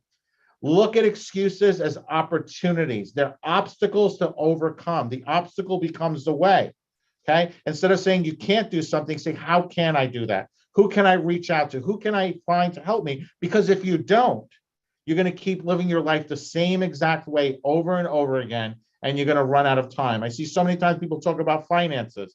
Money is replaceable. Time is not. You can always make more money, but you can never, ever replace time, okay? Alex just talked about promotional modeling. So now we get into that final segment of the industry, or part of it, right? Promotional modeling is involved with a variety of different events. The events pay different rates depending on type of event, location, models' looks, experience level, degrees of professionalism. You guys are walking encyclopedias on promotional modeling. Pay rates can range anywhere from $15 to $80 per hour. This is something you could do part-time. Fitness modeling. Work for Nike, work for different types of clothing lines, yoga, meditation, supplements, e-commerce, trade shows, boat shows, all these different things. The Budweiser girl, Coors Light girl, gaming industry, e-commerce, e-sports. There's so much opportunity. It's unlimited. But it's, again, if you want new results, you have to have your mindset. Plus size modeling, a multi-billion-dollar a year business worldwide. Okay, curves are in. Okay, kids are always going to have work. Kids are always going to have opportunity. I cannot tell you how many times we have so many talent that their child may not be in the industry, but the mom or the dad is. And then they have like mommy and me shoots where they say, hey, we're shooting an ad for an Elmo commercial. One of our talent, she did an ad for an Elmo commercial. They hired her, and then they hired her daughter because they look alike to both be in the ad. They made $5,000 for literally 2.5 hours worth of work, okay?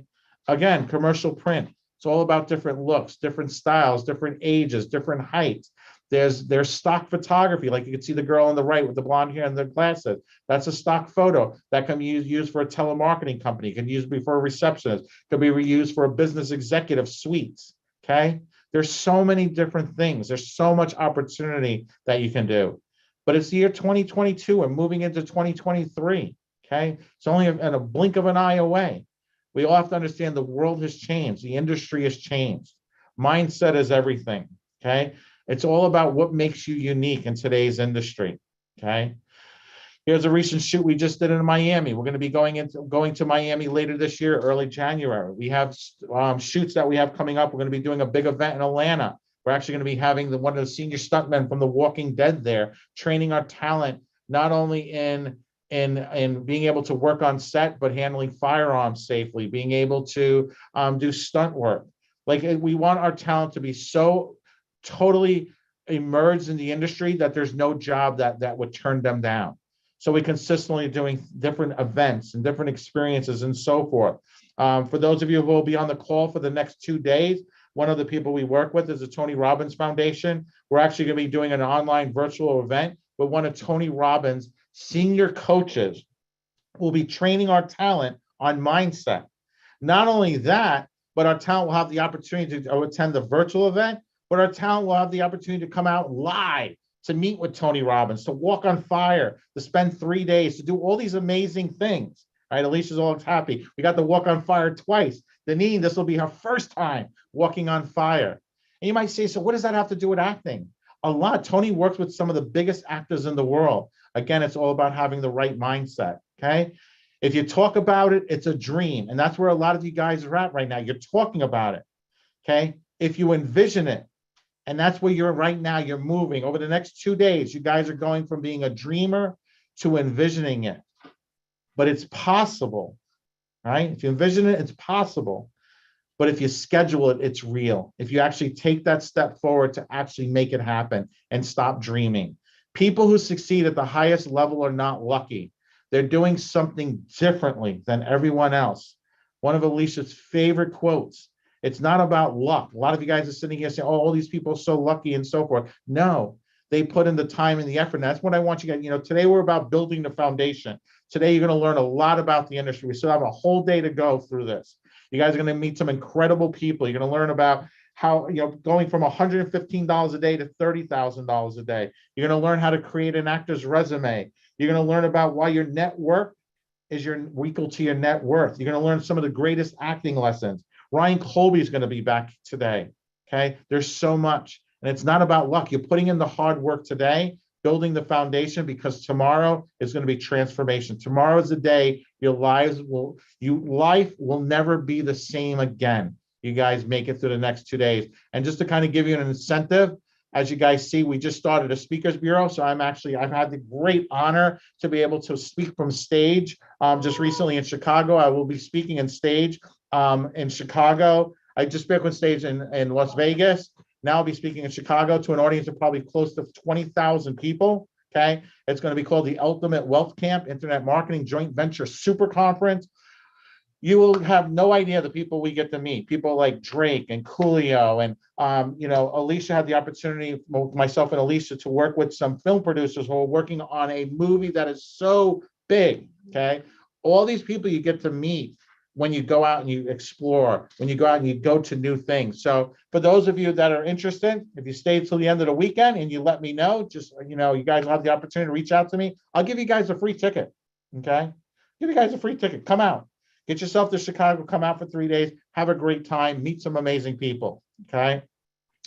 I have a new book coming out, 2023, Elevate Your Message, the Hollywood Storyboard Method, that I'm currently working on. So again, it's surrounding yourself with the right people. It's always, everyone here has a story to share, to tell. You guys are all on a journey, and there's no reason to not share that journey. Deneen talked about earlier about there's different ways into this industry. So maybe some of you guys, it's the opportunity to speak from stage, to meet the right people. It's not just about modeling and acting. That's the easy part.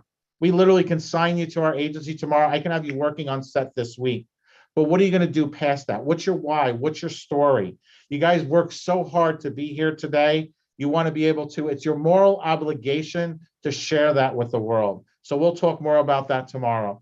But for right now, my name is Michael Fompkin, and this is Diversity and Being You, the science, the structure, and the framework. What type of model are you? High fashion, runway, editorial, promotional, fitness, plus curve, teen, child, commercial, print, lifestyle, and so forth. So I'm going to turn this back over to Ms. Deneen, and we have a ton of exciting things to share with you. And I hope that you guys learned something, and you're learning a lot. Continue learning, and the most important thing is to take action. So I'll talk to you guys in a little bit.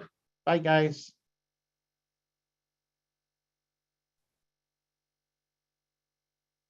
How awesome was that, you guys? On a scale of 1 to 10, like, how much did you learn about being a model? So here's a question I want to ask everyone, since I told you that this whole day was about a conversation, right? I told you it was a two-way conversation. So the information that you just received from Michael, what type of model are you? Type it in the comments. Are you a commercial print model? Are you high fashion? What type of model are you? Commercial print, Curve Plus? Right? Yeah. No, how awesome is that though? Like now you know where you fit in the industry. Nobody could ever take that away. No one can ever. The information that you've received, Friends or haters or bullies, never. the information that you received, no one can ever take that away from you. You've heard from multiple people. You heard from our first agent this morning that you could be, you can be, there's a place for you as an international model. I want you to point in the camera and say, there's a place for you as an international model. Hold on, I'm watching you guys. When I ask you to do something, this is a conversation. This is participatory. So let's do this. Let's try this one more time. There's a place for you as an international model. Okay, now point to the side. There's a place for you as an international model. There's a place for you as an international model. How amazing is that? How exciting is it that there's a place for each and every one of us as an international model? Now we all know where we fit in the modeling industry also. How exciting is that? You also learned, how many of you thought it was like, there was like some kind of magic pill, like red pill, blue pill, like we're watching The Matrix. Oh, this is how it happens. What has been, and I want you to type this in the comments because this is a conversation. This isn't me talking to you. This is a two-way conversation. What has been your biggest takeaway thus far? And Jenna, no, it's not possible to do high fashion. High fashion for people that are 5'6" starts at 5'10". I hate to break it to you. I'll give the dimensions really quick for high fashion. It's 5'10" to about 6 feet, dress size 0 to 2, hips 32 inches or less. And in order to do high fashion, typically for females, it's 15 to 19 years of age. So that's why I laugh, like when people go to like Barbizon and John R. Powers and John Casablancas, they'll spend $3,000 to learn how to walk the catwalk. That's cute, but just you have a better chance of walking on water. So, you know, again, like just because you want to walk runway doesn't mean it's possible for everybody that dreams about it. And that's not me being mean. That's me being real. It's like going to the Apple store with the Samsung. You know what I mean? Like, and it's sad to say there's nothing that sample sizes, like when designers make sample sizes, like literally we can have talent just go to Milan. It's almost like an Apple phone case. We know it's compatible. Like for me, especially you guys met the baby, I'm like lighting candles in church and like, you know, saying prayers that jeans that I used to wear would even fit. You know what I mean? Like it's hard to buy stuff online when you don't know your sizes. So a lot of times high fashion models, they're walking hangers.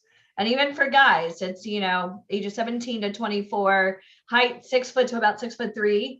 Like your waist size can't be bigger than 32 inches. Like you have to wear, it's a certain size. Okay.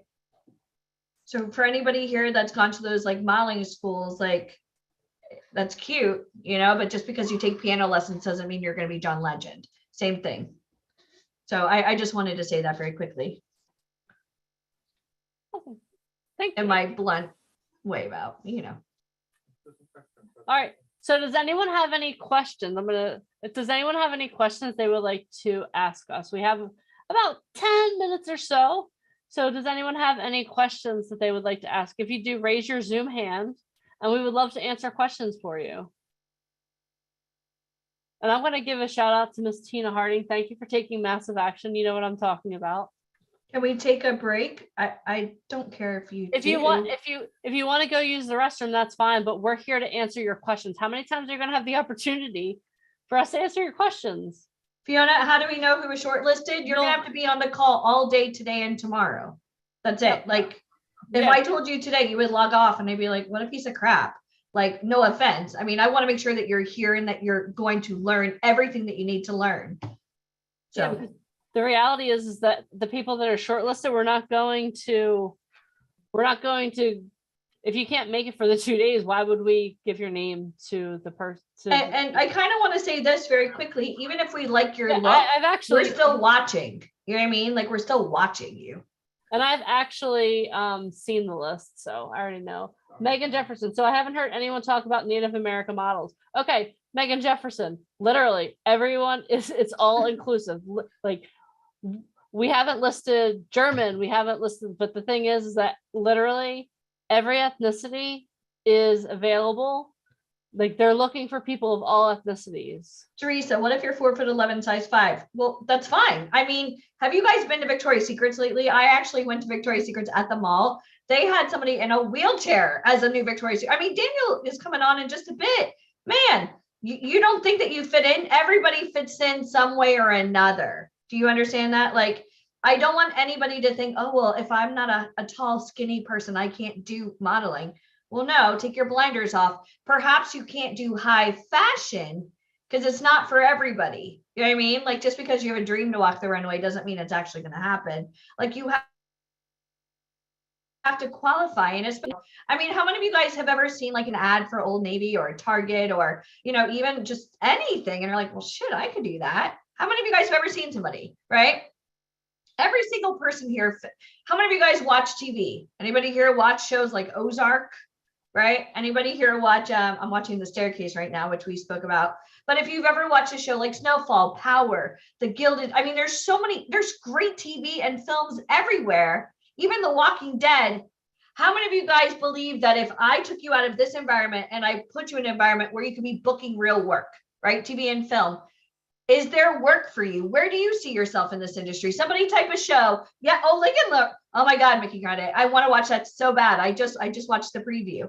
How many of you guys show me, type very quickly, what show could you see yourself on? Okay. And don't say America's Next Top Model because I'll slap you. Outlander. Shameless. Good show, Michelle. Jamie and Claire, I swear. Hottest couple alive. Don't even get me started. Ozark. Okay. Stranger Things. Walking Dead. Okay. Cloak and Dagger. So like you guys could like see yourself in TV and film.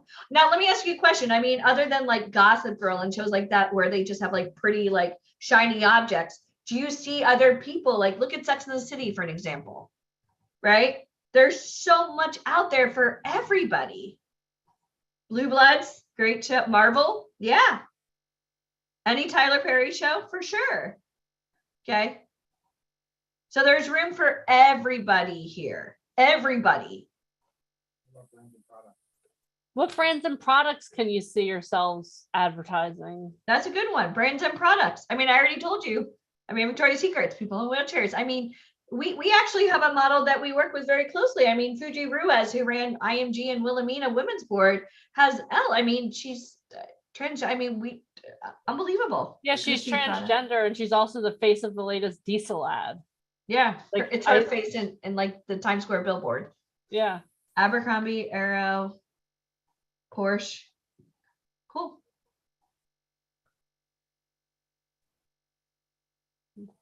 So, I mean, everybody, now that we take the blinders off, I think so many people, Deneen, they're afraid to get into show business. They think that they have to be the next like Naomi Campbell or the next like, you know, Kaya Gerber. And those are high fashion models. It's a very cutthroat business, which is why we know their names. It's like 0.1%. You know what I mean? Like, so there's a lot of opportunities for everybody on this call. Yep, there are. All right. So I see our next guest is on, but let's take a question. I'm going to take a question from the one person who has their Zoom hand up, who is on camera. Tracy Limon, can you unmute yourself?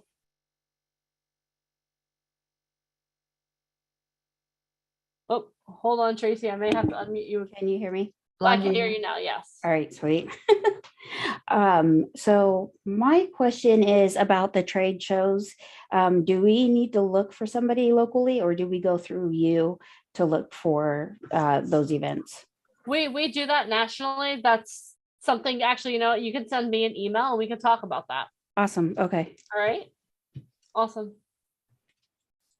I will do that. Thank you. You're welcome. Does anyone else who is on camera have a question for us? You have to be on camera to ask a question. Yeah, I'm not. You have to raise your Zoom hand. So what you do is you go to reactions and then you it says raise hand. Okay, Kalila.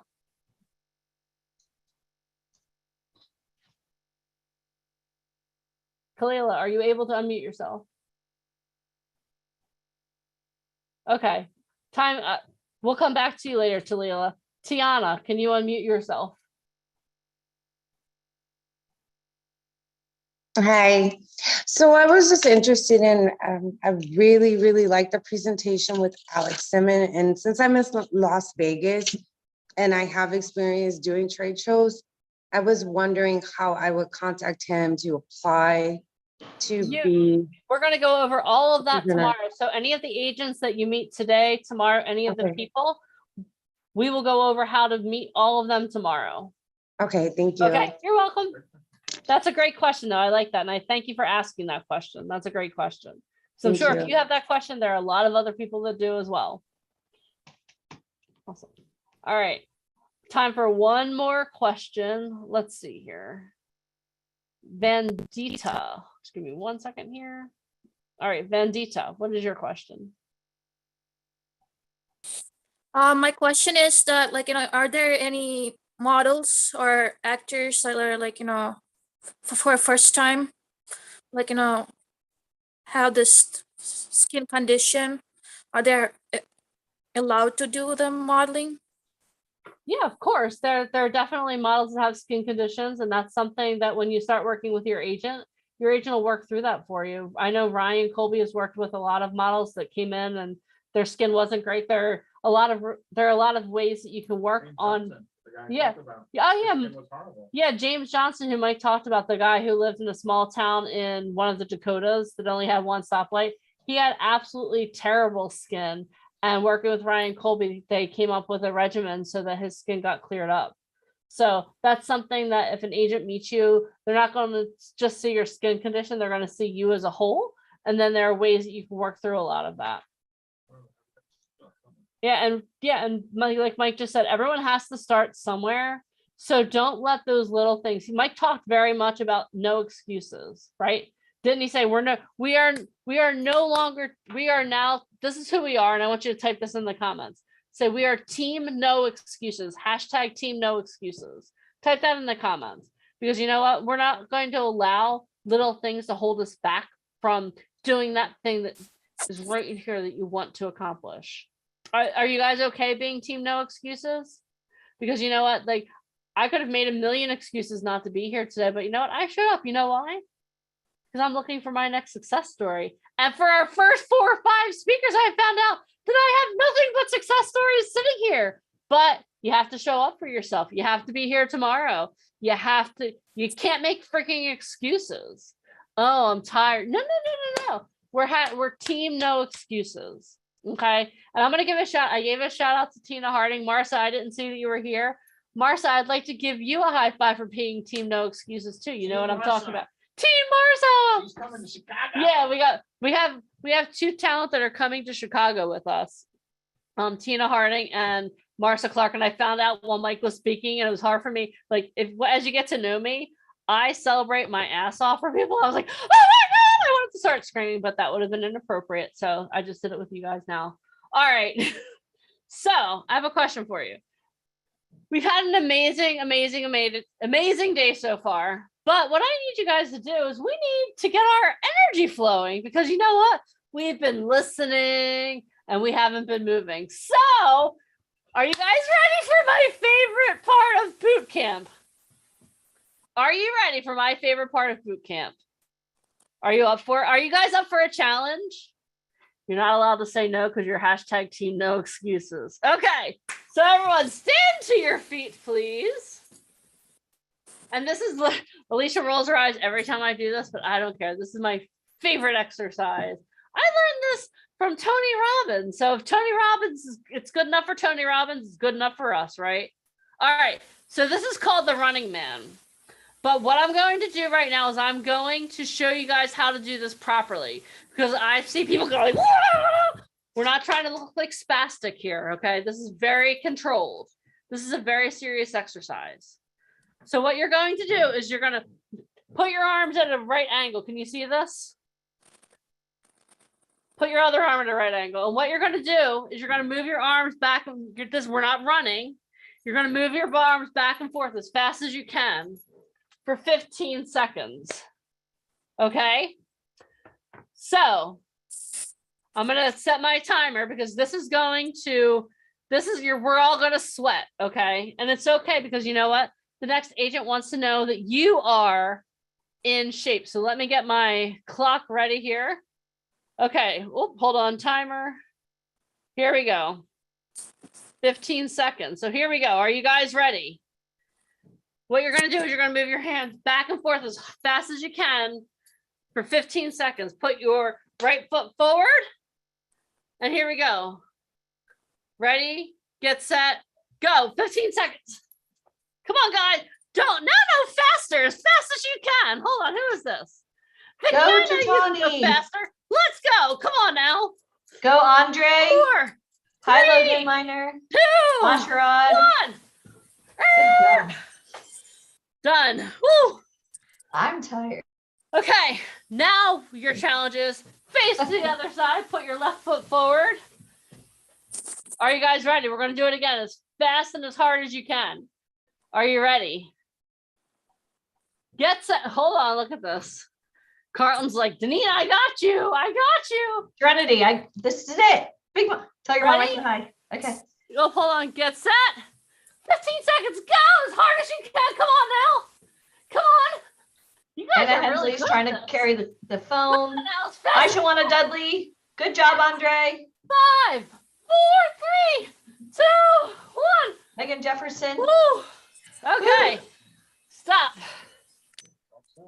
Do not sit down though, because now that you're sweaty and you're energized, we have to showcase ourselves for our next guest. So what I want you to do, take a deep breath first of all. If you're like me, I'm like, oh my God, I can't breathe.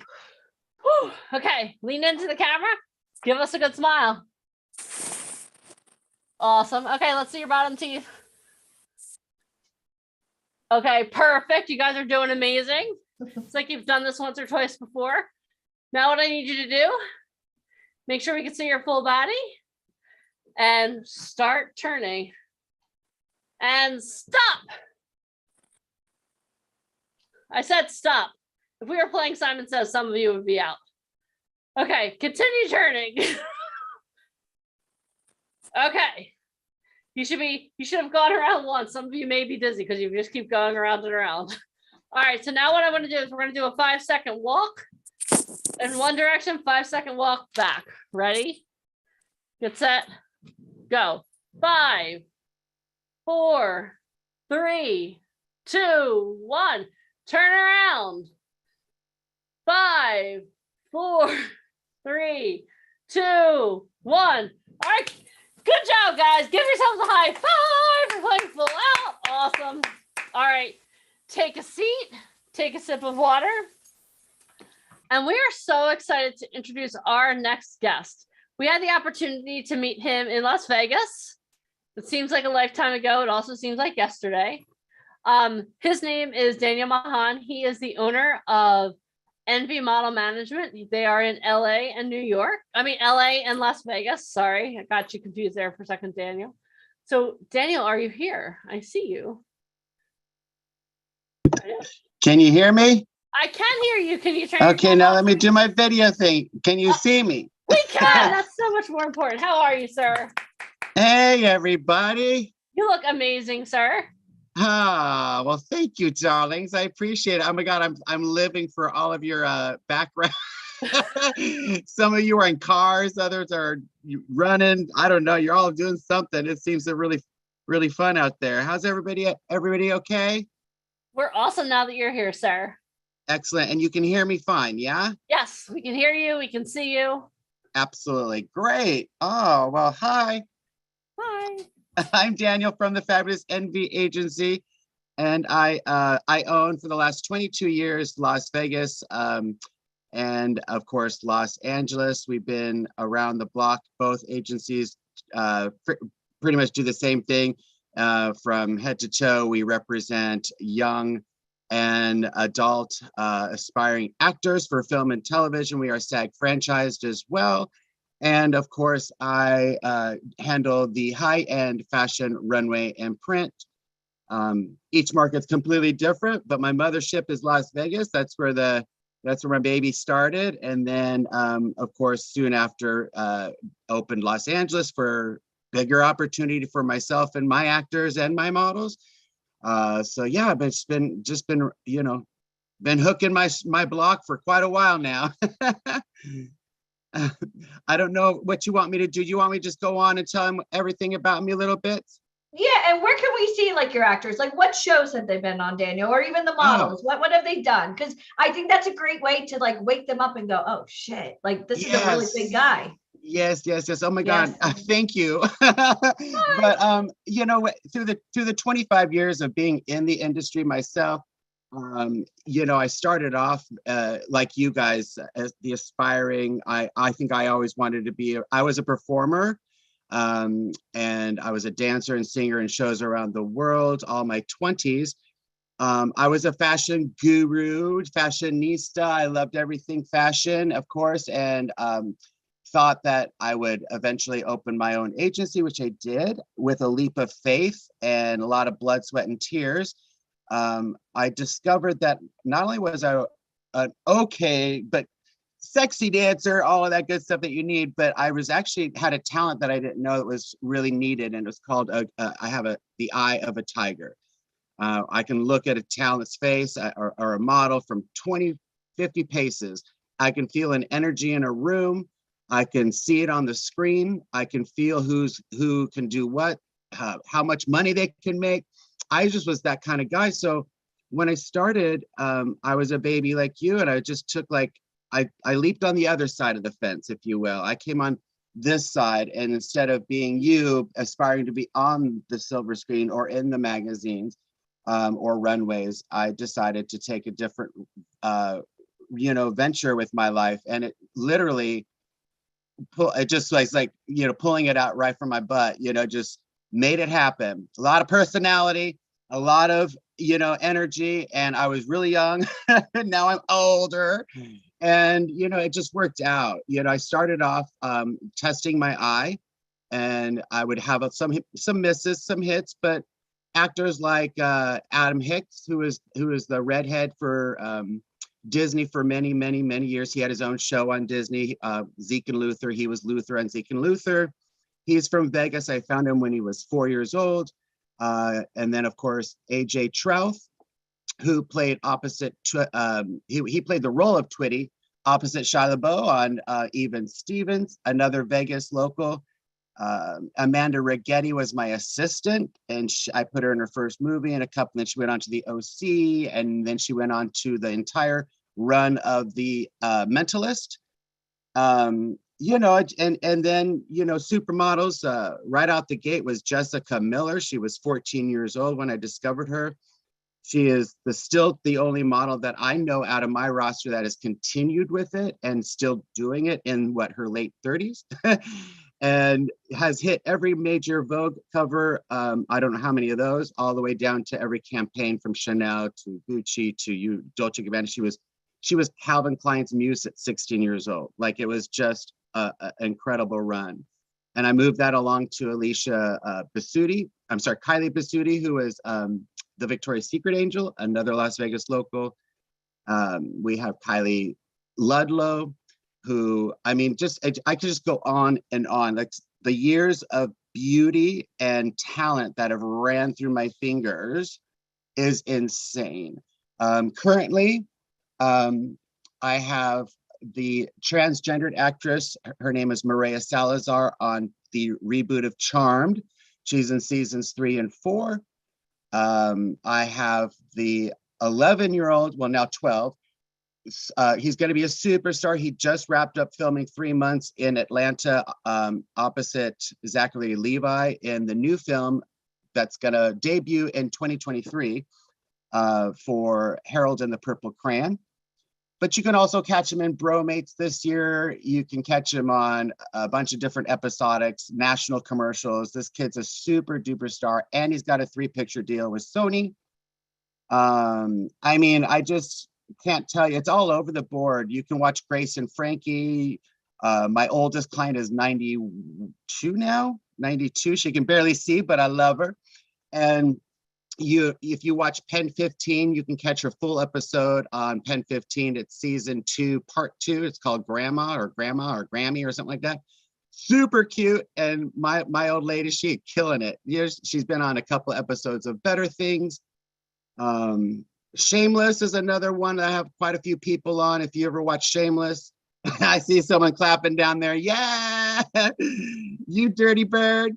Yeah, I know that show is fun. I love that show. But you know, with Shameless, the little fat boy Chucky, and I don't know, seasons 2, 3, 4, and 5 or whatever, with the little swastika. I found him in an Orlando event. And I just go on to episode after episode. We have Monique on Upshaws. I mean, it just goes on and on. I've been doing it now for 25 years total. I have been owning my agencies for 22 years now. I'm 52 years old. And I literally look at each and every one of you. You're all apples and oranges. You're all so very different. There's only one of you.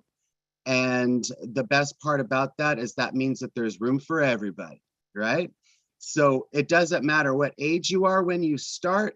It doesn't matter when or how you get in the industry. The best part about it is you're here, you're learning, and you're wanting to aspire to become, because agents like myself come to these events, and I really wish I could meet you all in person. That would be amazing.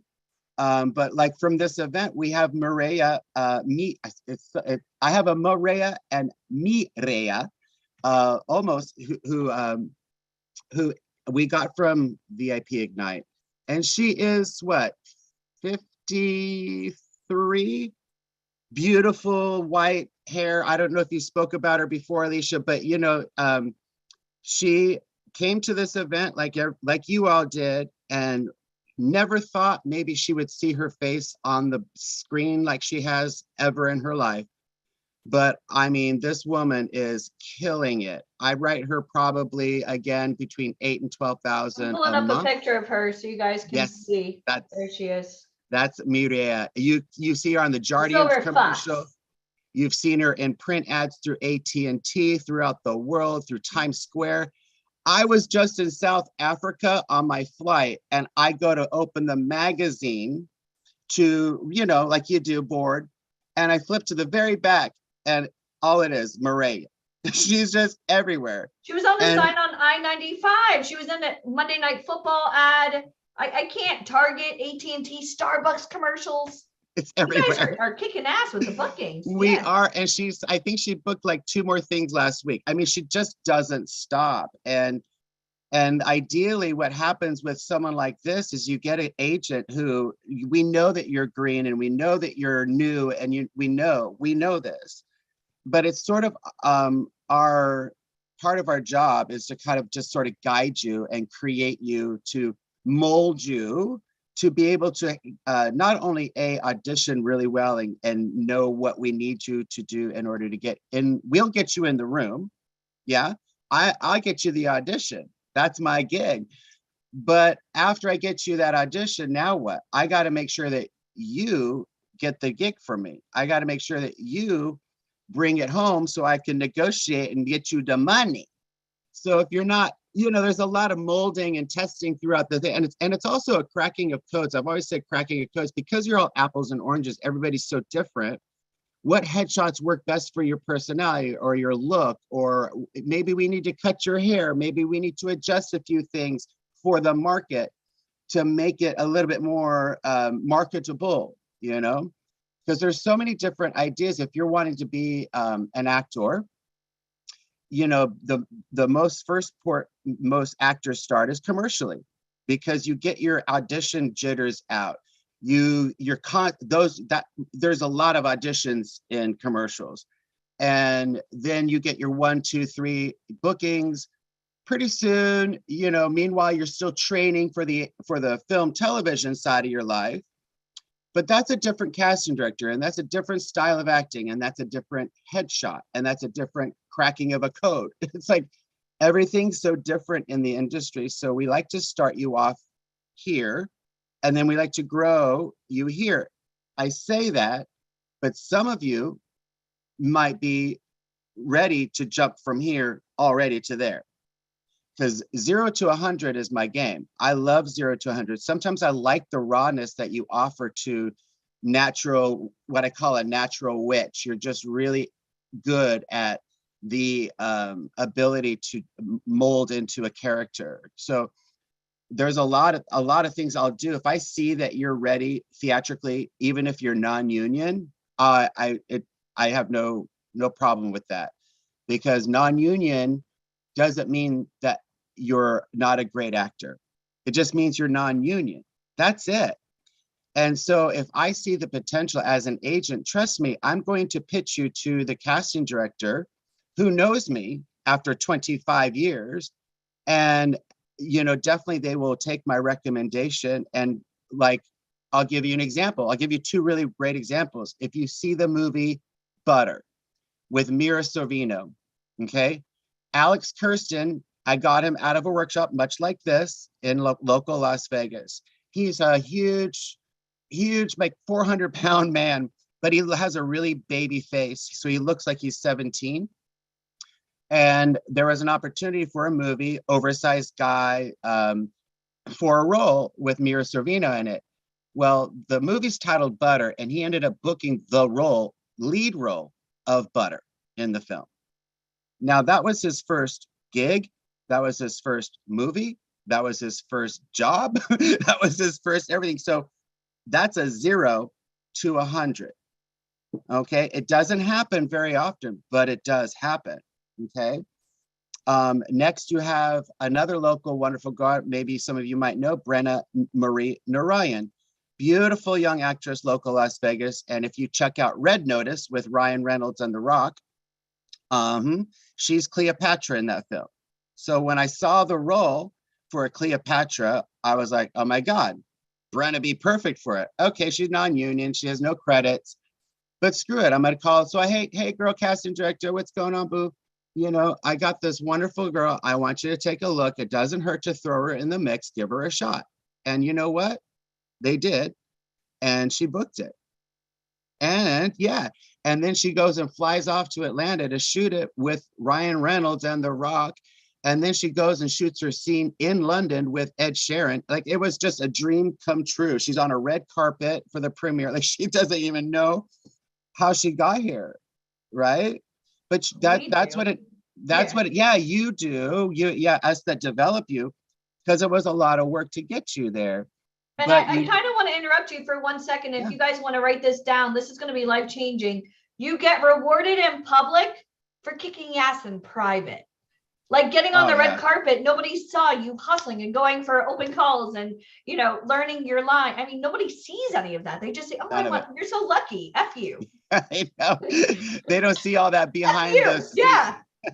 That's why I get really offended when you all get up for your awards on the Academy or the Golden Globes and you'll be like thanking your agent, because you wouldn't be in that room had your agent not got you in the room. So thank you very much.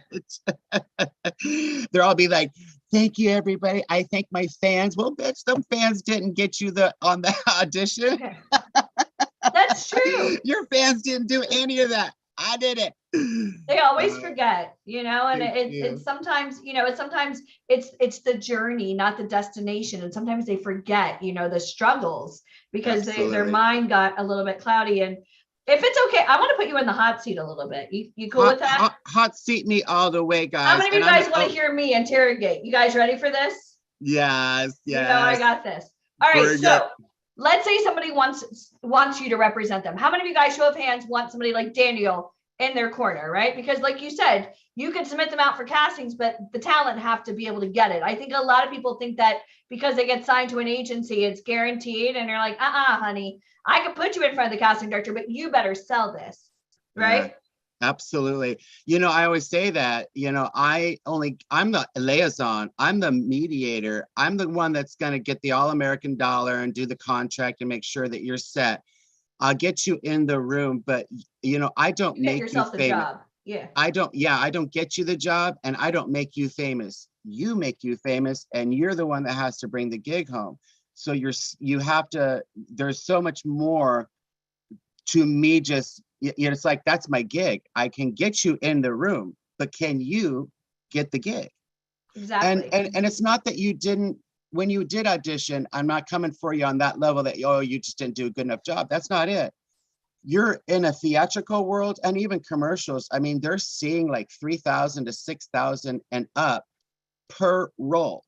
So get through all of that and then finally get down to a callback, which means like, wow, we did really good. If you got to callback, I'm loving you. And then if we get to producer call, which means director is going to be in the room and they're going to, you know, meet with you, that we're there, but we still don't have it. Now it's down to maybe you and 3 other people. Then we got chemistry reads. And then I still got to rely that you chemistry read that out and get along with everybody and make it perfect. And then we hopefully get the job. So like, do you ever do open calls or do you get all of your talent from companies like ours? Like, how does that work? So in the early days of Envy, you know, when I was booting up, I wanted to meet everybody and anybody that loved my business. The problem with that is after many years of doing it, I stopped doing open call because, well, you do get some 3-headed crazies up in there. and you don't know if you need you don't know if you need security because everybody, and this is a blessing because even including myself, I'm not the most beautiful person, but you know, we all get up and we look in the mirror and we say, gosh, Daniel, you're beautiful today. You're gonna kill it. And I like that. We have to do that. But when you come to an agency, it's sort of my gig to go like, oh, hell no, boo-boo. You need to go right back out that door and change your mirrors up. I don't know, because I don't see what you see, you know? My mom thinks I can act. I'm sorry, what agency is your mama with? It's just, I'm a natural. So, you sound so like I don't do open call anymore. And of course, I'm so established at this point. I have such a beautiful boutique roster. You do. And I work kind of funnel like a manager would on the theatrical side. I have a very limited amount of pool because it's so intricate. You have to be super focused. You can't have a lot of everything. You can't have 3 of everybody. You don't want bench warmers. Yeah, you have bench warmers and you have ones with credit. So there's a difference. So I don't mind having 1 or 2 of you, but I can't have a whole lot of you. Now, commercials is different. Commercials, you're better in numbers. So you're splashing the casting director with like as many options as possible because let them decide what they want, right? But that could be, but I still don't overdo it there either. I try to keep at least within top 5. But that Black person might be a dark skin Black, like Nigerian Black. And then you have a lighter skin Black that might look Latinx / Black. So, or you have like an Asian mixed Black. You have to mix everything up on that level. And then of course, age ranges, you have your boss hogs, you know, your evil, you know, huge, muscular mafia types, to the judge and the jury. So when I'm looking at you, where can I put you? What shows I think you would suit really well. I do the same thing for commercials. Commercials, don't forget, is very square box granola America. It's not for progressive New York and not for progressive Los Angeles. Those commercials are being aired in Kansas and trying to get Boise, Idaho people out of the trailer park to come and visit, you know, LA or this or whatever, or go buy this product. So the person has to appeal to the masses of America. Even if you watch the ADT commercial, evil burglar gonna break into your home on a commercial, that guy's got mustaches and he's funny, right? He's just all funny. So commercials has to be approachable every day, but still appeals to the masses in middle America. And then when you get to film and television, that's where your real characters come out. Not, I don't need a headshot if I'm going to put you on, you know, General Hospital or Young and the Restless for, you know, a doctor. I don't need the stethoscope. I don't need that anymore. They just want real characters to slide in for what they're looking for. And so you got to know built this. Oh, sorry, but because you built this big brand and like you're a star maker, if you think about it, you don't want to ruin the legitimacy that you built for one bad apple. So you need companies like ours to do these free types of boot camps, figure out who's actually going to make the cut, cultivate them, develop them, and then bring them to you. And then That, because that's without right. that, you can't get signed to Envy anymore. Am I right? You're not signing talent No, like from the streets. no, and I have, of course, that's the agent in me forever and ever. I mean, Yeah. I can have the most romantic dinner with, a counterpart, which never happens, by the way. But if I Like a whole nother did, boot camp. but if I did, my vice is if I see somebody even on the streets, I will absolutely approach you and say, hi, this is what I do. I'm telling you, you need to figure out what you want to do with your look, because I can feel there's something more about you. So here's my information. If you thought maybe you want to take an interview, we can talk about it. So yeah, I love to find people off the street. Absolutely. That's the best way to go. But I think going back to my original point for you guys is just making sure that you know your wheelhouse. I don't know if you've ever used that term before, but a wheelhouse means that, okay, so you got me, Daniel, extra, obviously when he speaks, you can tell he's gay. So I'm not going to be like some, I can't play the rock. It's not going to work. So you got to know what characters you're a quick read for, and you got to stay within your wheelhouse. You can't be some dorky, scrangly, gangly little thing with straggly hair thinking that you're going to get the Brad Pitt role. You just can't. So that's what an agent does. I'm going to tell you, hey, boo, you look like a pedophile. Just get that headshot because that's a good role for you. It is what it is. The truth.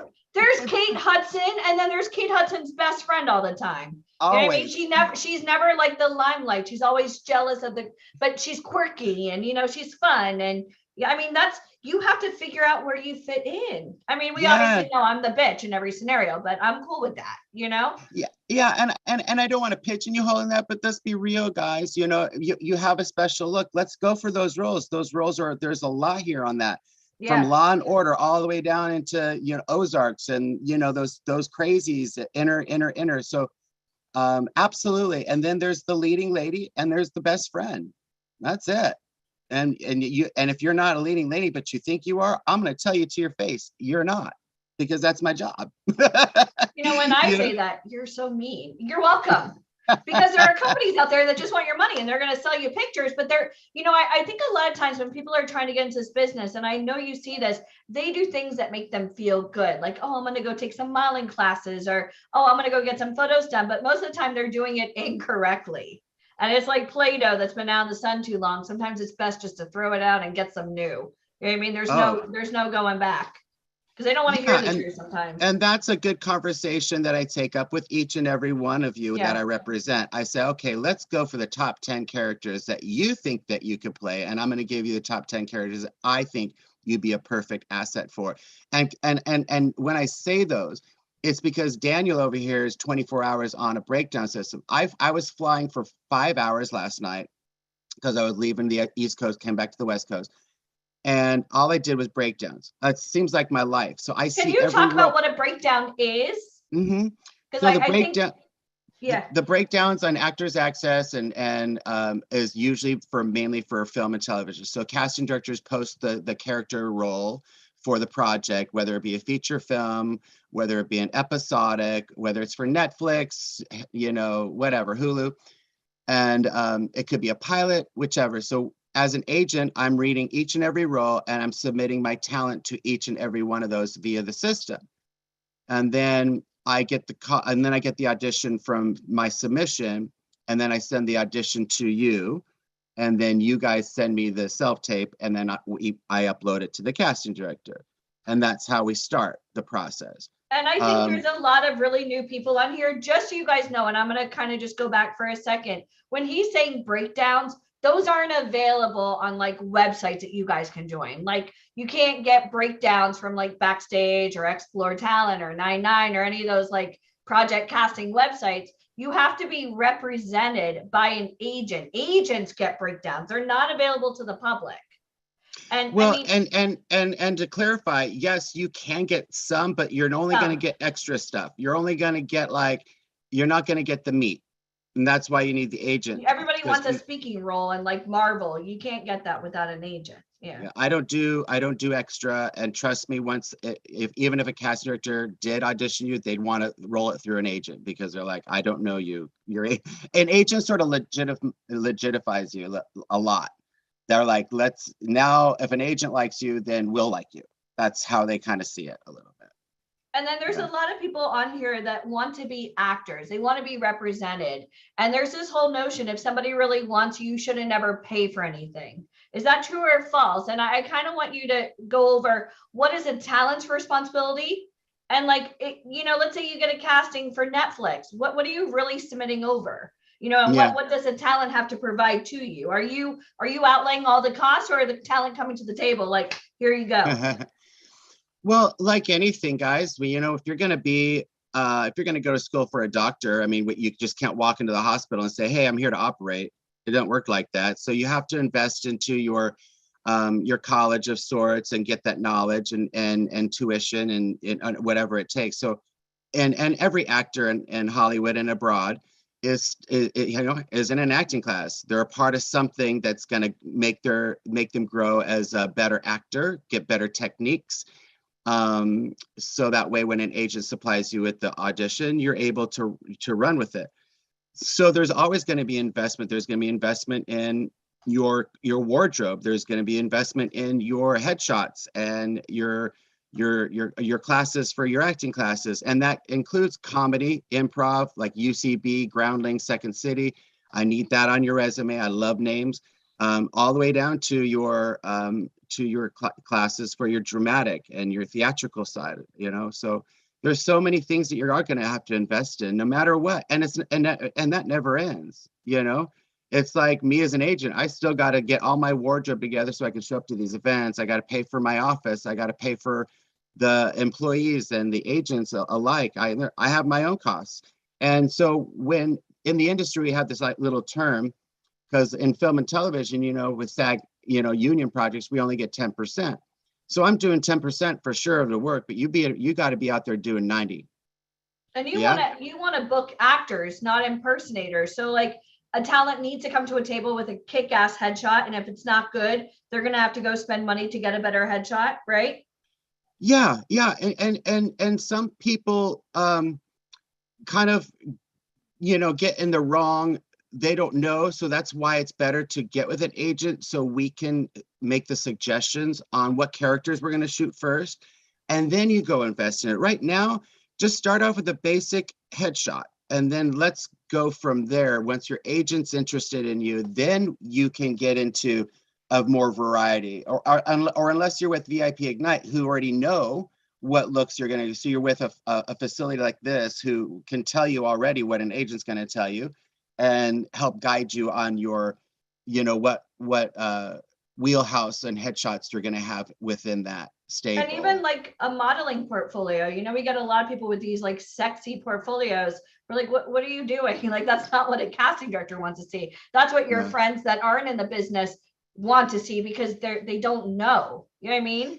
Yeah, well, so on a model level, and I'm going to first touch on a commercial print level, which like I see all these, anyone in this room right here is commercial print. I don't care what you look like. Commercial print could be a Coke ad with a print section to it. So it could be anything, right? But still, if you're going to go for commercial print, you got to know what market you're in. So if you're in Miami, it's going to be a little bit more, resort. And maybe like swimwears that they go for a little, that kind of client, catalog-y looks. Whereas LA definitely has a little bit of that, but think about Kohl's or JCPenney one day. You've got PacSun and, all these lighter, Ross and Marshalls. All those commercials are funneling right out of Los Angeles. So you got to make sure that you have this like commercial prints, approachable sophistication about you of any sort. If you're hip and you're tattooed, fine, but just make sure that your brand is still on an approachable level, not mean looking or dangerous looking. They still want it to be approachable. So you want to market your printwear like that. Again, you would never want to have any of that prepared. Let your agent tell you what looks we're going to do, because we are connected to those photographers and we're connected to the right people to guide the portfolio the way we need it.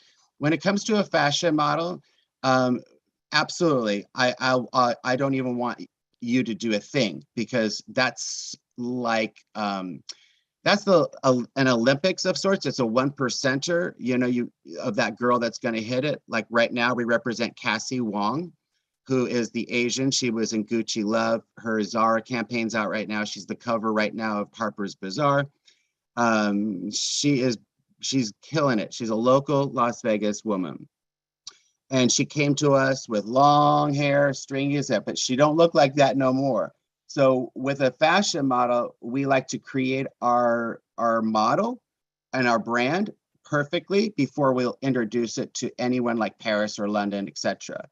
And to get you on that level, it's extremely, so I will never let a random photographer shoot a model like that, because I don't want the material out there to come back on her. I just want to start it.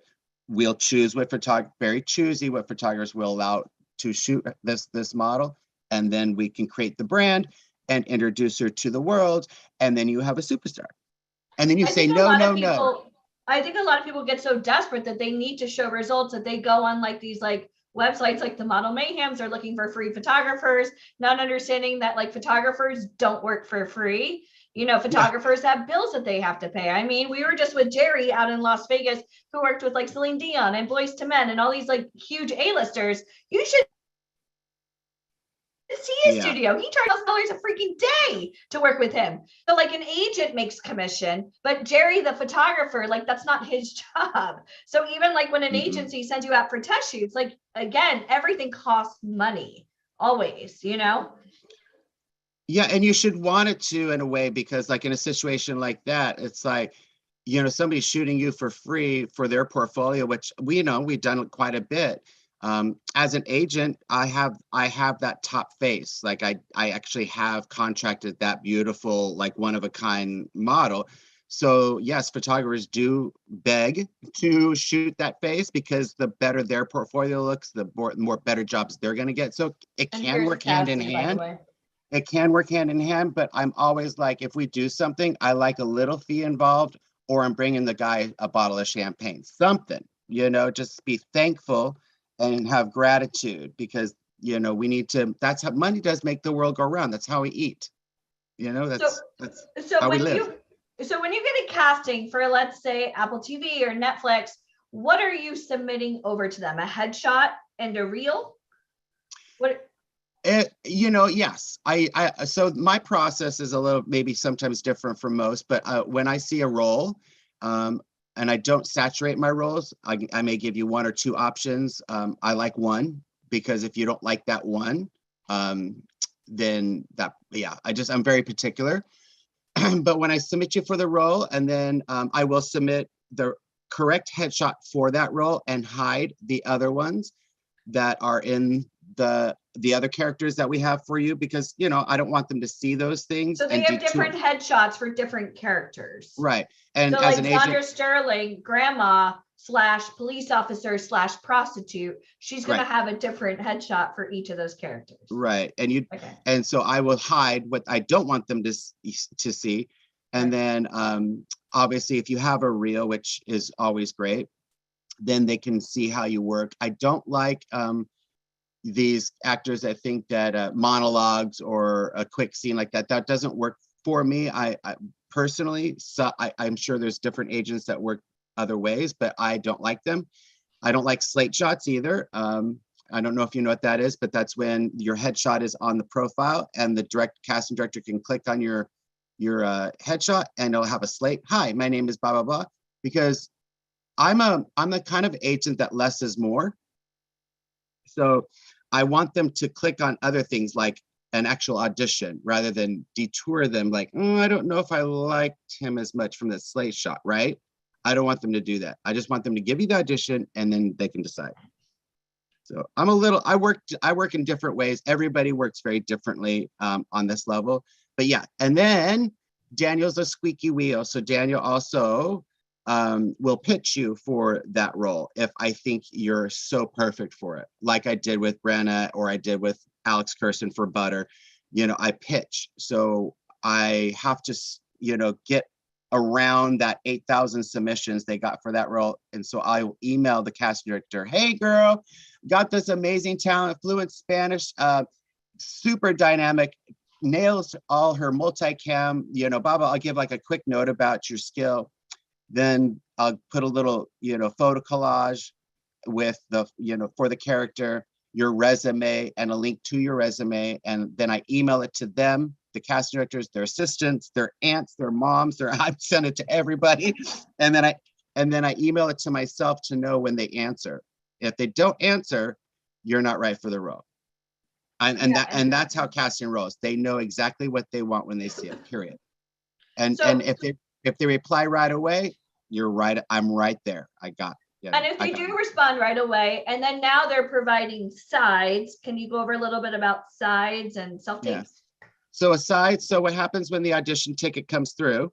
There's sides to, it's basically a portion of the script that they want you to read from. And so you will definitely have a reader.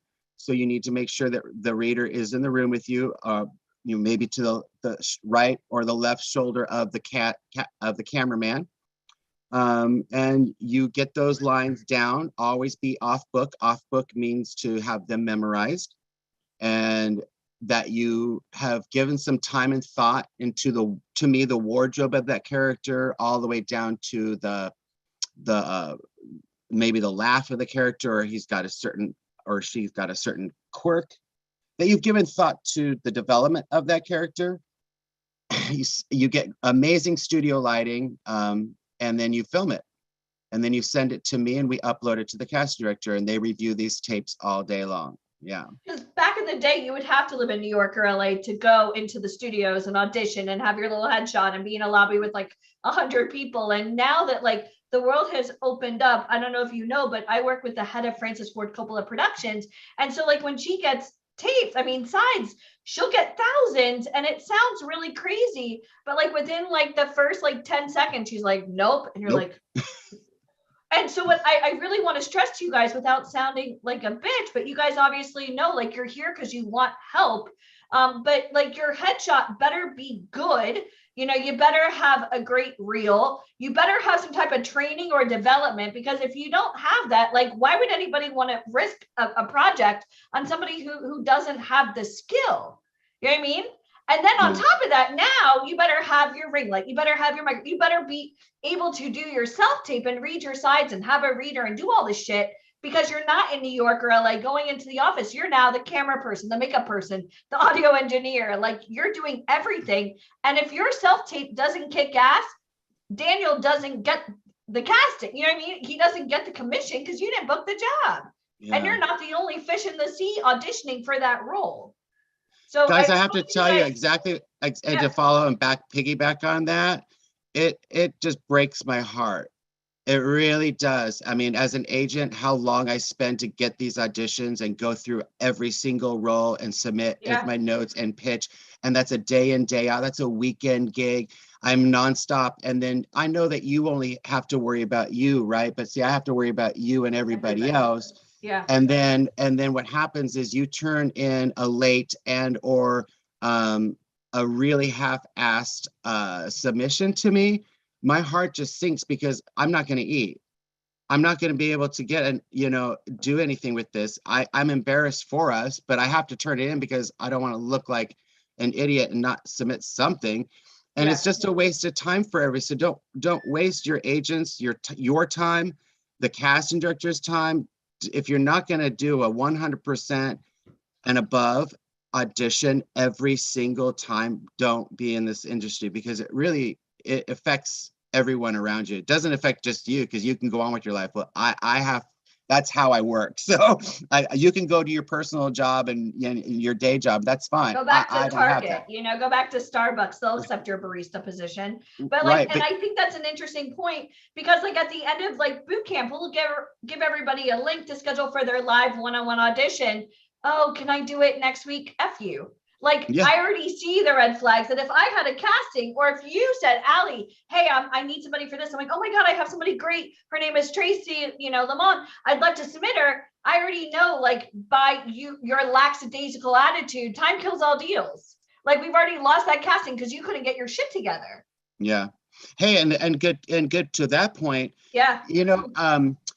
Casting likes to move really quick. So Yeah. sometimes all these auditions that we send you will have a deadline. So say, for instance, yesterday I got like 3 auditions and the deadline's on Monday, which I hate because that means I'm uploading videos on a Sunday usually. But whatever, they still give you like some time to prepare this and get it in. If I was you, my actors that do better are the ones that get it in right away. Like they learn their line. They're so quick. They're so good. Like I have it by Saturday morning or even Friday night, even sometimes, because I would rather casting review your tape first rather than get yours on Monday and they've already reviewed a bunch and they've already found the person.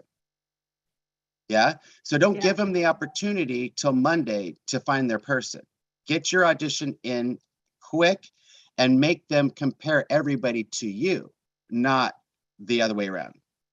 That's totally true. It's like going out looking for a pair of shoes. You found the shoes you love. You'll go looking just, for shits and giggles, but you already know the pair. You're already devoted. Like you have size 8, great. I'll be buying those later on today. Get 2 because when you have a bad shoe, you have a backup. This is true. I love going back and forth with you. How many of you guys are learning a lot? Because Danielle, I'll tell you, I deal with so many people that go up on these like scammy websites and you can't even put extra work on your resume. True? Please don't. A lot of people say no because it's considered scenery. Yeah, don't. I'm an agent. I don't do extra work, so I would have you remove it anyways. And then please don't ever submit for extra work because that's a contradiction to what I'm doing. I'm submitting for principal and you're submitting for extra. Like, come on, don't do that. What about pageants? I get a lot of people that have done pageants and like showcases, like the Barbizons, the John R. Powers, the John Casablancas. Yay or nay, pageants and showcases? Well, those are modeling schools. They're there for teaching people poise and I've met a lot of people with 0 to very extremely shy personalities. So it's really nice for them to be in functions like that because they can build their confidence, make friends. But for the majority, don't need this. And I think also when you go to any type of function, you can tell the difference if it's going to be a money scam or if it's going to be something legit, right? Yeah. And you want to be careful with that because this industry is full of this. Yeah. And you had asked me earlier about money. Does it cost money? Well, yes, it does cost money for our schooling and, our classes or, headshots, yada, yada. But if you go into an agency and they've asked you for a fee, scam. Because agents, we don't do that. We only make money when you make money. Exactly. Okay? But you still have to come to the table with everything ready so that you can make money by marketing them. Right. That's what a lot of people don't see the two sides of. But if you're going to register with like a major extra casting house, like I forget there's a few of them in Los Angeles, because you want to learn what it's like to be on set and get those jitters out, which is really good, actually. It's good, yeah. I don't mind it on that level, but once you step into principal zone, we can't be doing that anymore. But and it's not actually, it can be fun because if you're like pirate number 3 on Pirates of the Caribbean, that's like 3 months of work as an extra, so that's not a bad gig, But at the end of the day, they may have a fee to be on their website and keep you in there because I need to know. But if it's an agency legit or anybody asking you for money, please walk away. Yeah, it's not. And just so you guys understand, like even getting signed to an NV, an IMG, a Wilhelmina, even our agency, of course, there's a fee to be on the site. You're not paying to be represented, guys. And you're responsible for your own photos, your own training, even being a member of SAG. Daniel, did you know the Screen Actors Guild is now $3,000 to join in order to be part of the union? 35, I believe. 3,500 now? Okay. Yeah. So in Florida, I 3,000. And then their annual fees, I think it's $202.75 a year. Plus they also take 1.575 from all of your earnings. So like when people are trying to get in this business and your friends and family are like, oh, if they're asking for money, it's a scam. Well, that's not necessarily true. In order to get a theatrical agent, you're coming to the table with kick-ass headshots. You better have some training or development. You better have a reel, if not be able to provide a reel. And what do you do, Daniel, if somebody's non-union and you book them on a SAG project? Can that happen? Okay, so commercially, you have to work OCP, which is on camera principal, OCP, 3, and then you become SAG eligible. But you have to be a principal on a commercial, a union commercial, in order to become SAG eligible. After that, I would say hold there until you come up when they station 12. You station 12 is a term they use when they go to like background check you for a second to see where what your union status is or where it's at. If you come up, and by the way, in Nevada, we're a right to work state. So in Nevada, a union has no jurisdiction until you actually become union. And then you are binded by the contract. But until then, you could do 50 non-union union projects as a OCP, and they cannot make you join. But if one of those gigs does LA and it shoots in California and you come up as a must join, then you have to pay the dues and join. Otherwise, you won't be able to work the job. They're just flat.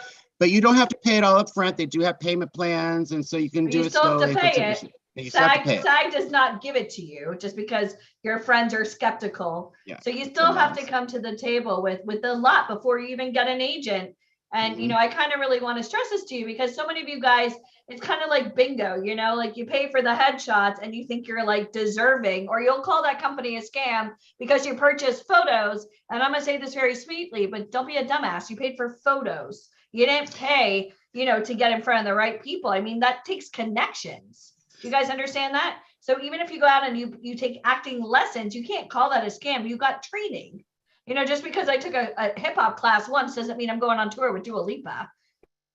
And then on the, so I think a lot of people, they focus. Go ahead. No, and then on the to continue just really quick because I want to make sure I just only spoke commercially. But if it's a film or a television, and I mean it has to be a full union. It can't be an ultra low budget. It can't be one of those micro budgets. It has to be an actual full-fledged union project. Right. And that can include episodic, or it could be a feature film.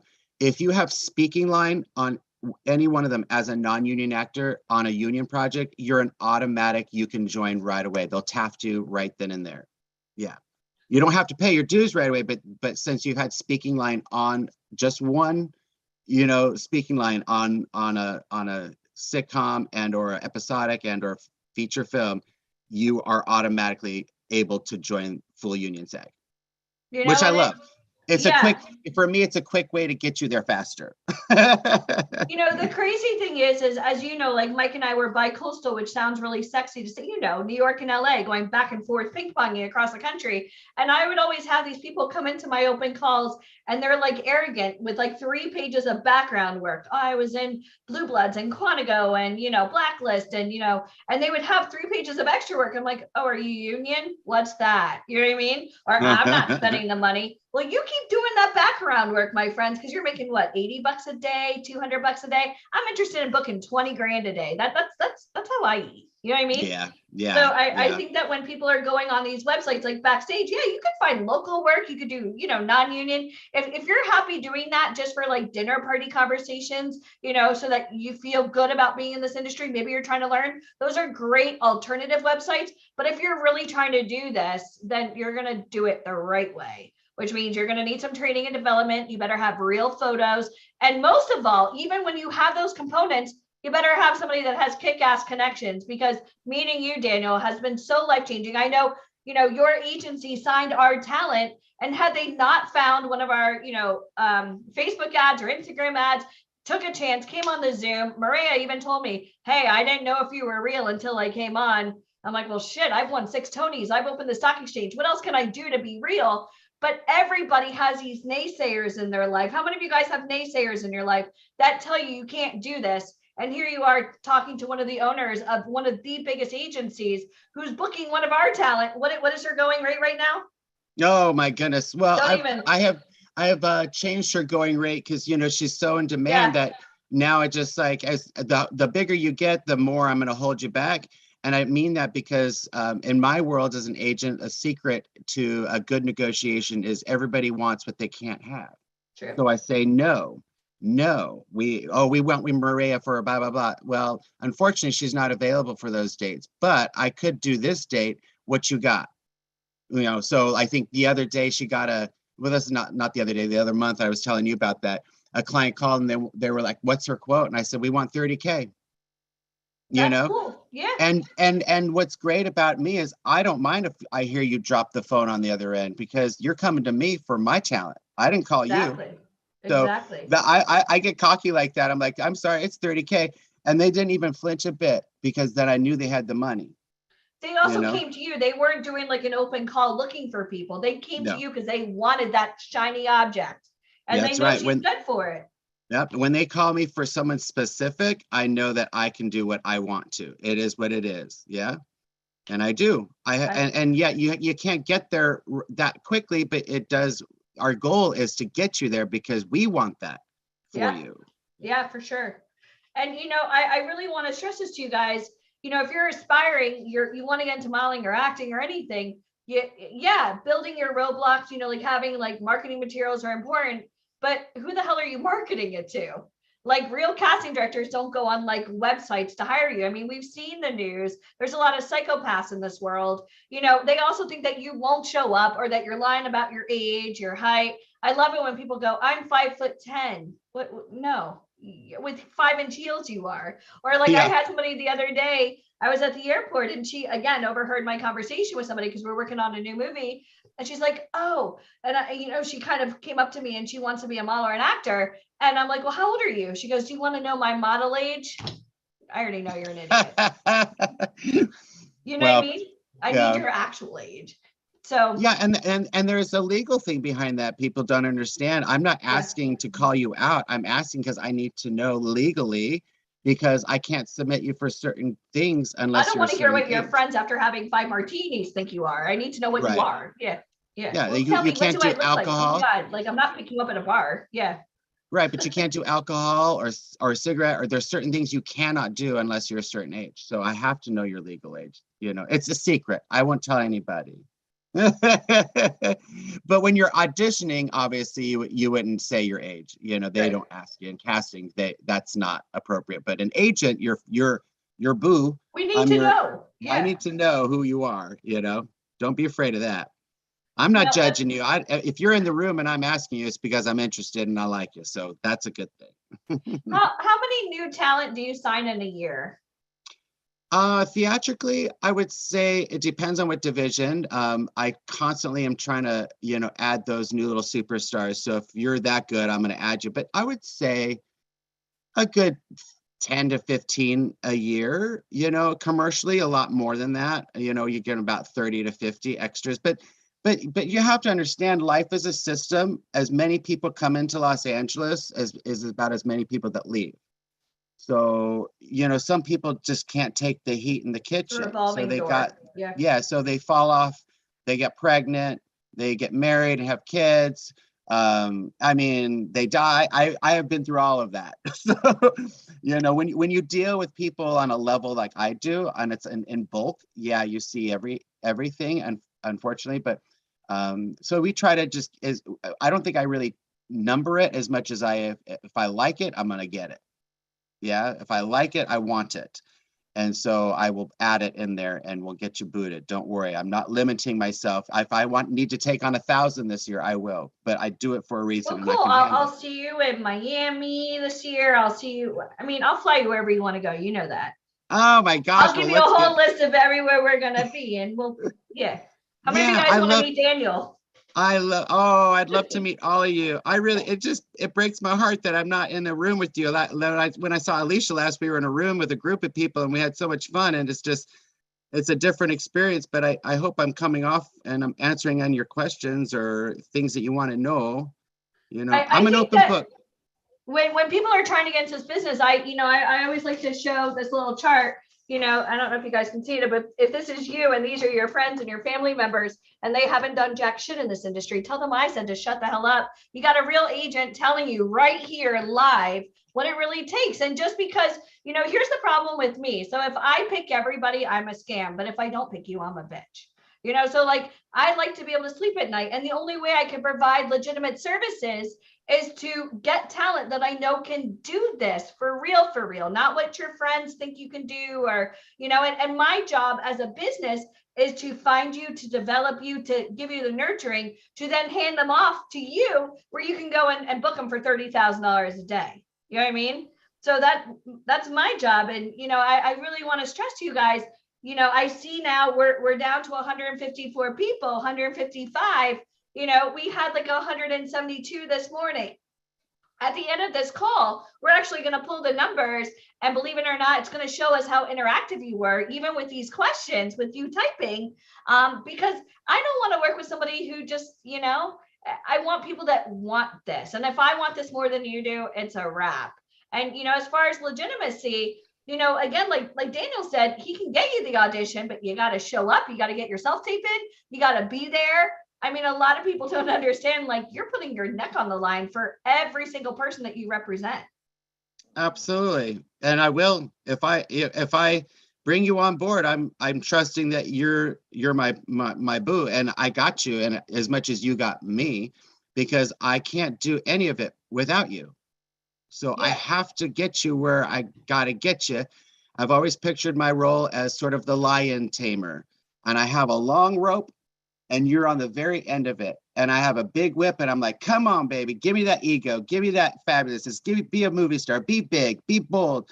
And then when I'm done with you, I put you back in the cage and I tame you down. So I got to have a certain amount of control on your ability.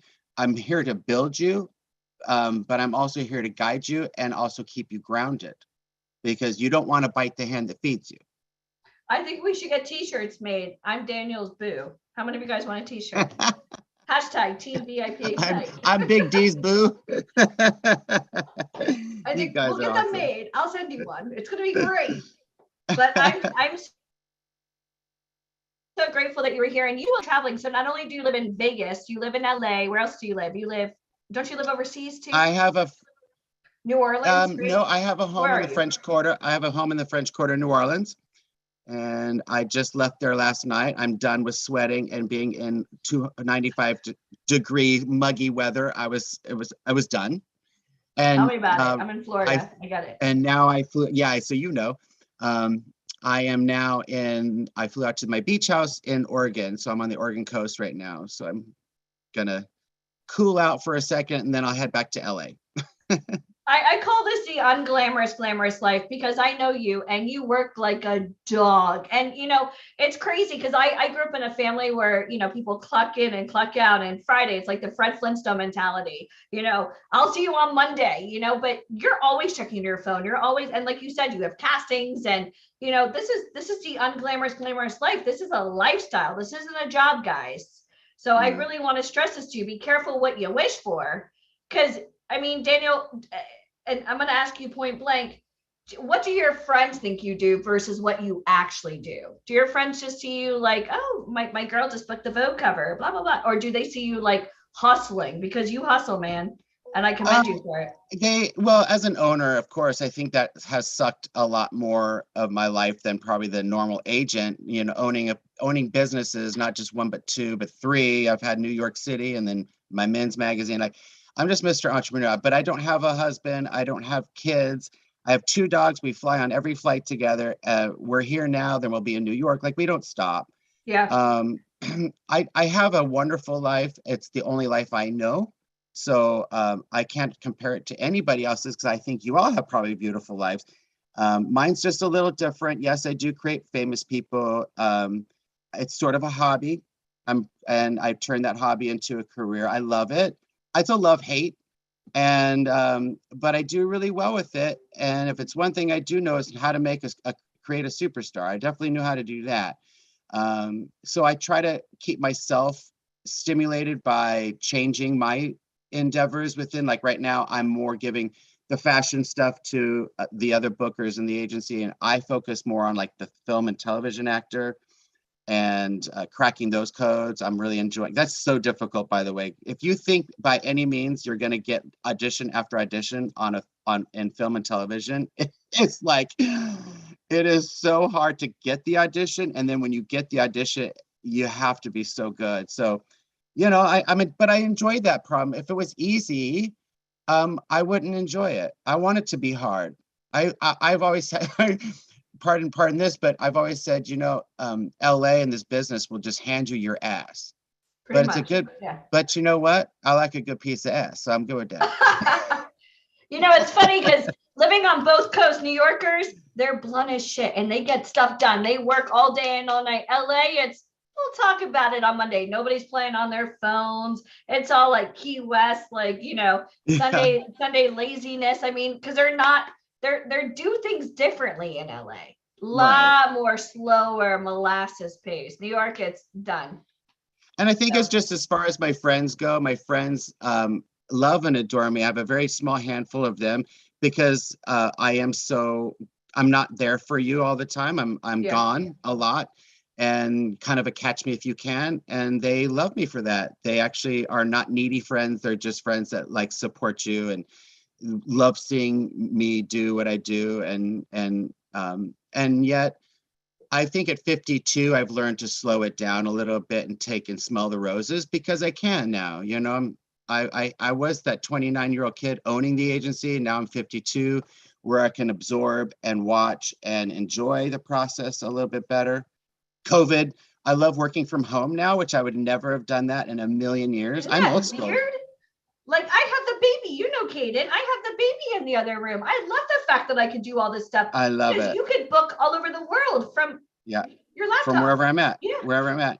But there's an old school part about me. If you're not at your agency, you're not legit. And I'm like, I'm just like, and I still have both my offices and I pay for them. But I'm like, with COVID taught us that we can Zoom and that we can audition talent. I mean, I think that's one of the best thing that you can be anywhere. My transgendered actress lives in Moncton, Canada, which is like New Brunswick towards Nova Scotia. She's small cow town. I discovered her on a scouting trip. So I don't care where you live. My boy that's in the movie Nope with coming up in June, right? Yeah. Nope, the Jordan Peele I heard film. it's June. Yeah. Yeah. June. They say June this month, and my boy's film, he plays little Jupe in Nope, which is a Jordan Peele's film, but he lives in like Cowtown outside of Chicago. And I lied to the casting director and I told them because it was during COVID, they shot it. And they were like, must live in LA. And I'm like, oh yeah, he lives in LA, no problem. I gave him my condo address and, and they flew out for the COVID test and production never knew he lived in Chicago. They still don't. And you still have the office in Beverly Hills, right? Yep. Mm-hmm. I still do, of course. Yeah, absolutely. Well, I can't wait to see you. We'll be in Hollywood in just a couple of months. I haven't been back since the baby, so I'm excited to go back. Well, we'll definitely have you out there anytime. We'll have your people come. Yeah, we got this. Daniel's Boo for life. We love you. Guys, do you have any questions? Does anybody want to ask me anything? Ask me a question very quickly. Who has a question? Janine, do you want to call or do you want me to call? Sandra Sterling, we'll start with you. I actually didn't really have one. Oh, you don't really have a question? No, I just probably still had my hand up from the reaction from before, but okay, well, but it's okay. But I will say I am enjoying this so much, and I appreciate you taking the time to speak with us all because I've gotten a lot of information that I probably would have not known had you not shared all the meat and potatoes, I'll say, for all of us. Yeah, and in a very candid way, Sandra, it's like I said, I look at someone like yourself who is aspiring. You're a woman of a certain age, which is beautiful because we need every age group. We need diversity. We need inclusion. Things have changed anymore. Back in the day when you had to be a certain age in order to have enough credits to get, that doesn't happen anymore. People are starting these careers at every single point in time in their lives. And this is the best time for me. So absolutely. It's like, this is me reinventing myself. COVID has taught me a lot and made me realize that I can do anything I want to do. And it's a matter of mindset over anything else. So it's how you feel about yourself. And I'm empowered. You guys have really empowered me in these last several Zooms. Everybody has really made me feel like there's probably nothing almost that I can't do because I'm just so excited right now. And I just keep going forward every single day. I'm just like, okay, this is exciting. This is great. I'm like, I don't believe this. It's like, I'm like, this is something I always wanted to do. And I feel it come to for fruition. You know, it's like, Well, what? get into that message, everyone. It's never too late. And if you don't follow it and go for it, you're going to regret it. So just do what you're doing and stay with it. Yeah. Thank you. Awesome. Thank you, Zandra. That was amazing. Awesome. All right. We have time for one more question. So let's see. Well, Palavera, can you unmute yourself? Hi, how are you? Hi. Good, Paula. How are you? I'm doing all right. I'm so glad to see you again. So yeah, right. Yeah, I look a little different. I took that advice of changing the hair you color did. back to the natural color. I was a redhead Puerto Rican. Yeah. You were at the time. Yeah. Now I recognize the tattoo. Viste. Good job. Yes. Yeah, no, thank you. I actually wanted to ask you a little bit like about that, and thank you for your time, obviously, in Vegas and here. I always learn so much, not just from VIP, like from each one of the speakers, and you are amazing. But yeah, so now that I have done the transition to the natural hair, would you do you recommend that I go for more of those Latina kind of roles, or do I still not look, Well, I think there's some fun now that you've done that. Now it's time to play within the confines of what you have now. Now we've got the base. And so you want to take that and say, okay, what shows do I fit in? I love the tattoo, so I'm going to go right for, and please don't make me think I'm pigeonholing, but like, you got that tattoo, so Orange is the New Black, right? That character that you would see in Orange is the New Black. So how do I nail a character right after she's got zero makeup on, her hair's not all styled up, she's just a little bit harder, but I show that tattoo and with a wife beater or something basic, and that makes you look like that girl you don't want to F with. Right. Okay. And then I would say, like, is your hair blowing out straight? Is that what I'm assuming here? Yeah, right now, yeah, it's pretty curly actually. Natural. So then you do the straight and then you flip it to the curly and do another look the same way. And by the way, when you do a look like that with one expression, you can get a whole different character out of it, guys. So if you're doing something corporate, you could flip it with a real scowl and be like, oh, that's a dangerous criminal. Yeah. Or it could be, to remember your expressions and everything that you're wearing when you're doing the headshots. Again, guys, if you have facial hair and that's your game and that's your thing, great. But then what happens if you shaved it off? Would you look really younger? So it's nice to have maybe that. So you got to switch it up now that you've got the base. Now you can start applying yourself to those roles. And just because you're Hispanic doesn't mean you're going to only do Hispanic roles, but you should definitely know that that's probably going to be your primary, And by the way, it's like this. People say, I don't want to be pigeonholed, but what if I'm Asian? Does that mean I'm always going to play the kung fu role? Or does that mean that I'm only going to play like a massage therapist? Or a nail tech, we do that in America, and we need to step outside and be like, no, you don't. You can create characters around what your base is right now. So just because you have tattoos doesn't mean you're a thug. Maybe you want to do it in something more like trendy, and you have like a really cool vintage, maybe Betty Page vibe, sophisticated, bosomy and hot like that. Do something cute. Play with it. Yeah. All right. I like it. Thank you so much. You bet. Have a good one. You too. Daniel, thank you so much for your time today. This has been absolutely amazing. Guys, thanks so much for having me. And I look at all your beautiful faces. Some of you more beautiful than others. Just kidding. Daniel too. Hashtag. Yeah, Big D's booze. Okay, guys. Thank you so much. You have an amazing day. Bye. Awesome. All right, guys. How amazing was that? Like, on a scale of 1 to 10, how much has your mind exploded? He literally went through and said, okay, all of you, commercial print. Awesome. Like, we hereby W models. How awesome is that? And you heard from one of like seriously the hardest working agents in LA, in Las Vegas. Absolutely amazing. So how many of you now are even more sure that this is something you can pursue, that this is something you are going to pursue? Yes or yes? Is the answer yes or yes? Type it in the comments. Is the answer yes or yes? Awesome. All right, guys. So one of the things that you definitely need as an actor to be able to put together is a resume. How many of you are like, oh my God, but Deneen, I've been listening all day and what do I even put on my resume? How many of you are like wondering, okay, where do I even start? It's totally cool if you're wondering where you even start, because we have the one person who can make resumes exciting coming up next. But before I bring him to the stage, I need you guys to stand to your feet and give him the welcome he deserves. Are you ready for the one, the only, Mr. Michael Fogan?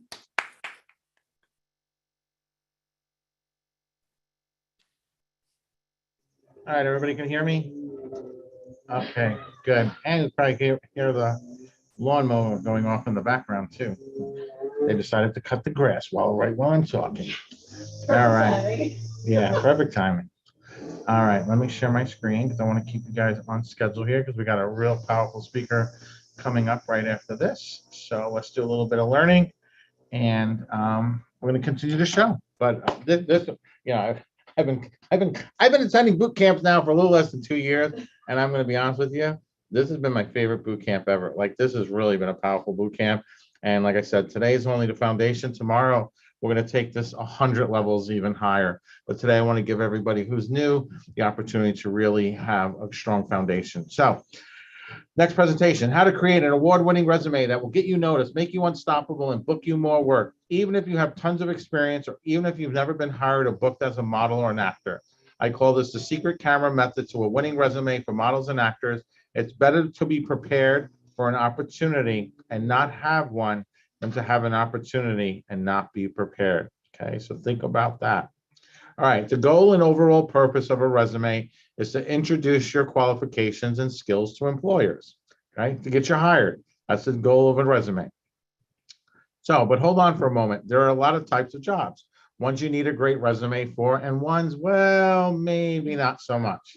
Okay, so here's a real company. It's called Poop 911. We scoop dog poop. Join our pack. We're always looking for responsible dog lovers to join our team. All you need to succeed is a great attitude, the ability to be on time every time, and a desire to keep our clients and their pets happy. Okay, obviously, for a position like this, if you can kind of walk and talk at the same time and maybe not even do both, you pretty much will qualify for this type of job. But a job like this is probably not going to pay that well. This is not like a career. You know, when you think about a career, you know, being a doctor, being a lawyer, an actor, a model, those are careers. Those are positions that people grow and they keep expanding, right? How many actors do you see go on to directing and producing and writing? Or how many models do you see expand their career into becoming a spokesperson for a brand or going on eventually to television and film and even the music industry? So as you grow in mastery, you know, when you're in a career position, you'll always be able to excel and be able to do things, make a bigger impact on the world, touch more lives and so forth. But then there are other jobs where they're just normal 9-to-5 jobs. It's just a way of getting by. So your resume can really dictate where your life will go, okay? As an example, here's an actual position. This is an actual job for interns at Google. So this is not like a programming position. This is just an intern position, right, at Google. So Google interns get paid more than most full-time employees across the country, right? According to Glassdoor, the average Google intern makes $5,678 per month, or $68,000, $136 per year. It's $37.43 per hour. Okay, here are the questions that they ask you just to apply to be an intern at Google. Estimate the number of tennis balls that can fit into a plane, right? Model raindrops falling on a sidewalk. Sidewalk is 1 millimeter and raindrops are 1 centimeter. How could we know when the sidewalk is completely wet, right? Who can answer those two questions, okay? So again, you know, your training, your experience, all that's going to affect what goes on your resume, right? So let's talk a little bit about resumes, right, for a normal job. So 250 resumes are sent for a single opening. 75% are rejected by applicant tracking systems. So automatically, most companies today, they use AI software. Unlike the TV, film, and modeling industry, fashion and music, there's still more of that personable touch, right? They want to meet people, they want to kind of go through them. But a resume, your photos is what's going to be what they probably will see first, right? Daniel went over that really heavily, how he has to always follow up. He's always pitching people. Less is sometimes more. But in a normal position, 75% are rejected by applicant tracking software. So out of the 250 applicants, only 4 or 6 will be called for an interview, and then 1 person will be offered the job, right? I know one of the speakers earlier talked about, Alex talked about his daughter being for a Disney princess. This wasn't a Disney movie, this was a Disney princess. Being a princess at the park, 16,000 applicants. So imagine, how difficult it is to break into this industry, right? But it can be easy when you know the right steps, when you know the right people, and even more importantly, the right people know who you are, okay? So we can all agree, obviously, having a great resume is important to the type of work and life you want to have, okay? So this is called the secret camera method to a winning resume for models and actors, okay? The most important thing for actors is going to be their headshots, okay? Because that's what a casting director is going to see. So here's some great examples of some great headshots. You can see really great lighting and so forth. And your eye is on the person, right? Your eye immediately when the slide came up, you went directly to their face.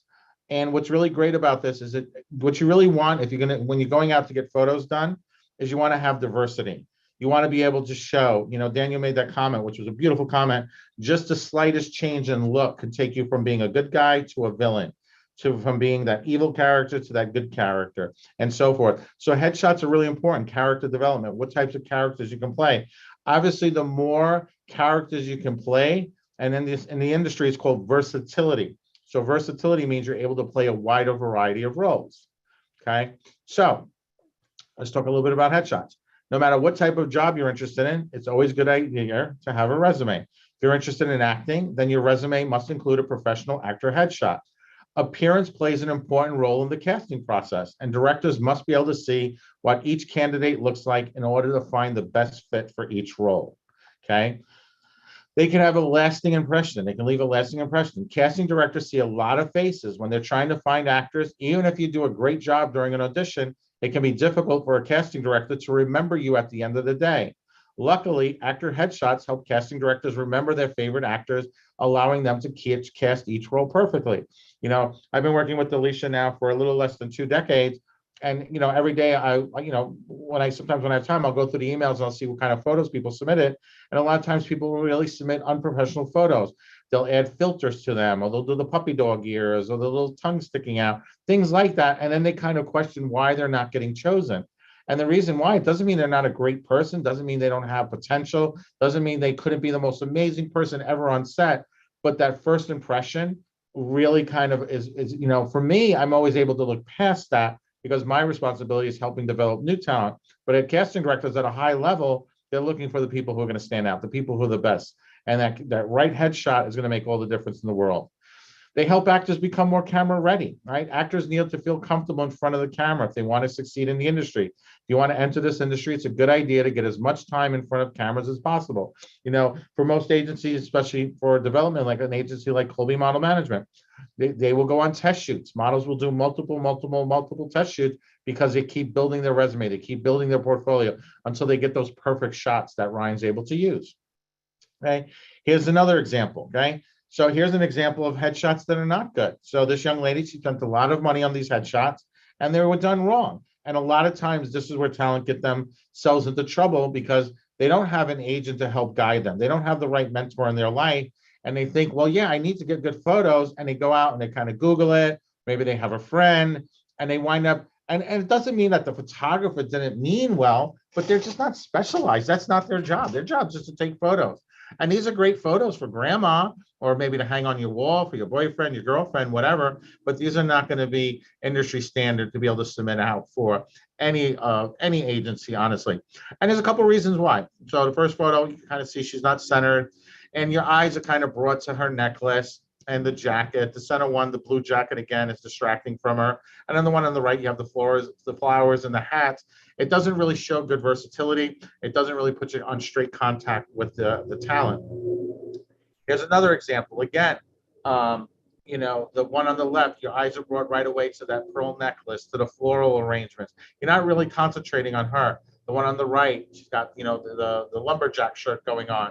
She's not showing really good versatility. This is something that's going to be, you know, on an ABC, with A being the greatest, it's going to be on a C scale. This is just not going to really stand out. You know, shots that are going to come through of people who look similar to her. You got to realize something. When casting directors are submitting out, most clients, they don't just call one agency. They're probably going to call multiple agencies, and whoever can get them the right person the fastest is going to be the person who books the job. So you're not only competing against other talent at your agency, but you're also competing against any other agency that client is working with. So that's why it's really important to stand out. Now, another example, great, wrong headshots, right? Right away, your eyes are drawn to the stripes and to the red. The one on the right, the blue is too overpowering and so forth. You know, she's somebody who could probably play a much wider variety of roles, but she's limiting herself by these headshots. And again, these are all people who spent a lot of money and didn't get the type of level that they deserved. Okay, so let's talk a little bit about a resume. So for an actor's resume, normally, and I'll give you a couple of different examples here, right? So when you're an actor, what you'll do is you'll have your headshots, and then you'll also have your resume. So a resume kind of tells you what the person did and what the person's capable of doing. So we can see here for this young lady, she's EMC, SAG-AFTRA eligible. So that means she's not in the union yet. That meant that she's done some background work. She's gotten her waivers, but she hasn't decided to pull the trigger and actually join the union. You can see her height. She's only 5'0", dark brown hair, dark brown eyes, and she's also has a vocal range. So she listed her vocal range. So you can see some of the tours that she's done. She's been in Miss Saigon. She was in the ensemble, right? So she wasn't a leading person there. She was in the ensemble, means she was like a background singer. Big league theatricals, Phoenix Entertainment. So that's probably something local. She's also done some stuff on concerts for cruise ships. So you can see some of the different things she's done. So as I'm going through this, what am I realizing? She's a singer. That's her focus. Her focus is on from a musical perspective. You can see her training. Her training's in dance, voice, right? Acting. You can see where she studied, West Marin Studios, Irvine Center College. So she's professionally trained, right? Her education and membership. She has a BA in drama, right? The University of California. So we can also see she has an associate company member, Playhouse in the Square. So she's doing everything, right? She's got some special skills. She's basic baton twirling, splits, piano, bike riding, roller skating, blading, blood curling scream, right? So maybe if there was a role there. So a lot of times when you're interviewing, you know, with an agency, they're going to want to know special skills you have. Can you ride a horse? Can you ride a bike? Do you fly a rocket ship? Are you able to swim? And so forth, because you never know what could land you the job. One of the talent that we work with, he's on One Life to Live. When he first started in the industry, there was a casting for somebody who could juggle poker chips. They could play with poker chips on the table. He had no idea how to do it, but he went on YouTube and he started, you know, watching some videos. When he went on the audition, he wound up landing the audition just based upon he was the only one who showed up who was able to do that. So, you know, when you sit down with your agent, it's really kind of coming through and kind of putting your resume in the right order. And every time a resume should really be customized. So when you do stuff digitally, you want your resume to reflect the actual job you're being submitted for, instead of something like this, where it's now she's kind of pigeonholing herself into only really going after music. I don't really have anything to work with her for perhaps for TV or film or so forth, okay? So relate your resume to the role. We just talked about that. Hold on. So first, make sure your resume is relevant to the role you're pursuing. For instance, if you want to audition for a TV series role, match your resume to that part by listing your TV acting experience, if you have it, and if your skills and training that are relevant to that position. So when you're first starting out, the most important thing you can have, you may not have experience, but you're going to have skills. You're going to have special skills. You're going to have training. You're going to have, you know, where you start doing local community theater, local ads, local commercials. So there's a process. It's a framework that you want to follow with your agent to be able to kind of get you from where you are to where you want to be. Remember this, everyone has to start someplace, okay? Every single actor, every single model, every single musician, they all started somewhere. They did not just wake up one day and they were instantaneously famous. There's a whole story that goes beyond the day that you recognize their name. Okay, include your contact information. I cannot tell you how many times. I know earlier somebody was on here and they didn't change their name. They were just like, T-Mobile phone, whatever. So now if somebody wanted to reach out and say, hey, do you know who T-Mobile person is? I have no idea. I know they were on the call, but I have no idea who that person is. And it's the same thing on your resume. You need to include your contact information. So format your contact details with your full name, your role, like actor, thespian, current acting role, current phone number, and professional email address.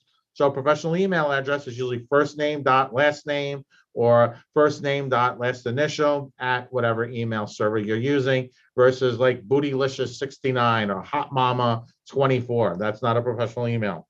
You should also make sure that your voicemail is set up. I cannot tell you how many times I've attempted to reach out to talent and then their voicemail is not set up or their voicemail is full. And then they're sitting there going, I don't know why nobody is getting a hold of me. Nobody can leave you a message. Not everyone's going to text you. Realize somebody like Daniel, he's 53 years old. Okay. Yes, does he text all day? Absolutely. But when he's going to be reaching out to clients and so forth, it's still phone calls a lot of times. It's still emails. No one's going to slide into your DM to try and get a hold of you on Snapchat or Instagram.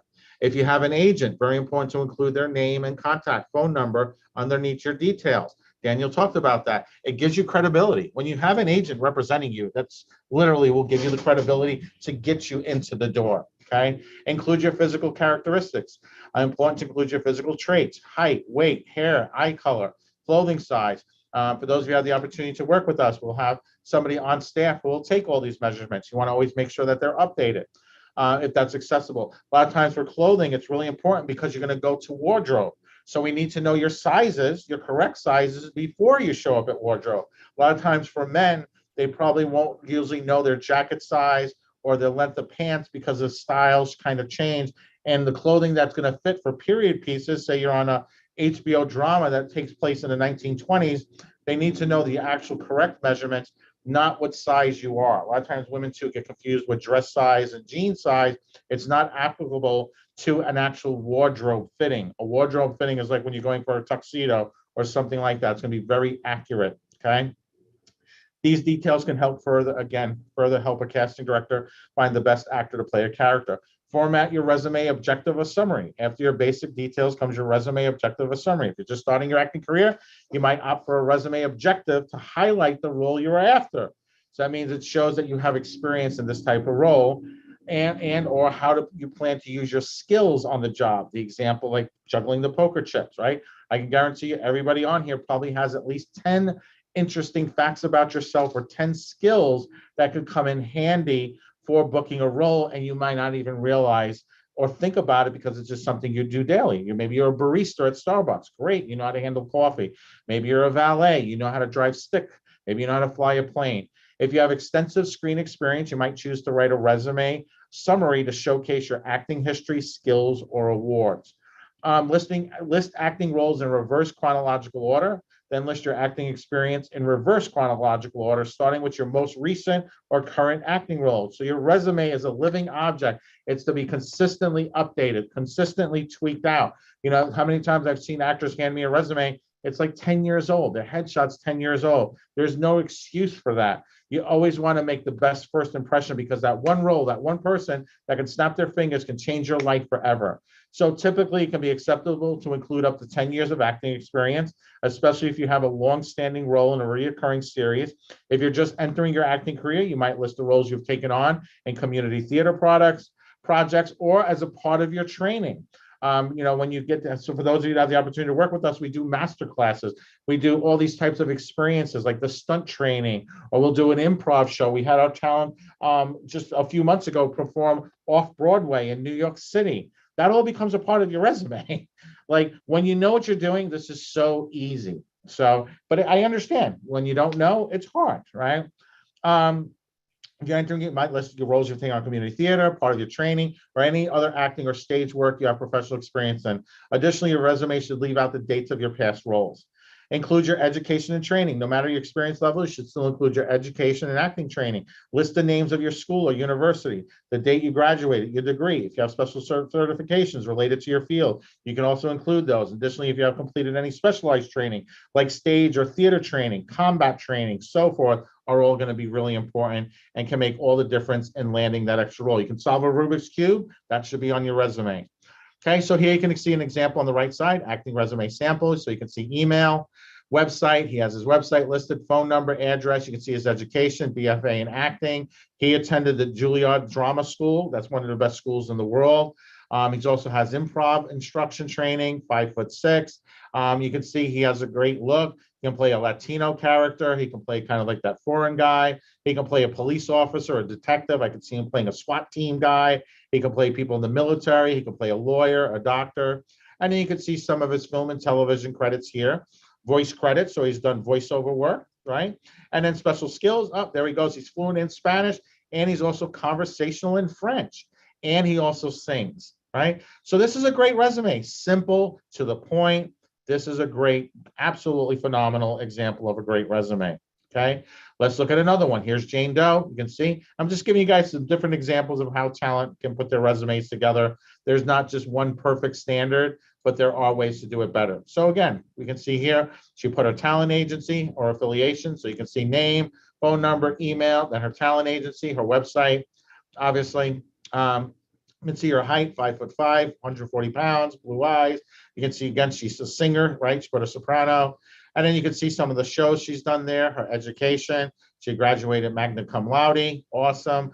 BM in vocal performance. So again, we can see here, she's going to be geared more towards music, right? But on her special skills, she does a New York accent, right? Birmingham accent. Now, an interesting thing about accents is a lot of times people say a New York accent is completely different than a Brooklyn accent. Is completely different than a Bronx accent, is completely different than a Staten Island accent. I noticed some people before were dropping in, they do a British accent, okay? That's an incorrect way to say it. You have to say what part of Britain is your accent from, because for those of you who've been throughout Britain, there's different accents from different parts. Just, you know, New York is the best one to give an example of. So again, there's gonna be different accents. Don't pigeonhole yourself by saying New York accent, say New York City accent. Upper West Side, New York City, Lower East Side, Staten Island, Brooklyn, completely different. So it's really important to really narrow that down. So again, your agent's going to be really helpful in being able to do that. So we can also see she can do a front and back handspring, cartwheels, full split. So obviously she took a lot of training in gymnastics.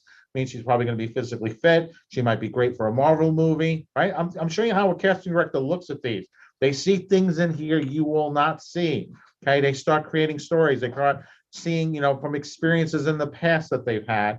And you can see she also does jazz, tap, swing, dancing, and she's also a certified piano instructor. So it's great if we had a role for somebody who needed to be able to play piano that fit this young lady's qualifications or the look for that character. She might land a role just based upon that, even though she's more geared towards singing than acting.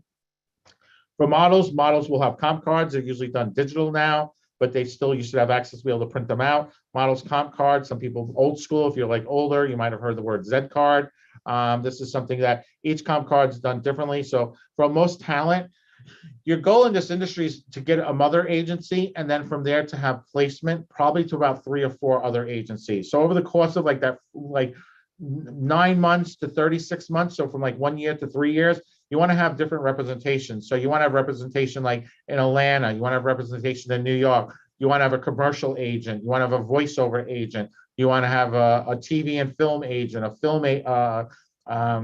voiceover. Like you want to have like specialty agents that really specialize in certain aspects of your career. And that's kind of like, that's like a long term. So you'll see like a lot of some of the higher end talent you guys are going to get to meet tomorrow. You'll see they have multiple people representing them. Because the more people you have representing you, the more opportunities you have, right? So somebody like Daniel, he's pulling opportunities nationwide, but at the same time, he's going to be very specialized to LA, Las Vegas, those markets. If you have somebody who's now on the ground in Atlanta, who's going out to dinner with casting directors in Atlanta, they're going to have better relationships. So that's why you want to have more than one agency representing you, but you're always going to start with the mother agency. But for comp cards, for your digital portfolio for modeling, usually you'll have like one shot on the front with your stats, so your height, measurements and all that, and then usually 3 to 4 photos on the back. Each agency will be a little bit different. We like to use 4. Like Ryan Colby, he usually likes to use 2 or 3. He doesn't use 4. He usually will pick out like the best 2 or 3. Digital, so you can see each agency. So a lot of times people will say, well, I want an agent. Well, great. What agent do you want? I don't care. I want any agent. No, that's an amateur talking. Every agency is completely different. We actually, for some of you might have our handbook that we created, and me and Deneen spent like 4 weeks on that. So hopefully you guys have it or read it. But it lists like I think it's like 100 and somewhat pages of like the top legitimate agencies in the country.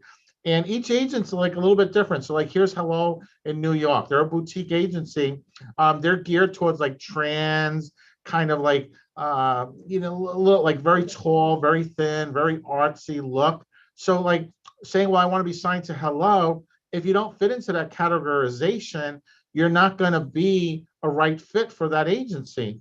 So it's not only you really understanding where you fit into the industry, but what are going to be the right agencies for you, right? Like, I want to get married. Okay, great. Here's somebody that hasn't been able to get married. She's 90 years old. You're 22. Well, I don't want to marry her. Well, okay, it's the same thing. Like an agency is a relationship that you may have for 20, 30 years of your career. So you want to make sure that you fall into that category for the right agency. There's an example. I showed you some of this earlier. You can see Kyle. So again, same system. There's a whole back office and a whole database. When you work with us, we actually give full transparency. So you're able to log in, you have access to a calendar. So you can book out, like, if you know you're not going to be available for certain dates, you want to make sure that like you let us know. Hey, I'm getting married, right? On July 7th, a Sunday. I'm not going to be available for that whole week because I'm going to Hawaii for my honeymoon. Great. You want to be able to make sure that you have two-way communication with your agent so they know when you're available and when you're not available. You want to be able to track things like what castings you're going on, what submittals you're going on. That's called like a back office. Most agencies will not give you access to this. We do things a little bit differently here, and we actually have an app that you download. You get a username and password, and you actually have full access to that. So it'll even track you on GPS. So if we sent you out on a casting and you got lost, we can pretty much, as long as you got that app running, we can find you. You can even order an Uber directly from the app. So that way, if you're on set till 2, 3 in the morning, we try to think of all these little things just to make life really easy for you and so forth. But again, our biggest thing is really going to be commercial work. So magazines, billboards, and catalogs. You can see we represent a wide variety of people, looks, and so forth. And our goal is not only to get them up and running in the industry, but to get them placed with larger agencies. Okay. So you can think of us like a venture capitalist, right? A venture capitalist is somebody who goes out, develops companies, and then finds those companies to really grow them and scale them. That's what we do. We want to find those startup companies, those startup talent, grow them and turn them into really large entities and so forth. Because as a mother agency, we get a commission. So when you get signed, so like when somebody's signed from us to Daniel, we get a commission on that person's work too. So even though as a mother agency, we will get commission, it has no effect on the talent. The client covers that cost, but it's just so you understand, it's a business, right? It's called the entertainment business for a reason. Okay, so it's all these decisions that have to be made and all this understanding. And like I said today, I know I'm giving you guys a lot, but I really want you guys to really start thinking about things and seeing life differently. And don't expect to understand this fully all today. For those of you who have the opportunity to work with us, I do an 8-week training where I literally, by the time you're done, you will be as knowledgeable in the industry as myself, as Alicia, as Ryan, as Daniel, as any of the people you met.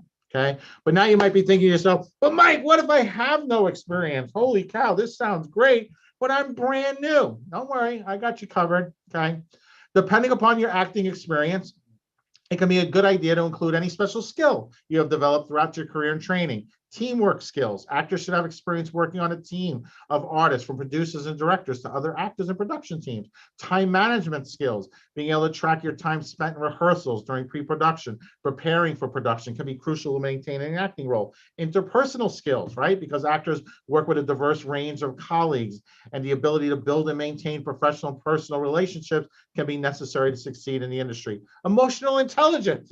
Playing a character can depend upon an actor's ability to empathize with the story, and the ability to take a fictional role complete with emotions and thoughts can depend heavily on an actor's emotional intelligence. Special skills, right? Choreography work, stunt coordination, musical talents, any type of skills. You can shoot a basketball, you can play baseball, you can play softball, you're excellent at chess, at checkers. All these different things actually can add up. Everyone has to start somewhere. So it's actually taking what you have and creating a resume around the portions of your life that you've developed so far, okay?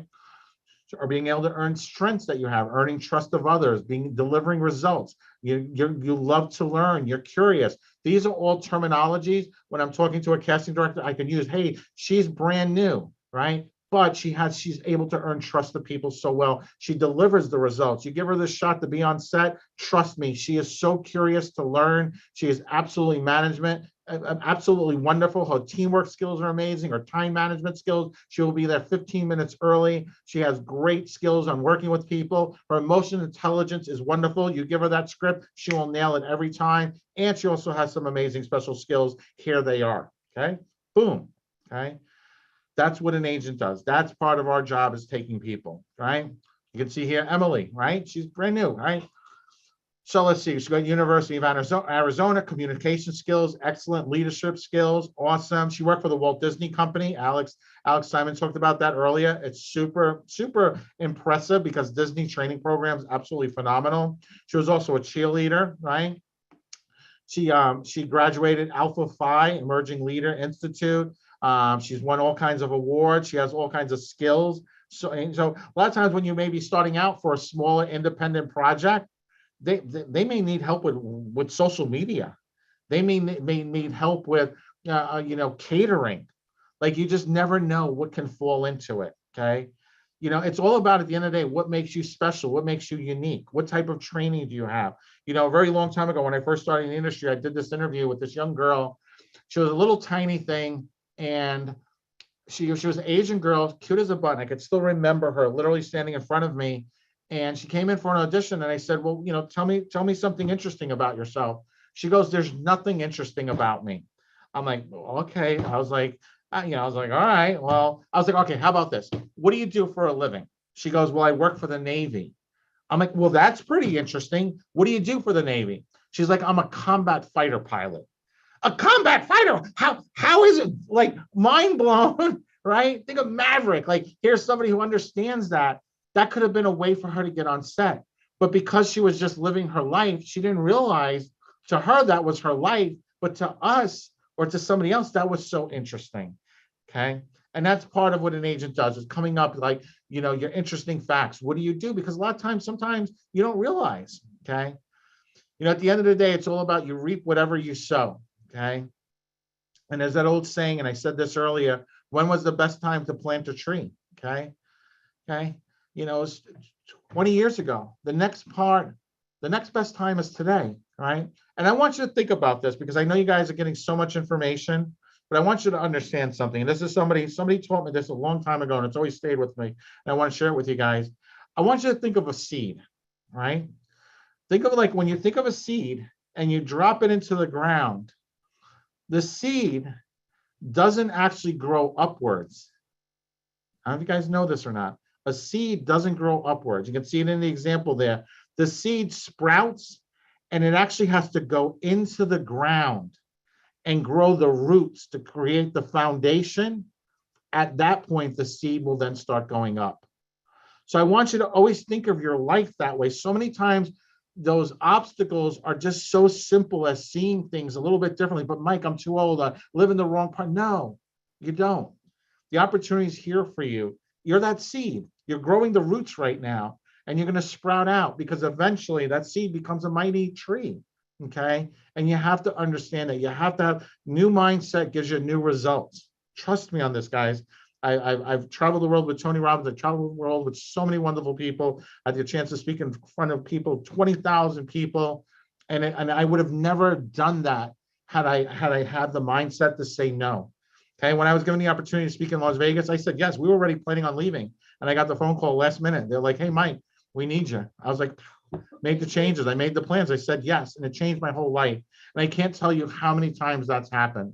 So my name is Michael Thumpkin, guys, and this is how to create an award-winning resume that will get you noticed, make you unstoppable, and book you more work. And always remember this, motivation is what gets you started. Commitment is what keeps you going, guys. So let me turn this back over to Deneen. I hope you learned something, because that is my goal today, to inspire and to be able to create the stars of tomorrow, because you guys are absolutely amazing. Bye, guys.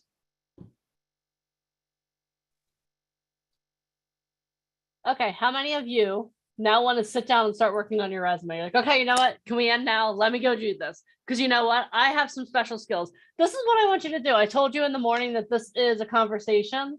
So I'm going to give you a little, can I give you a little pop quiz, people? Good, because here it is. What is one of your special skills? What is one of those things that you do that people are like, wow, I had no idea. So we have someone who can rap, drive a boat, singing, rapping, pastry chef, play the flute, tumble, sign language. That's awesome. Cooking, drawing, art. Awesome.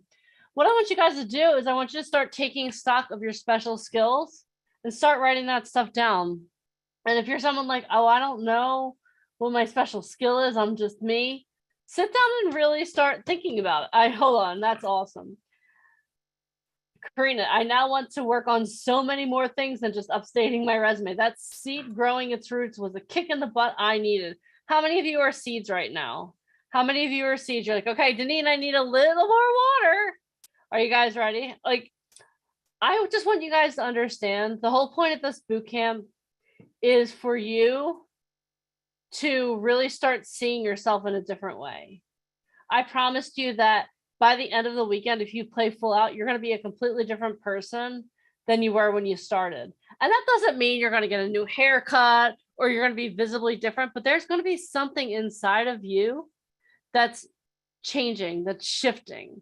And it may seem small, but it's going to be a seismic shift by the end of the weekend. Is that okay with you guys? Or if that's okay, say yes or yes.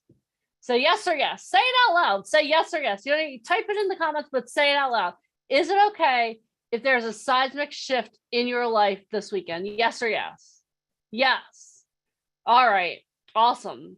Well, we've talked a lot about modeling today, haven't we? It's been pretty amazing. We've definitely we all know now that every one of us, including myself, could be a commercial print model, which is pretty awesome. But what I would like to do now is we're going to shift a little bit. We're going to shift our gears a little bit. Can you guys shift your gears a little bit for me? We have a very special guest on now.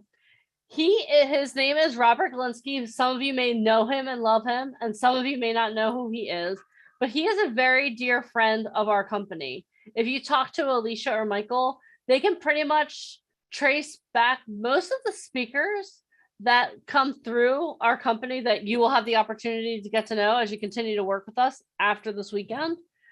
But they could trace most of the speakers from Robert Galinsky. He is honestly, he's a brilliant screenwriter. He's a brilliant writer. He wrote, it's called The Bench, A Homeless Love Story. He is, if there was ever anyone that you would want to learn networking from, it would be Robert, because he knows, Alicia, am I wrong? Does he not know absolutely everyone in the world? It seems like everywhere you go, oh, Galinsky, we know Galinsky. Yeah, Galinsky is like the jack of all, I don't even like to say of all traits, of all people. Yeah. I mean, anytime Galinsky says, hey, like I have a picture of Galinsky and one time we got on Fox News.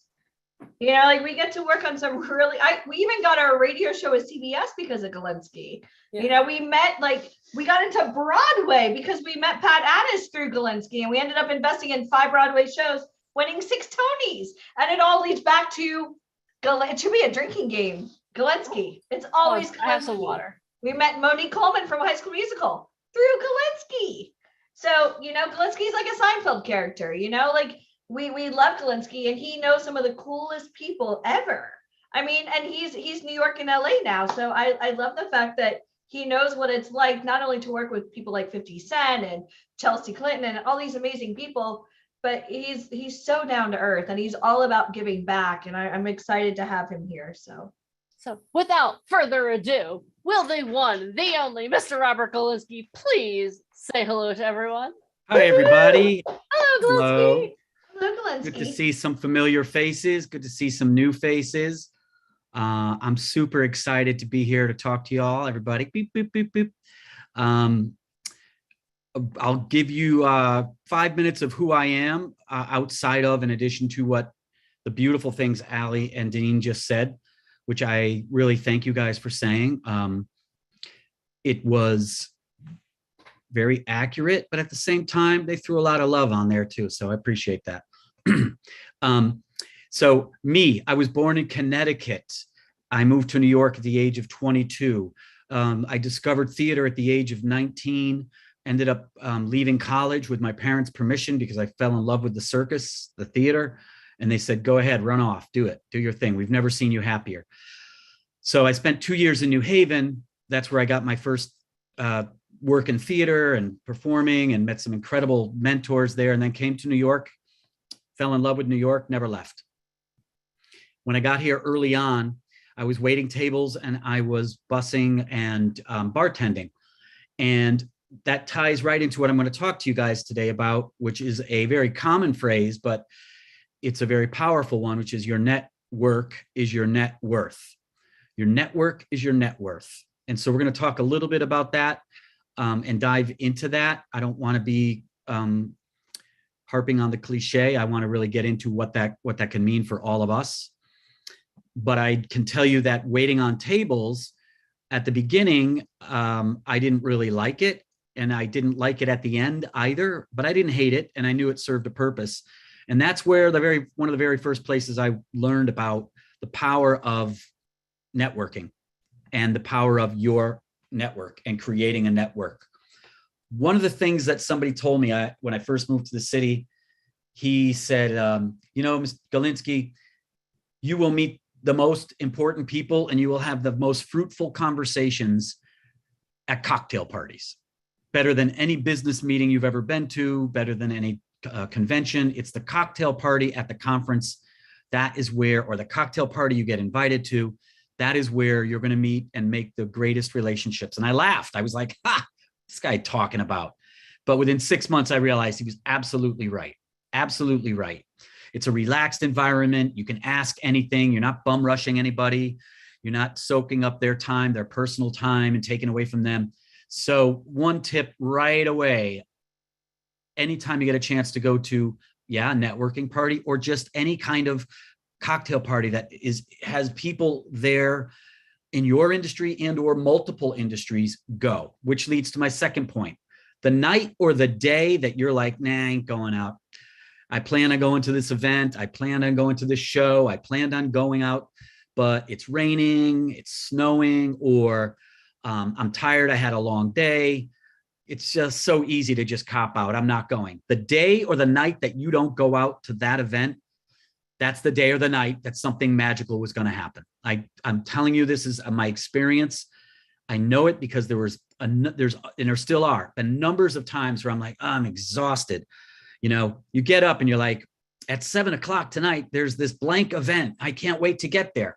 But by 4 PM, I'm tired, right? And then by 5, I'm like, you know what? I got home at 6 o'clock. I ate something. I'm cozy. I'm not going to go. That's the night that something special is going to happen. You got to go. You got to go. I know it sounds like a really, nothing really profound, but I know for a fact on those nights that I said, you know what? All right, I'll go. I'm talking to myself, right? I'll go. You're exhausting me. I'll go. And I go and bam, that's when I meet somebody interesting. That's when I meet somebody that I would never have met had I not gone out that night. That's when I get a profound realization, and it's absolutely worth the time. And one of my only key example is one night it was pouring rain and a friend of mine called. Their videographer had canceled, and they said, please, will you come shoot? Because I can shoot. They're like, will you please come shoot the play? We'll pay you. It's only 6 blocks from your house. I'm like, oh man, it's pouring rain. I don't want to go to some stupid play I know nothing about. I'm home already. It's nice. I'm chilling. And then I went, follow your rule. The night you don't want to go out, go out. So I went, I videotaped it. The show was blah. But at the end of the show, everybody was crowding around this one guy after the show in the lobby. And I was like, who the hell's that guy? And so at the time I was with my girlfriend at the time, and she said, I'll run over and find out. So she ran over to find out who it was. She comes running back. Oh my God, that's a Broadway playwright. That's Mark Schoenfeld. Mark Schoenfeld, he wrote Brooklyn the Musical. And I was like, who the hell's Mark Schoenfeld? I never heard of that guy. I've heard of the play. But then I was like, there are 25 people that have not left this guy. What's he talking about? So I went over, introduced myself, and that was about 14 years ago. And Mark and I talked to each other 2 to 3 times every day since then. Mark has introduced me to people when I was in Beverly Hills. I went there for 1.5 years to Hollywood to do my show. Mark introduced me. If I hadn't met Mark, I wouldn't have met 1/3 of the people out there. So go out on the day that you're like, F this. I don't need to do this today. No, you do. You do. It's also like, you may have heard this said before. The day that you're tired and ready to quit auditioning and you're ready to quit the industry and go get a 9-to-5 job, that's the day when you're probably going to nail the audition that you didn't go to. It's just a weird, I don't know what they call it. It's some kind of weird karmic magic. And the day that I didn't want to go out, I met Mark Schoenfeld. It changed my life. I was already having a good life, and it got better because I met Mark. We've collaborated on a number of things. We've raised money together for projects. So your network becomes so powerful for you because it's relationships. This whole freaking business is relationships. That's really it. I will leave some time for you guys to ask a few questions at the end, so don't worry, or maybe even sooner than the end. But I just wanted to get a couple key points out. It's the relationships. Michael has been talking about it. Allie and Deneen have been talking about it all the time. And when you get into an organization like VIP that is focused on relationship building and connecting, then you are in a company that is all about giving you the opportunity to meet people and network with them, build your network. It's about forming the good relationships so that the right people are going to lead you to accomplish some things that you would never be able to do alone. You know, I went out and I raised $50,000 for my one-man show. It's a one-man show. I mean, how big can the budget get? It can get huge. I only asked for 50 grand. I got it. Why did I get it? Because I would never have accomplished it alone. I got Mark Schoenfeld's great advice. I got advice from Mike James, Mike Fomkin here at VIP. I wanted to find out, my best approaches. And then, so you got a team, you're building a team. Everybody's stronger with a team. I'm not the greatest pitcher. I can catch well. I need a pitcher, right? And if I have to pitch, I need a pitcher to teach me how to pitch. That's your network. You cannot do it alone. It's the best investment of your attention and time. By the way, it hardly costs any money, right? It's not about more money. It's about time and your attention. Who are you looking at? Who are you talking to? How much time are you spending with them? There's a hidden power to these connections, because what's going to happen is people are going to help you and they're going to say, well, what can I do for you? And they're going to say, nothing. I just want to help you. So then I want you to flip that around. Imagine you offering help to other people. You are offering help without expecting anything in return. That's when all the best stuff happens. And I know it's been said and heard in many different ways. It's worth repeating in the context of the VIP. When you give without expecting, it comes back and your happiness is raised and your gratitude is raised. And with that comes more abundance, whatever that abundance is. I'm talking about networks right now. So the abundance of good people around you, giving you good advice, giving you good future leads and connections. The other thing about having a strong network is It'll take you anywhere, and you can take your network anywhere. It's not like an object. It's not like money. It's not like you have to have access to a particular tangible thing. It's the network that you can email in the middle of the night, talk to in the middle of the night, 5 minutes before an important meeting, 6 minutes after an important meeting. You get advantages because you got mentors, you got advisors, teachers, you got knowledgeable people. They all know what they're doing. They know who you are, what you want to accomplish. So they're going to share their ideas, and they're going to give you their best and wisest decisions. So you've already started that by coming to VIP. Every person in this square can become part of your network, becomes a mentor, an advisor, somebody that's going to give to you and that you can give back to. I do this thing with VIP called office hours once a week, where I just sit for an hour with members of VIP, the clients, and just answer questions for an hour. And I learn more than I ever do elsewhere by just talking and answering the questions. So the wisdom is there. You're going to create growth in other areas. If you're talking to an entrepreneur, and you're talking to a Broadway producer, and you're talking to a brilliant actor, and you're talking to a screenwriter, you are going to grow in all those different areas because of your network. They're exposing you to new thinking. They're exposing you to new individuals. Again, VIP, that's really what VIP does. There are a couple of times that I've heard people go, VIP, what the heck? What are they selling? They're probably selling the greatest thing in the world, and that is connections. What you do with those connections is on you. So you still have to do the work. And that's what all this training is about. Is like, if somebody did finally sit you down in front of Steven Spielberg or Meryl Streep, are you going to do Jackie Gleason and go, I don't know what to say? No, I guarantee you, anybody who's been training with VIP absolutely comes prepared and understands what they need to ask, how they need to ask it, and what they need to say. So the perspective that you have is going to grow as well. And it's crucial for you to go take the next steps in your own venture, whether that's singing the song, being the singer, the writer, the dancer, the lyricist, the model, whatever it is. You got the knowledge. They say it's power. It is. The last thing I'm going to mention about it, or one of the 5 last things I'll mention about it, is that you also, and especially like Mike, just listening to Mike, you learn about industry trends. You learn about industry norms without having to do a ton of your own research and wasting time or spending that time. Even on our hour-long call for office hours, that time is so valuable because people ask questions that lead to answers to other questions, and they're questions everybody has. Some of them are common, some of them are individual and unique. But the time that is saved by sitting in on that 1 hour as a member of VIP is freaking awesome. Because it doesn't mean you're now just going, I'm going to Google it. You've got an expert, and I'll claim that right now. I'm an expert. I'm also a beginner. There's a phrase, expert mind and beginner mind. I'm both. I've learned a lot, so I got a lot of knowledge, expertise, but I'm always open as a beginner's mind. So I'm not closed off and thinking I know it all. I know there's way more to learn.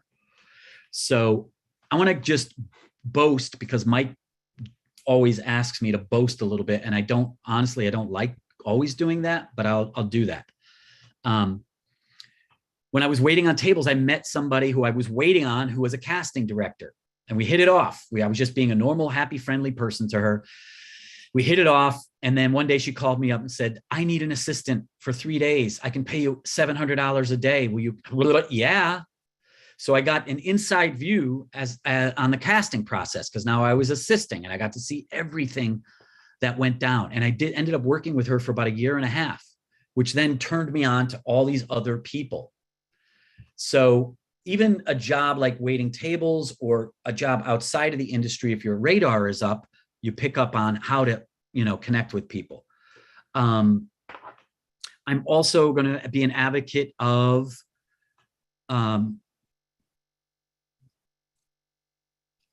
the idea of just going out and getting what you want, and stop being afraid to go ahead and ask for what you want. So here's an example. I don't know if you know of the author Sapphire, but she wrote this brilliant book called Push. And in that book is the character Precious. And so they wrote a movie called Precious, and it won many awards. Sapphire was the author.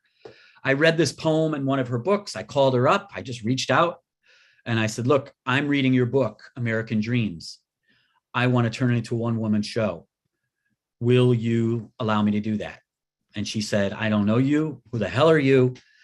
But we talked for a few more. I told her my concept. And then she said, all right, I'd be willing to come to a rehearsal. Boom. So now I got Sapphire. And as Ali and those guys were saying, I'm sort of one of the kings of connection.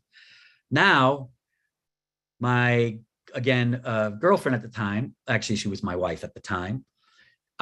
She was the one who was a brilliant actress, and I wanted her to play this one-woman show written by Precious. Now, my wife at the time, I'm divorced, she was interning with Willem Dafoe. So now she has a great opportunity. She turns to Willem and she says, the author Sapphire has this incredible script that we're turning into a script. Would you come to a rehearsal, Willem, and just give us some tips? People are gracious. Willem was like, absolutely. So we arranged a rehearsal with Willem Dafoe, Sapphire, me, and the actress. Those two, Willem and Sapphire, were psyched to meet each other, right? It's really funny. One night I went out with Willem after a rehearsal and we're walking and we bumped into Kramer from Seinfeld. And again, this is like 20 years ago. So it was at the height of Seinfeld. And it was the most hilarious thing to watch two major stars look at each other and just fawn all over each other and gawk all over each other. Oh my God, you're Kramer. And it's, oh my God, you're Willem Dafoe. Oh my God. They were like, ah. And I'm like, the two of them. So that was just a little anecdote, but we worked on this, we put it up, and now the other value of the network is if I ever need to call Sapphire for anything, I can call her. If I ever need to call Willem for anything, I can call him, and I have. And they know they can call me. It's two-way street. Well, when you do a gig, you're going to meet people. You have to be gentle with how you try to connect with them. But there's an amazing tool right now called Instagram, right? No, in New York right now, every time I meet somebody, if they're under 30, they don't want my phone number. They don't want my email. They don't want my business card. They want my Instagram. So what I've learned about this, though, is it's also a very safe way to connect. And that's why people say, take my Instagram. Now I don't have your phone number. I'm not going to call you 10 times a day and bug the hell out of you. Instagram, I can ignore, right? So Instagram is a really nice defenseless way to connect with people. If you don't have an Instagram, I suggest getting one just for that sake, because it is now becoming a very common way to connect with people because there is that distance without you having a phone number or an email.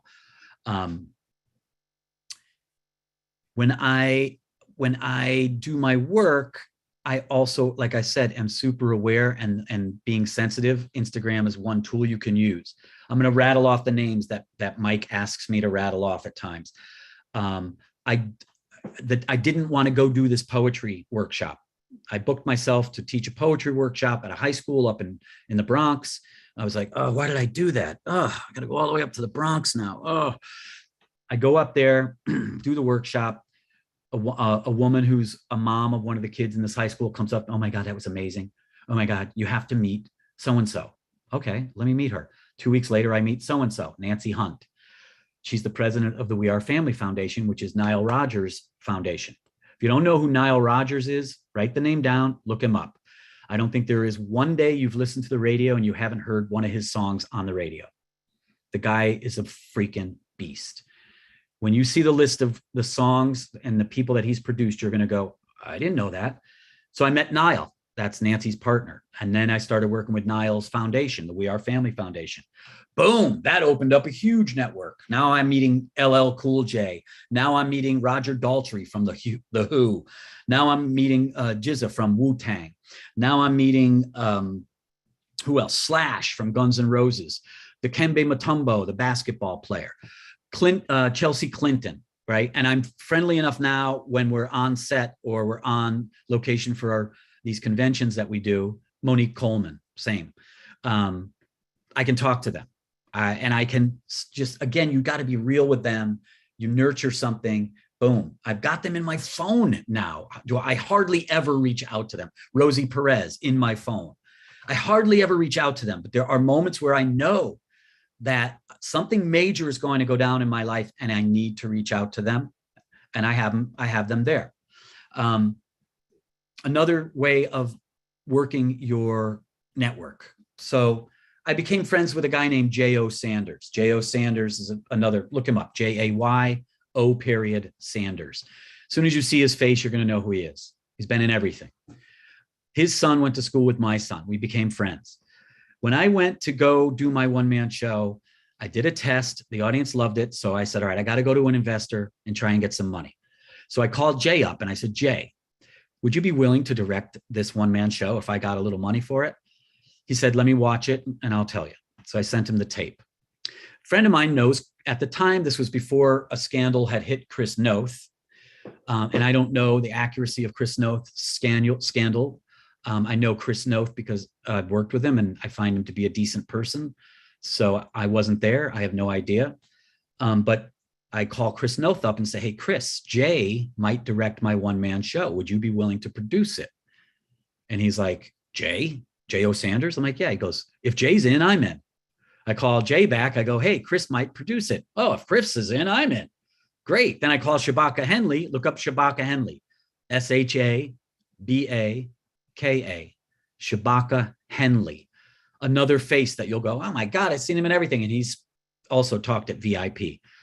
And I called Shabaka up, who's a friend, and I say, hey, J.O. Sanders is going to direct, Chris Noth is going to produce. You want to also be a producer? Sure, why not? Those guys are great. Now I got 3 people that are pretty amazing that are all going to support my stuff. Now I go to my investor and say, here's my pitch. Not only is it a great script, it's been tested, and it's got Chris Noth, Shabaka Henley, and J.O. Sanders all committed to it. Boom. He was like, let's go. I'm signing the check. So that's not going to happen to you straight out of the box, but now you can see how you build once you have a network of people that you communicate with clarity with, that you are honest with, that you are decent with, that you give to, you don't ask a lot. Once you do that, then you can start putting these pieces together strategically to see how they work for you. That's just my example of it. I know there's plenty of other examples, but those are my examples. So now I'm going to say, let's go ahead and let you guys ask some questions. I see that Deborah has her hand up and somebody else did, but just took it off, Carlton. Carlton, come up with a question. Deborah, unmute yourself if you have I'm a going to question. unmute her. She can't unmute Put your herself. camera on as well. Put your camera on. We can't ask questions without your camera Yep, on. got you. So Deborah, if you got a question, her hand's been up for a long time, so it may have been from something in the past. Phil, are you putting your hand up to ask a question? Or were you just applauding? Phil Schneider. Tiana Williams is ready to rock. Her hand is up. And if we can unmute her, good, we got a line now. Hi, Tiana. Thank you. Hi.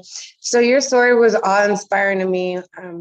I'm actually a writer. I wrote for ASCAP and many other artists, some of them big, some of them just local talents. But I became an accredited writer in college.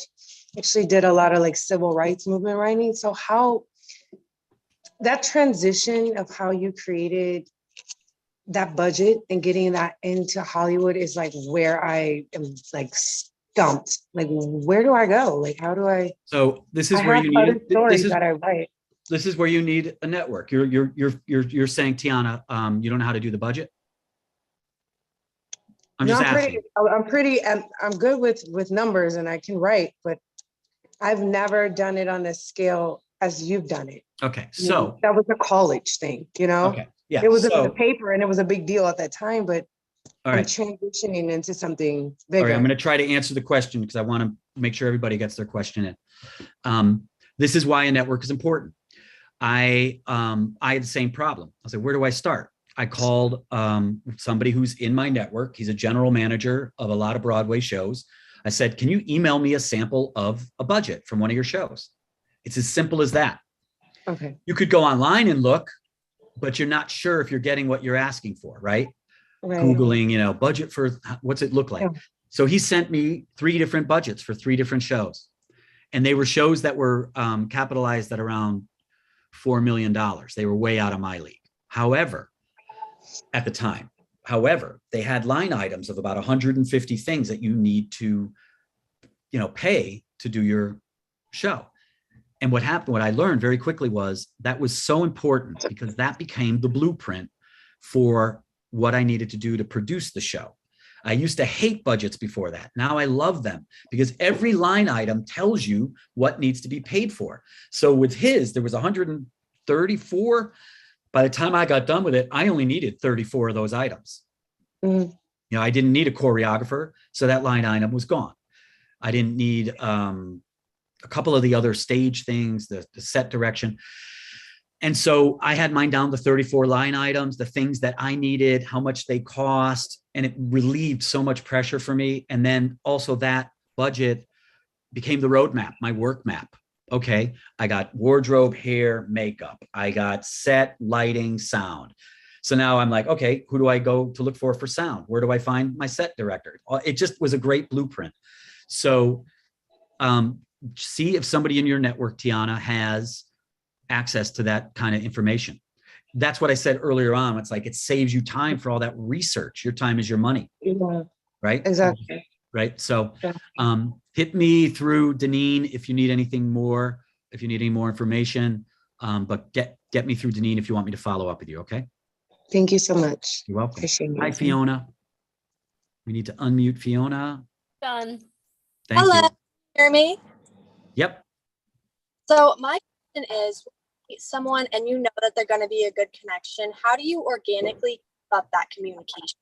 How do you organically what? Keep up the communication.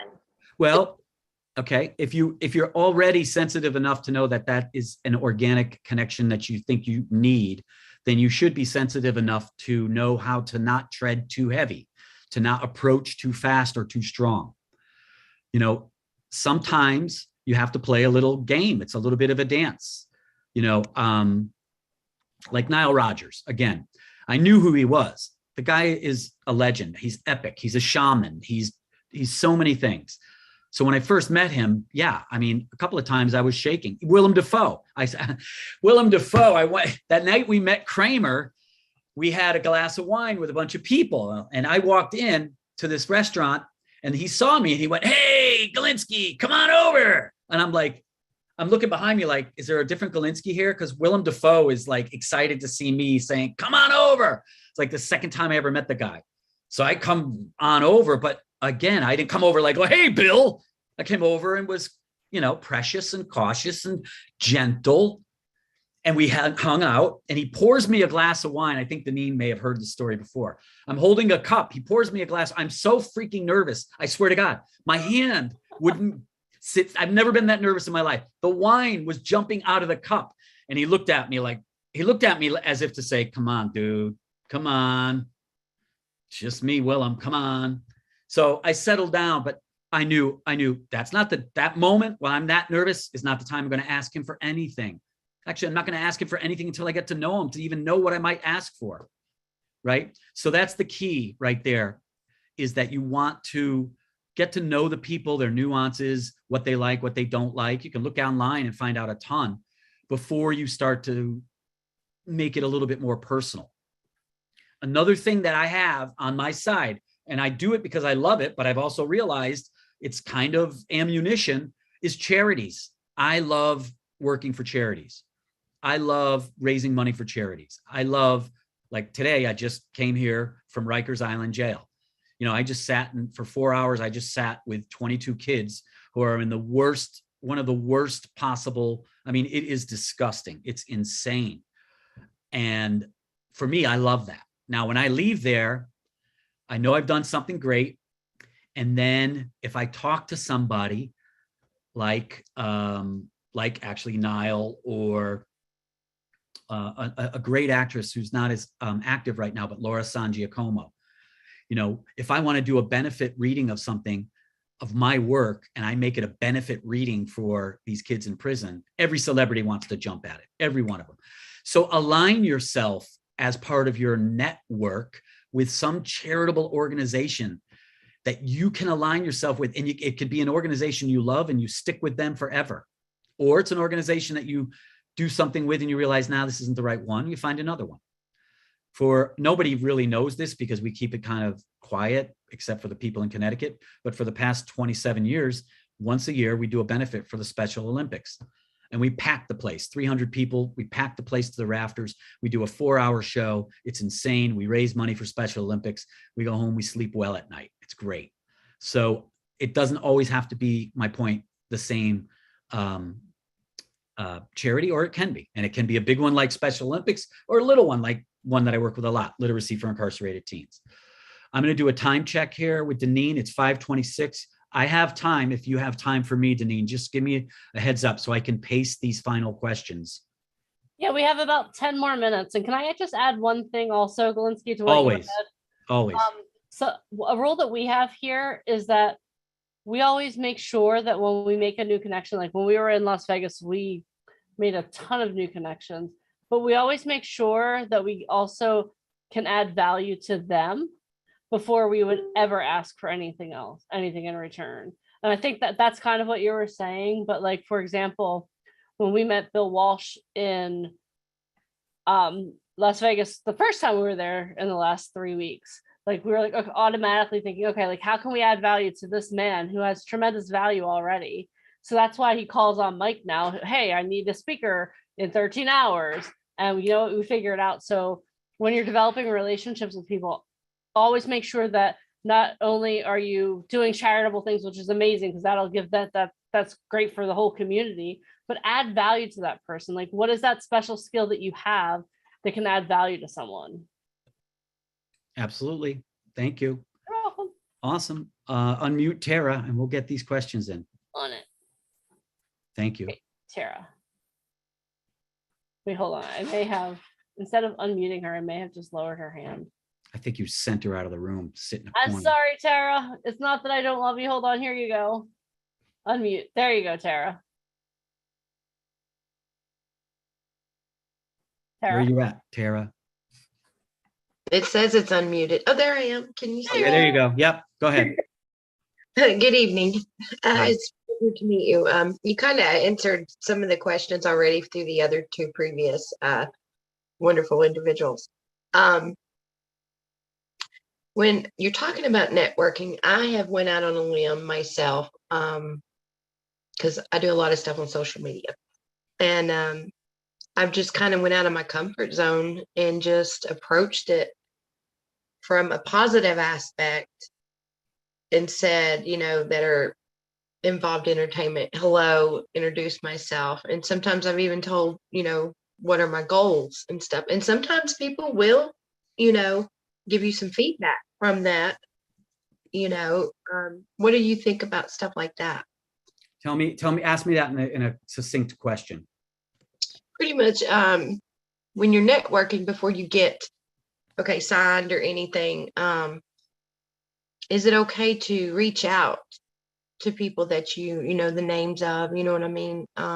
Yeah, well, I think what you have to, like, I hate to say it's like common sense because everybody has a different common sense. It's not common. But part of it is, if there is a common sense, part of it is that, like, if you just met somebody, has nothing to do with business, industry. How do you feel? How appropriate is it for you to reach out to that person? So however you feel about that, gauge that. That's natural for you. So that's where you start from, right? If you go to an event and you see or you shake hands with 10 different really interesting, incredible people, my suggestion is don't bum rush them hard, you know, offer them something if at all, or wait until the next time you meet them, especially if you know you might meet them at another event. Wait till the next time you meet them. But you don't want to like just meet somebody and then boom, now you're their best friend. Right? Yeah. I'm sorry. I'm going to move on to the next question. Thank you, Tara. That was cool. Thank you. Damien.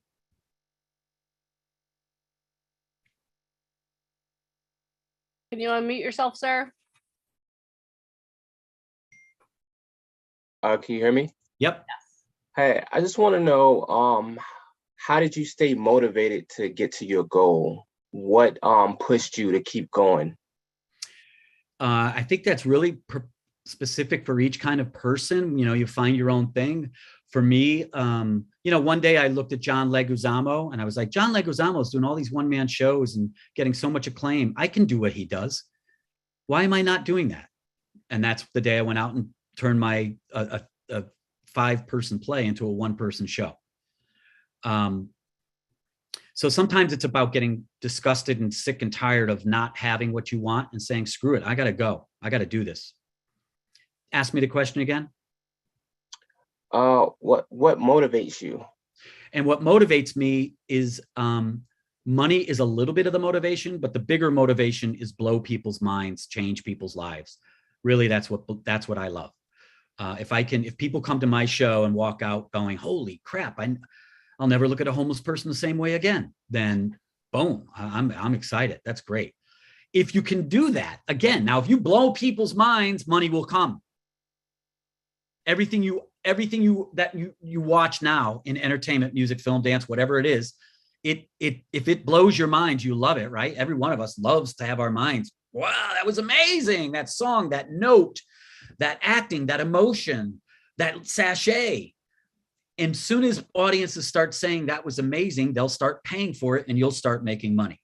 So if your motivation is money, I don't always think that's the greatest motivation. A lot of people will disagree with me. A lot of people are right if that's their thing.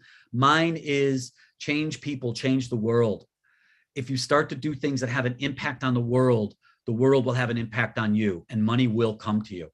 So my motivation is that, and that feeds back into, I'm trying to make myself happy. I want to feel good. So that's another motivation as well. All right. Thank you. Thanks, Damien. Hi, Nicole. Okay. We have time for one more question. And Nicole, ask your question. If Galinsky needs a backstory, then he'll ask for it. Okay? So just ask your question. Oh, can you unmute yourself? Hi, Nicole. Hi. Well, you answered mostly everything from the previous people. Oh, I'm sorry. But I had this job. I worked at Enterprise in Florida at MCO Airport. Yep. Ask him a question. Nicole, got to get to the question because ask him a question, and then if he wants, just because we're low on time. Okay, no problem. Well, basically, it's prior to the other people, but I had a lot of people that I introduced. Now, do I have to go on their social media? A lot of them I knew. I know entertainment industries. A lot of them do, but I'm scared to contact them in a way. So a little nervous. You mean just following them? Yes, just following up, but just a little nervous. So guess what? You're just like everybody else, and the way you're going to be different than everybody else is you're going to go toward what you're afraid of. It's one of my mottos. Whatever you're afraid of, step toward it. That's where the breakthroughs happen. That's where every great artist, every great writer, every great singer took on a song that they were afraid to sing, and it became the breakthrough. You're going to have breakthroughs when you do. I'm not saying walk in front of a train. I'm not saying take candy from strangers. Okay. Right. But I am those things if you're afraid of. I am saying though, something that's not going to hurt you. Walk toward it, go in there. So if you're saying following some celebrities on Instagram and elsewhere, that's mild. Go for it. Just I wouldn't say that. It's just that some of them I know, like football players and stuff like that, because I return their rentals. So start following them. Yeah. Start following them, start commenting, start liking their stuff. And then when the day that one of those people hits you back with a thank you or starts to like you, boom, there's the opening of a two-way conversation. Okay. 1000%. Everybody loves it. Everybody loves it when their posts get liked, whether you're a celebrity or not. So they're going to be like, oh, Nicole from the rental place. That's great. Hey, Nicole. Boom, there's your opening. There's your opening. Yeah. Now you Okay. don't ask anything right away. You start to just communicate. How have you been? Good, good. Boom.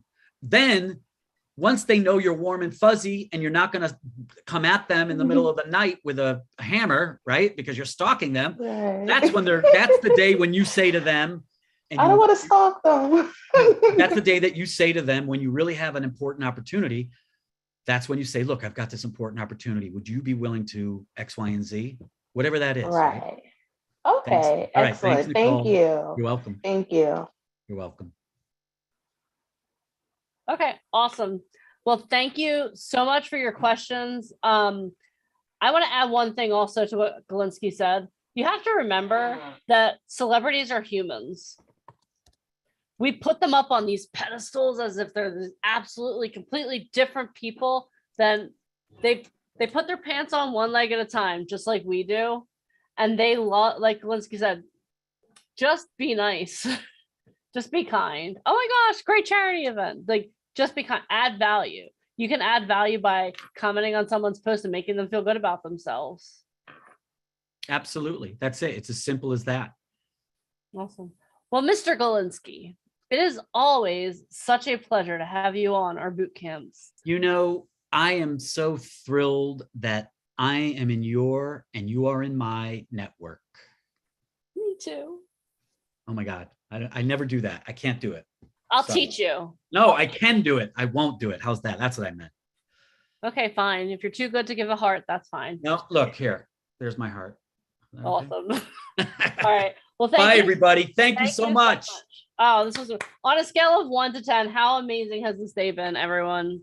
Everyone give Galinsky a round of applause for being here. Like, he literally raced home from Rikers Island to be here on this call with you guys. Like, appreciate that. He was like, okay, you know what? I'm going to fit this in my schedule. I don't know how we're going to, okay, this is how we're going to do it. And he made it happen. He took action for you. Absolutely. So everyone, Absolutely. Galinsky, thank you so much. Thanks, Deneen. Thank you. Thank you, Thank you, Galinsky. everybody. Thank you. Thanks, Allie. Have a great rest of a boot camp. You too. Look at him. He's so happy today. I'm loving it. Who are you right now? Ciao. That's the glow of coming off something that you love doing. Awesome. All right, guys. Look at that picture. Wait, look at that picture of Galinsky with Curtis. I'm sorry, 50 Cent for those of you guys. Pretty awesome.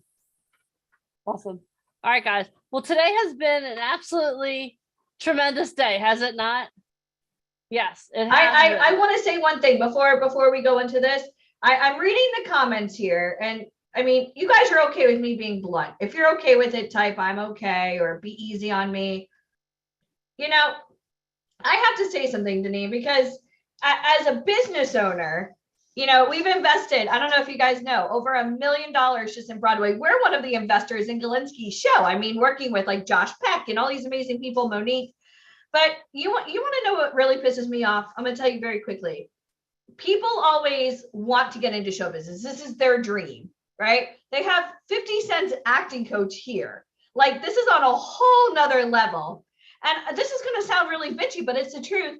Don't worry about following each other on this damn Instagram. Oh, what's your Instagram? Oh, what is your profile? What the hell are you guys going to follow each other for? You guys need us. Like, it's the blind leading the blind. And you guys are so worried about promoting your own Instagrams. You have 50 Cent's acting coach here live. Do you understand that? You guys totally missed the ball. And I actually took screenshots because I know that you're not to be trusted. If I brought you to a party, you'd be so worried about getting an autograph, or like, you have to be here for the right reasons. You are here because you learn. So I want to know, for everybody that was like pimping out their Instagram and follow me, what the hell have you done to help other people? Like, are you an Academy Award winning director? Because I know I got 6 Tony Awards and I just got a movie deal today with Snoop Dogg. So like, are you freaking kidding me? Here we are with one of the biggest names in show business that could snap a finger, and every single one of you guys, oh, what's your Instagram? What is your profile picture? What the hell are you guys worried about that for? You guys just missed the ball. If you agree, type amen. I'm sorry if that's coming off as bitch, but you know it's blunt. And I'm going to add on to that. What if someone was meant to get a nugget from Robert Galinsky, or from Alicia, or from Daniel, or from Michael, or from Alex, or from Sam this morning, and Ryan? What if they were on Sam's list and then they missed out? Yeah. Because you distracted them. That's your responsibility. That's on you. Yes. But Okay. You know I what? think it's funny that they're so worried about pimping each other out to people that need help in this business just so you can get a follower, but yet you're taking away, and it really pisses me off. And I'm sorry if this sounds really horrible, but like literally I was in the middle of a trance of listening to Zelensky, like taking it all in, and then all these pop-ups come up and it's everybody worried about the wrong thing. Do you understand that? Unless these people that are telling you to follow their Instagram, unless they can help you get into show business, stop. Only like literally, I want to take you out of this environment and put you in one that honestly can help you. That's it. That's all I care about. Because after tomorrow, you're on your own, kids. You're back where you started. And hopefully that you've had enough information. And we're going to try to help some of you guys get on the wrong, the right path. But man, I can't even believe. Like it's also it's embarrassing to me. It's very disrespectful. It's more than embarrassing. It's disrespectful. It's very disrespectful because you and have you guys a man. know who you are. So stop. I mean, when you have somebody of this type of level, just so you know, he doesn't come cheap, my friends. He charges a lot of money for coaching.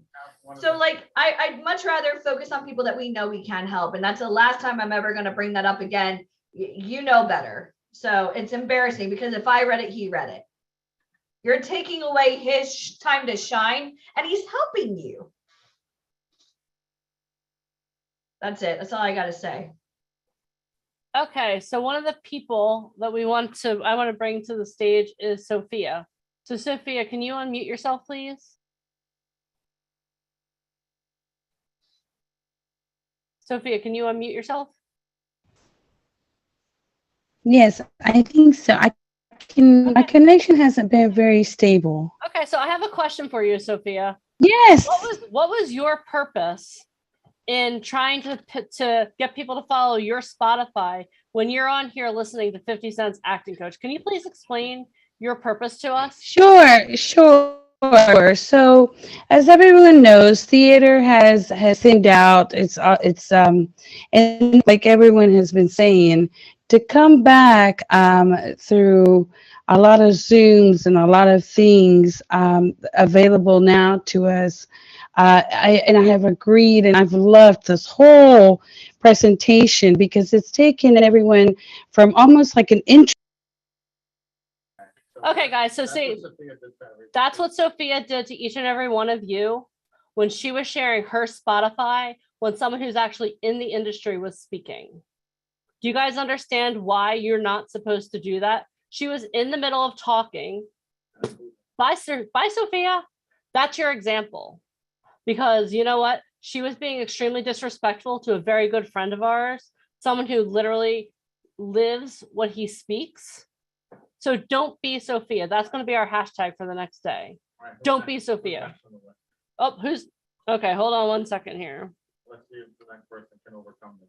And I hate to say this, but as a Broadway producer, I checked out her Instagram and I wasn't even, and this is what I do for a living. So I hate to be the bearer of bad news, but if that, if you're going to attach yourself to somebody, your network is your net worth. Let's level up, right? I want everybody to type level up. Right. Level up. I don't want to talk to disgruntled actors. Broadway, are you freaking kidding me? We're back with a bang. Okay. Well, we're going to bring up. We're going to bring up one more person, Kathy Webb. Kathy, would you like to unmute yourself?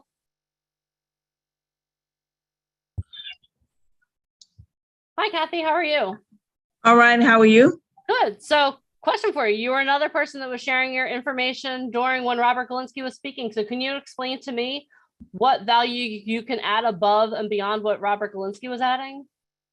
I cannot add any, and I do apologize. The other young ladies are in Atlanta, and so we were just sharing information. It didn't really dawn on me at the moment, what I was doing. So like I said, I do apologize for that. Okay, awesome. I can take a humble and contrite spirit. So thank you very much for apologizing. Wait, I want to know one thing. Kathy, are you a SAG actor? Am I? SAG? No. Okay. Do you have a reel? I'm working on it. Okay. Do you have an agent? No. Okay. So you need help, right? Oh, yes, definitely. Yeah. Okay. So guys, don't take advice from people that need help. And that's the truth. Like, that's why we're giving you 16 hours of boot camp. You know what I mean? Like, I want to really help people that want help. How many of you guys need help? My way works, man. 10,000 success stories. I mean, we're kicking ass over here, right? We want to help those that we feel we can help. Okay. Thank you very much, Alicia, because you know what? Over 10,000 success stories. We definitely have the track record. We have the results that you guys are looking for. So who's ready for a challenge? One of my favorite things I get to do at the end of every day is to give you guys a challenge. Okay. Well, before we do the challenge, okay, today is the day that we set the foundation for you. How many of you feel like you've gotten so much foundational information today? How many of you feel like, you know what, I've learned so much from all of the tremendous speakers that we've had today? If you've learned, if you know that you've learned, if you know you still need help, definitely type, I've learned, but I still need help. I've learned, but I still need help. I can do better. How many of you know that there's room for improvement? Raise your physical hand. I'm going to put you guys on gallery view. How many of you know you can still do better? Raise your hands. I know I can. Every day I'm learning, and every day. Hold on, I love Angie. Angie's like, I got both hands up. I need to. Hold on, that's Angie. Angie, hi, Angie. Angie. I've been looking at you all day. It's Angie. Angie. Angie, you look so different not in person. No, but Angie's another person. Since I'm giving shout outs to people, we had the opportunity to meet Angie in Las Vegas last week again, and such an amazing opportunity. All right, guys. So this is what I want to do. I want us to do a little bit of an exercise. Okay, and what we're going to do is we're going to go through a transformation right now. How many of you are ready to like go to the next level? Raise your hands. For this exercise, it's all going to be about raising your physical hands. Okay, this is going to be physical activity. How many of you guys are ready just to become that person that you know that person that you want to become? How many of you are ready to start making that transition right now? Raise your hands. If that sounds like you, say yes. If that sounds like you, say yes.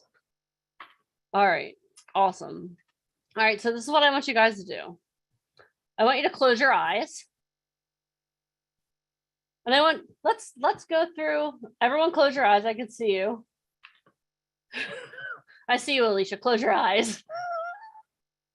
There's got to be one in every crowd. All right, so let's take a walk and let's think about who were you last night before you got on this call. Think about that person that you were last night before you got on the call. Maybe you were like, I don't know, do I really want to do this? Maybe you were super excited because you know what, you knew in your knower, I like to call it in your knower, that today was a day that you needed to be somewhere. Today was the day that you needed to show up for yourself. Or maybe you forgot about it and you got Alicia's text message early this morning, like, oh my gosh, I have to get on that call. But just remember, who are you last night or this morning before you got on the call? Then I want you to think about this morning, we talked about how many different ways there are to get into the entertainment industry. We talked about the house. And how many of you now see there are so many different ways to get into the entertainment industry? How many of you now understand, like, and maybe when you got on the call, you didn't even understand if there was a room in that house for you or a couch or anything, but now you know what? There's space in that house for me. How many of you now can understand that there's an opportunity for you to be an international model? I want everyone to close your eyes for this exercise. Keep your eyes closed, okay? But how many of you know that there's room for you to be an international model? How many of you knew that possibility before you got on here today? No, right? But now you know. Then I want you to think about maybe modeling, maybe you don't want to do modeling, maybe you want to get into acting. Maybe you're more interested in acting. How many of you now understand a little bit more after hearing from Allie Grant what you need to do to start being prepared? Right? What do you have to do? You have to be prepared so you don't have to get prepared. How many of you now are like, okay, how do I get prepared? How can I be prepared right now? How many just for that? That was a transformational moment. Be prepared. And then we heard from Alex, and he talked about promotional modeling. How many of you knew that was a thing before you heard from him? But how many of you now know that if you can talk, you could be a promotional model? How awesome is that? I've heard a lot of you. I know a lot of you can talk, but how awesome is that? Now and imagine having the opportunity to replace your income or that part-time, that side hustle with being a promotional model. For a lot of people, that could be your new career. How many of you would love to stop doing what you're doing right now and maybe go do a promotional modeling? That would be pretty amazing, right? Yeah, right? Think about the possibilities. And then we heard from Michael, and he talked about the different types of models that there are. How many of you knew that there were so many types of models? No, a lot of you had no idea. But how many of you now are like, okay, you know what? I know where I fit in modeling. Even I could be a model. Right? And if you still don't know that, after you get off this call, go to your local Target ad. But you can be a commercial print model. That's awesome, right? Like the world of possibilities has opened up. Then we heard from Daniel. And imagine going from making $115 a day to making $30,000 a day. You heard from him. We told you the stories, but you heard from his mouth directly that he won't book Mireya for under $30,000 a gig. Imagine that's you. And your starting rate is $30,000 a day. How much would that change your life? How much would that change your life? Now I want you to imagine yourself 5 years down the road. Okay? You've taken everything that Galinsky taught you about networking, and now you're working full-time in the industry. What does that look like for you? Where are you living? I want you to think about, where are you living?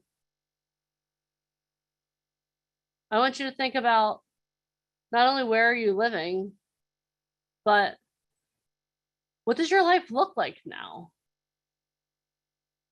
What does your life look like now that you have the opportunity to earn $30,000 a day? Where are you living? Are you living near the beach? Like, I want you to picture that. Where are you living? What does it look like? I want you to breathe in. Breathe out. What does it smell like where you live now? What does it feel like to be living there? How awesome is that? What kind of car are you driving? Who's surrounding you? Who's surrounding you right now? Imagine that. What does it feel like to not have to worry about money anymore? Galinsky talked a lot about giving back to charities. How amazing is it that you can just write a check to a charity of your choice, any charity, big or small? Or maybe you're successful enough that you have your own charity that you're able to tailor to those people that you want to reach out to. How awesome does that feel? How awesome does that feel? How exciting is that for you to be able to give back? and you're giving back because you're doing that thing that you love.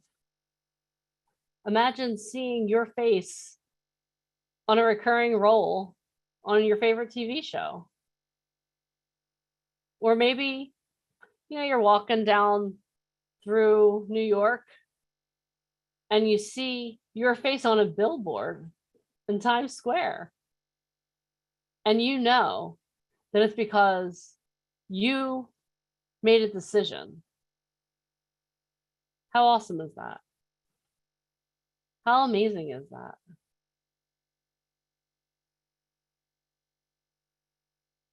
All right, so this is what I want you guys to do. I want you to reach your hands out. We're participating. Reach your hands out. And I want you to grab that life. Grab that life right now. Reach your hands out. I see some of you crying. It's okay. You should be crying because you should be emotionally attached to where you are. But I want you to reach your hands out. No one can see you. I'm the only one that can see you. Reach your hands out.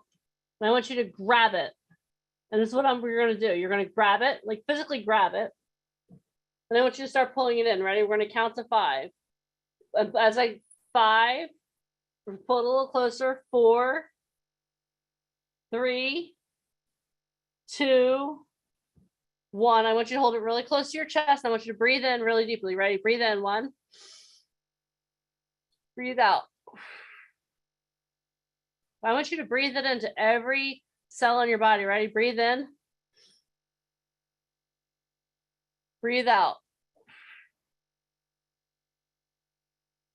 I want you to breathe in one more time. And breathe out. Now what I want you to do is I want you to take that dream and I want you to smack it into your chest, right in your heart, right now. Can you feel it in your chest? Just nod your head, yes. Can you feel it in your chest? Okay, this is what we're going to do again. We're going to reach our hands out one more time. Reach it out, reach your hands out again. And we're going to bring it in. We're going to draw it in. Everything inside of you, draw it in. Ready?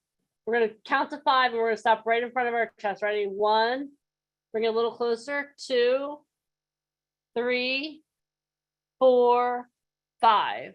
Now take a deep breath in, smell it, feel, what does it smell like to be where you want to be? Breathe it in. Ready? In. Breathe it out. Breathe it in again. Breathe it out. Breathe in one more time. Breathe out.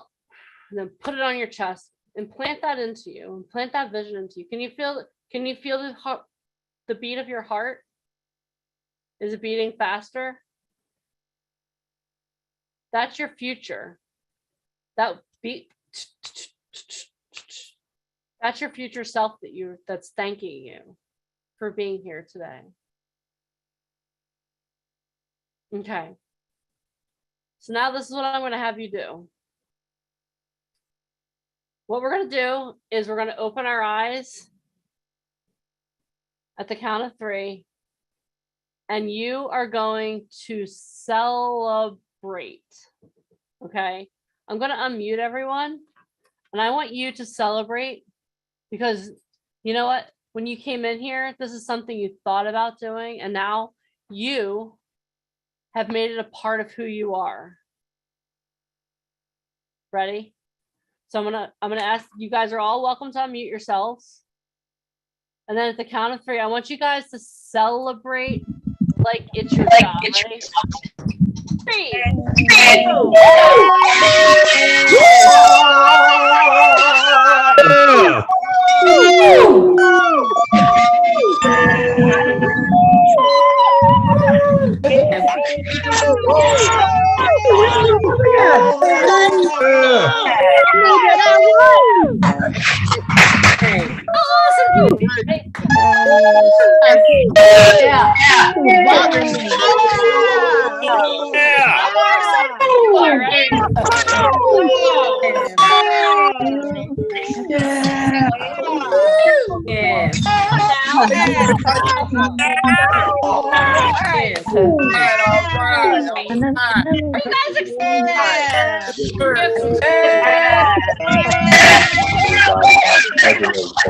Awesome. That is literally my favorite part about boot camp. I love having the opportunity to help you guys transform.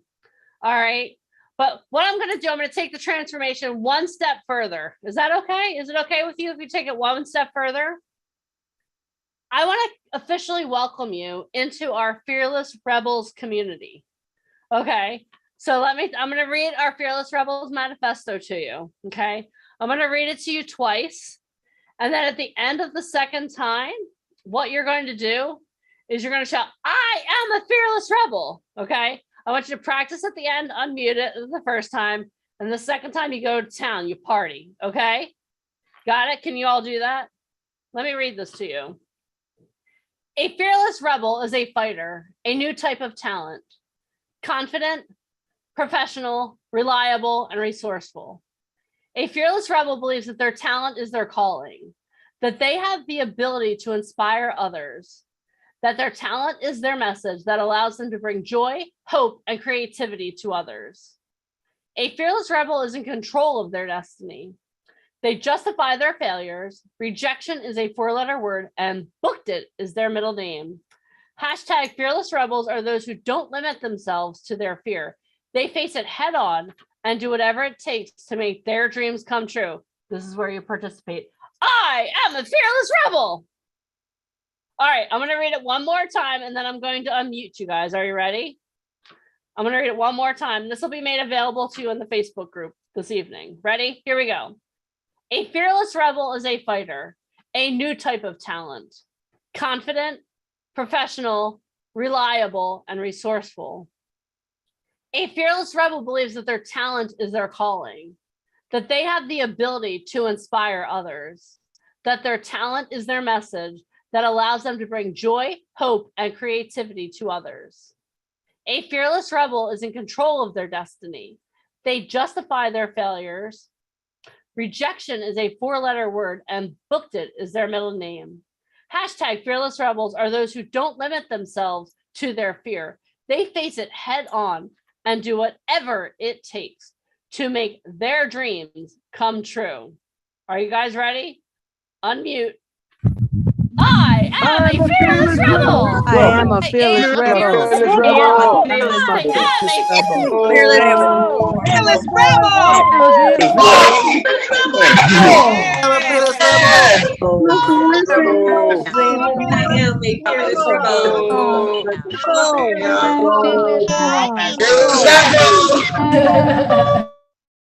Fearless Rebels family.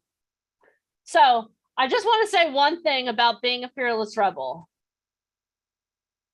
The only person who could take this away from you is you by not showing up tomorrow.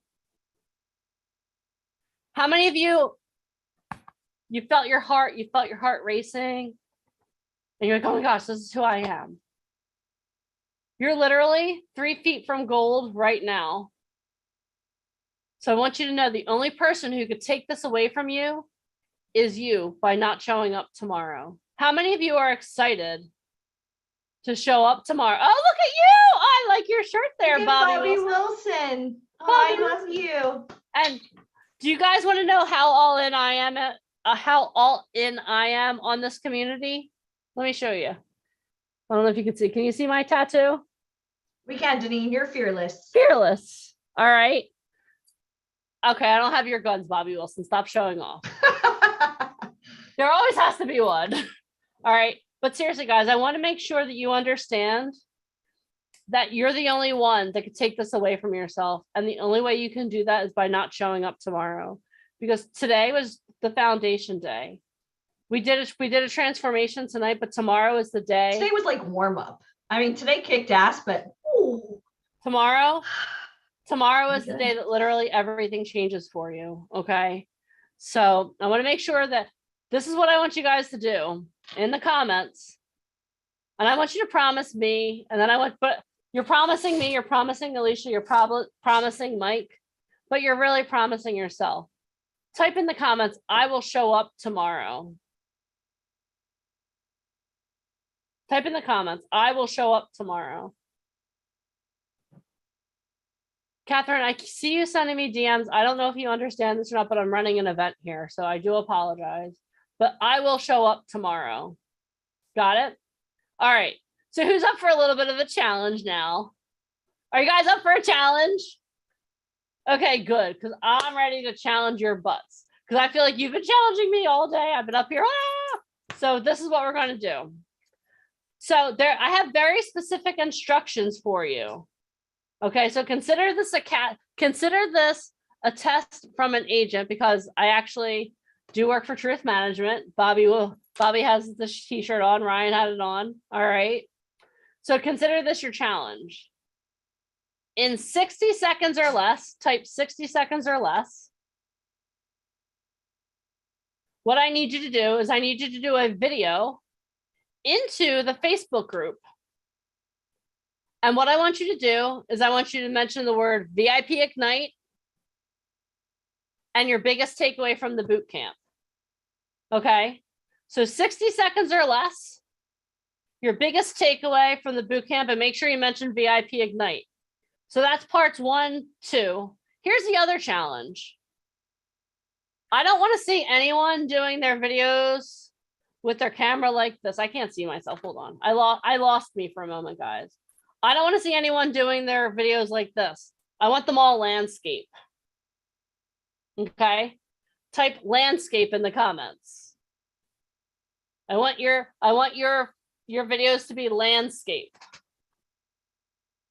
I'm giving you guys very specific instructions for a very specific purpose. Because if you get a casting and you submit if you submit your self-tape like this, they're gonna be like, oh, that's cute, I can't use that. So your training starts right now. Got it? Say my training starts right now. And then what I want you to do is you're going to do your 60 second or less video, landscape, VIP Ignite Bootcamp, your biggest takeaway. And then what you're going to do is you're going to tag myself. You're going to tag Michael and you're going to tag Alicia in the video in Facebook. You know why?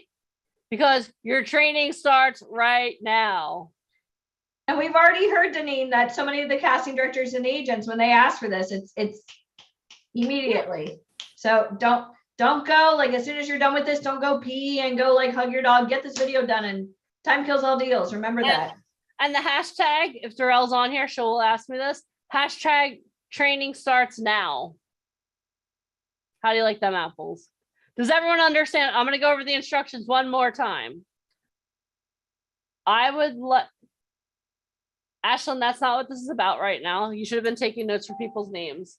So these are the instructions for your challenge. 60 second or less video, landscape, talking about VIP Ignite, your biggest takeaway from boot camp, hashtag my training starts now, and tag myself, Alicia, and Michael. All right.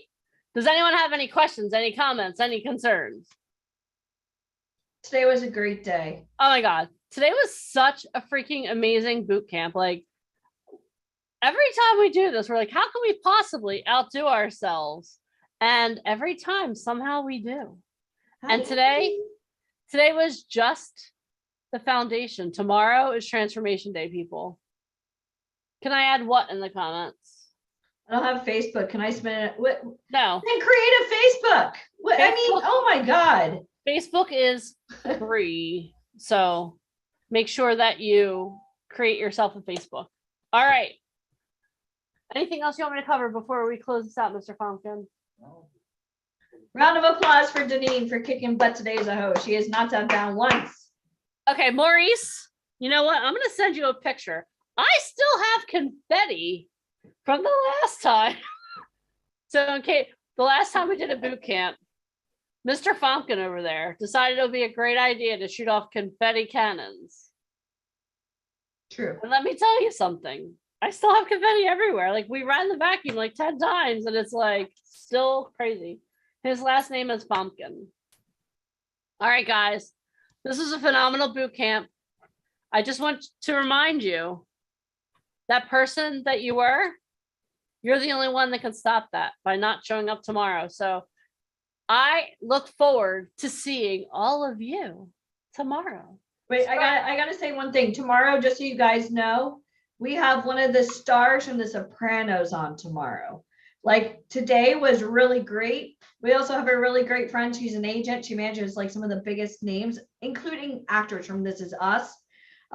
We have Mark Schoenfeld tomorrow, which Galinsky already told you. He's the pitch man of Hollywood, sold movies to Spielberg. I mean, tomorrow's going to be a big day. So you guys did great. For everybody who made it to the finish line today, we did it. We're at that point. Now you got to kick ass tomorrow.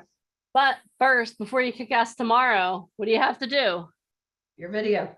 Your training starts today. Yep. No, this is, and it's not VIP at night. It sounds real dirty when I say that, but VIP Ignite. Hold on, look, guys. Take a picture. Ready? VIP. I mean, the name is all over the emails. I mean, and you're put the. Benjamin asked a really good question. What you're going to do is you're going to put your video into the boot camp group. Okay. Here, I can share I will share the link. That way there's no confusion. How about that? That's good. That's a good idea. Okay, I'm going to share the link. And then, guys, I have to rest my voice and get some throat coat because this is just day one. Got all day tomorrow. You got this, Denise. Close your eyes. You got this. Control copy. All right. All right, here you guys go in case anyone does not. Hold on. Sorry. Okay, here we go. It's my first time ever on Zoom in case you guys didn't know. Here you go. Control V. There you go. Okay, that's the Facebook group. I'm going to give you guys like 5 seconds to click on it. And then I have to go get some throat coat because tomorrow is day 2. Tomorrow's transformation day. I cannot wait to see all of you tomorrow. I can't wait to watch your videos. Please do me a favor. Break my Facebook. Break my phone. I would love that. All right, guys. We have a huge talent manager on tomorrow. She managed Terrence Howard, guys. We're taking you to whole new lengths tomorrow. Yep. You guys excited? And we're gonna have Mr. Ryan Colby back tomorrow. Oh, Lord help us all. The diva will be back. It's gonna Hopefully, be great. By his own reckoning, he won't look homeless tomorrow. It's gonna be awesome. All right, guys. Have an amazing night. I can't wait to see your videos. Thank you for playing Full Out. And hold on, we can't leave without. We need to celebrate one more time. I cannot allow you to leave my presence without going out with full energy. So everyone stand to your feet.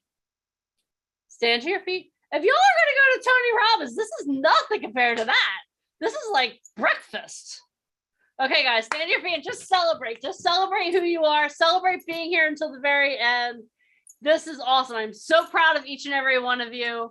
Remember, your life will never be the same again. Say that with me. My life will never be the same again. One more time, and then celebrate, and then I'll see you tomorrow. 1, 2, 3. Life will never be the same again. Woo! All right, guys. Ada, love you, Ada. We're ready to greet. Bye, guys. Have a great Did night. it. Day number 1. High five. High five. Woo! High five. We did it. High five. High five. Yeah, Sandra. Yeah. You know what? Look in the camera and say, "You rock." You rock. Say it again like you mean it. You rock. Look to the person to your left and say, "You rock." Go rock. Look to the person to your right and say, "You rock." Okay, one more time. Look at the camera. You rock. All right, guys. Have a great night. I can't wait to see you all tomorrow. Bye. Bye, guys. Have a good night. Go Bye, do the everybody. challenge. Don't forget, your training starts now. Hi, Maurice. All right. Bye, guys. Have a good night. I can't wait to see all your videos. Hi, Logan. What's up? Bye. Hi, Michelle Touchberry. How are you feeling? Good? Thumbs up. Are you feeling good? I try to keep up with everybody. My goodness. We'll see All you right, guys tomorrow. Gotta go check on the baby. I'm sure he's. All right, guys. Have a good night. Bye, guys. Have a good night. Great job, Deneen. Thanks. Bye, Carlton. Are you joining us tomorrow? Yeah? Okay, cool. Awesome. See you guys All right. tomorrow. Bye, guys. Bye.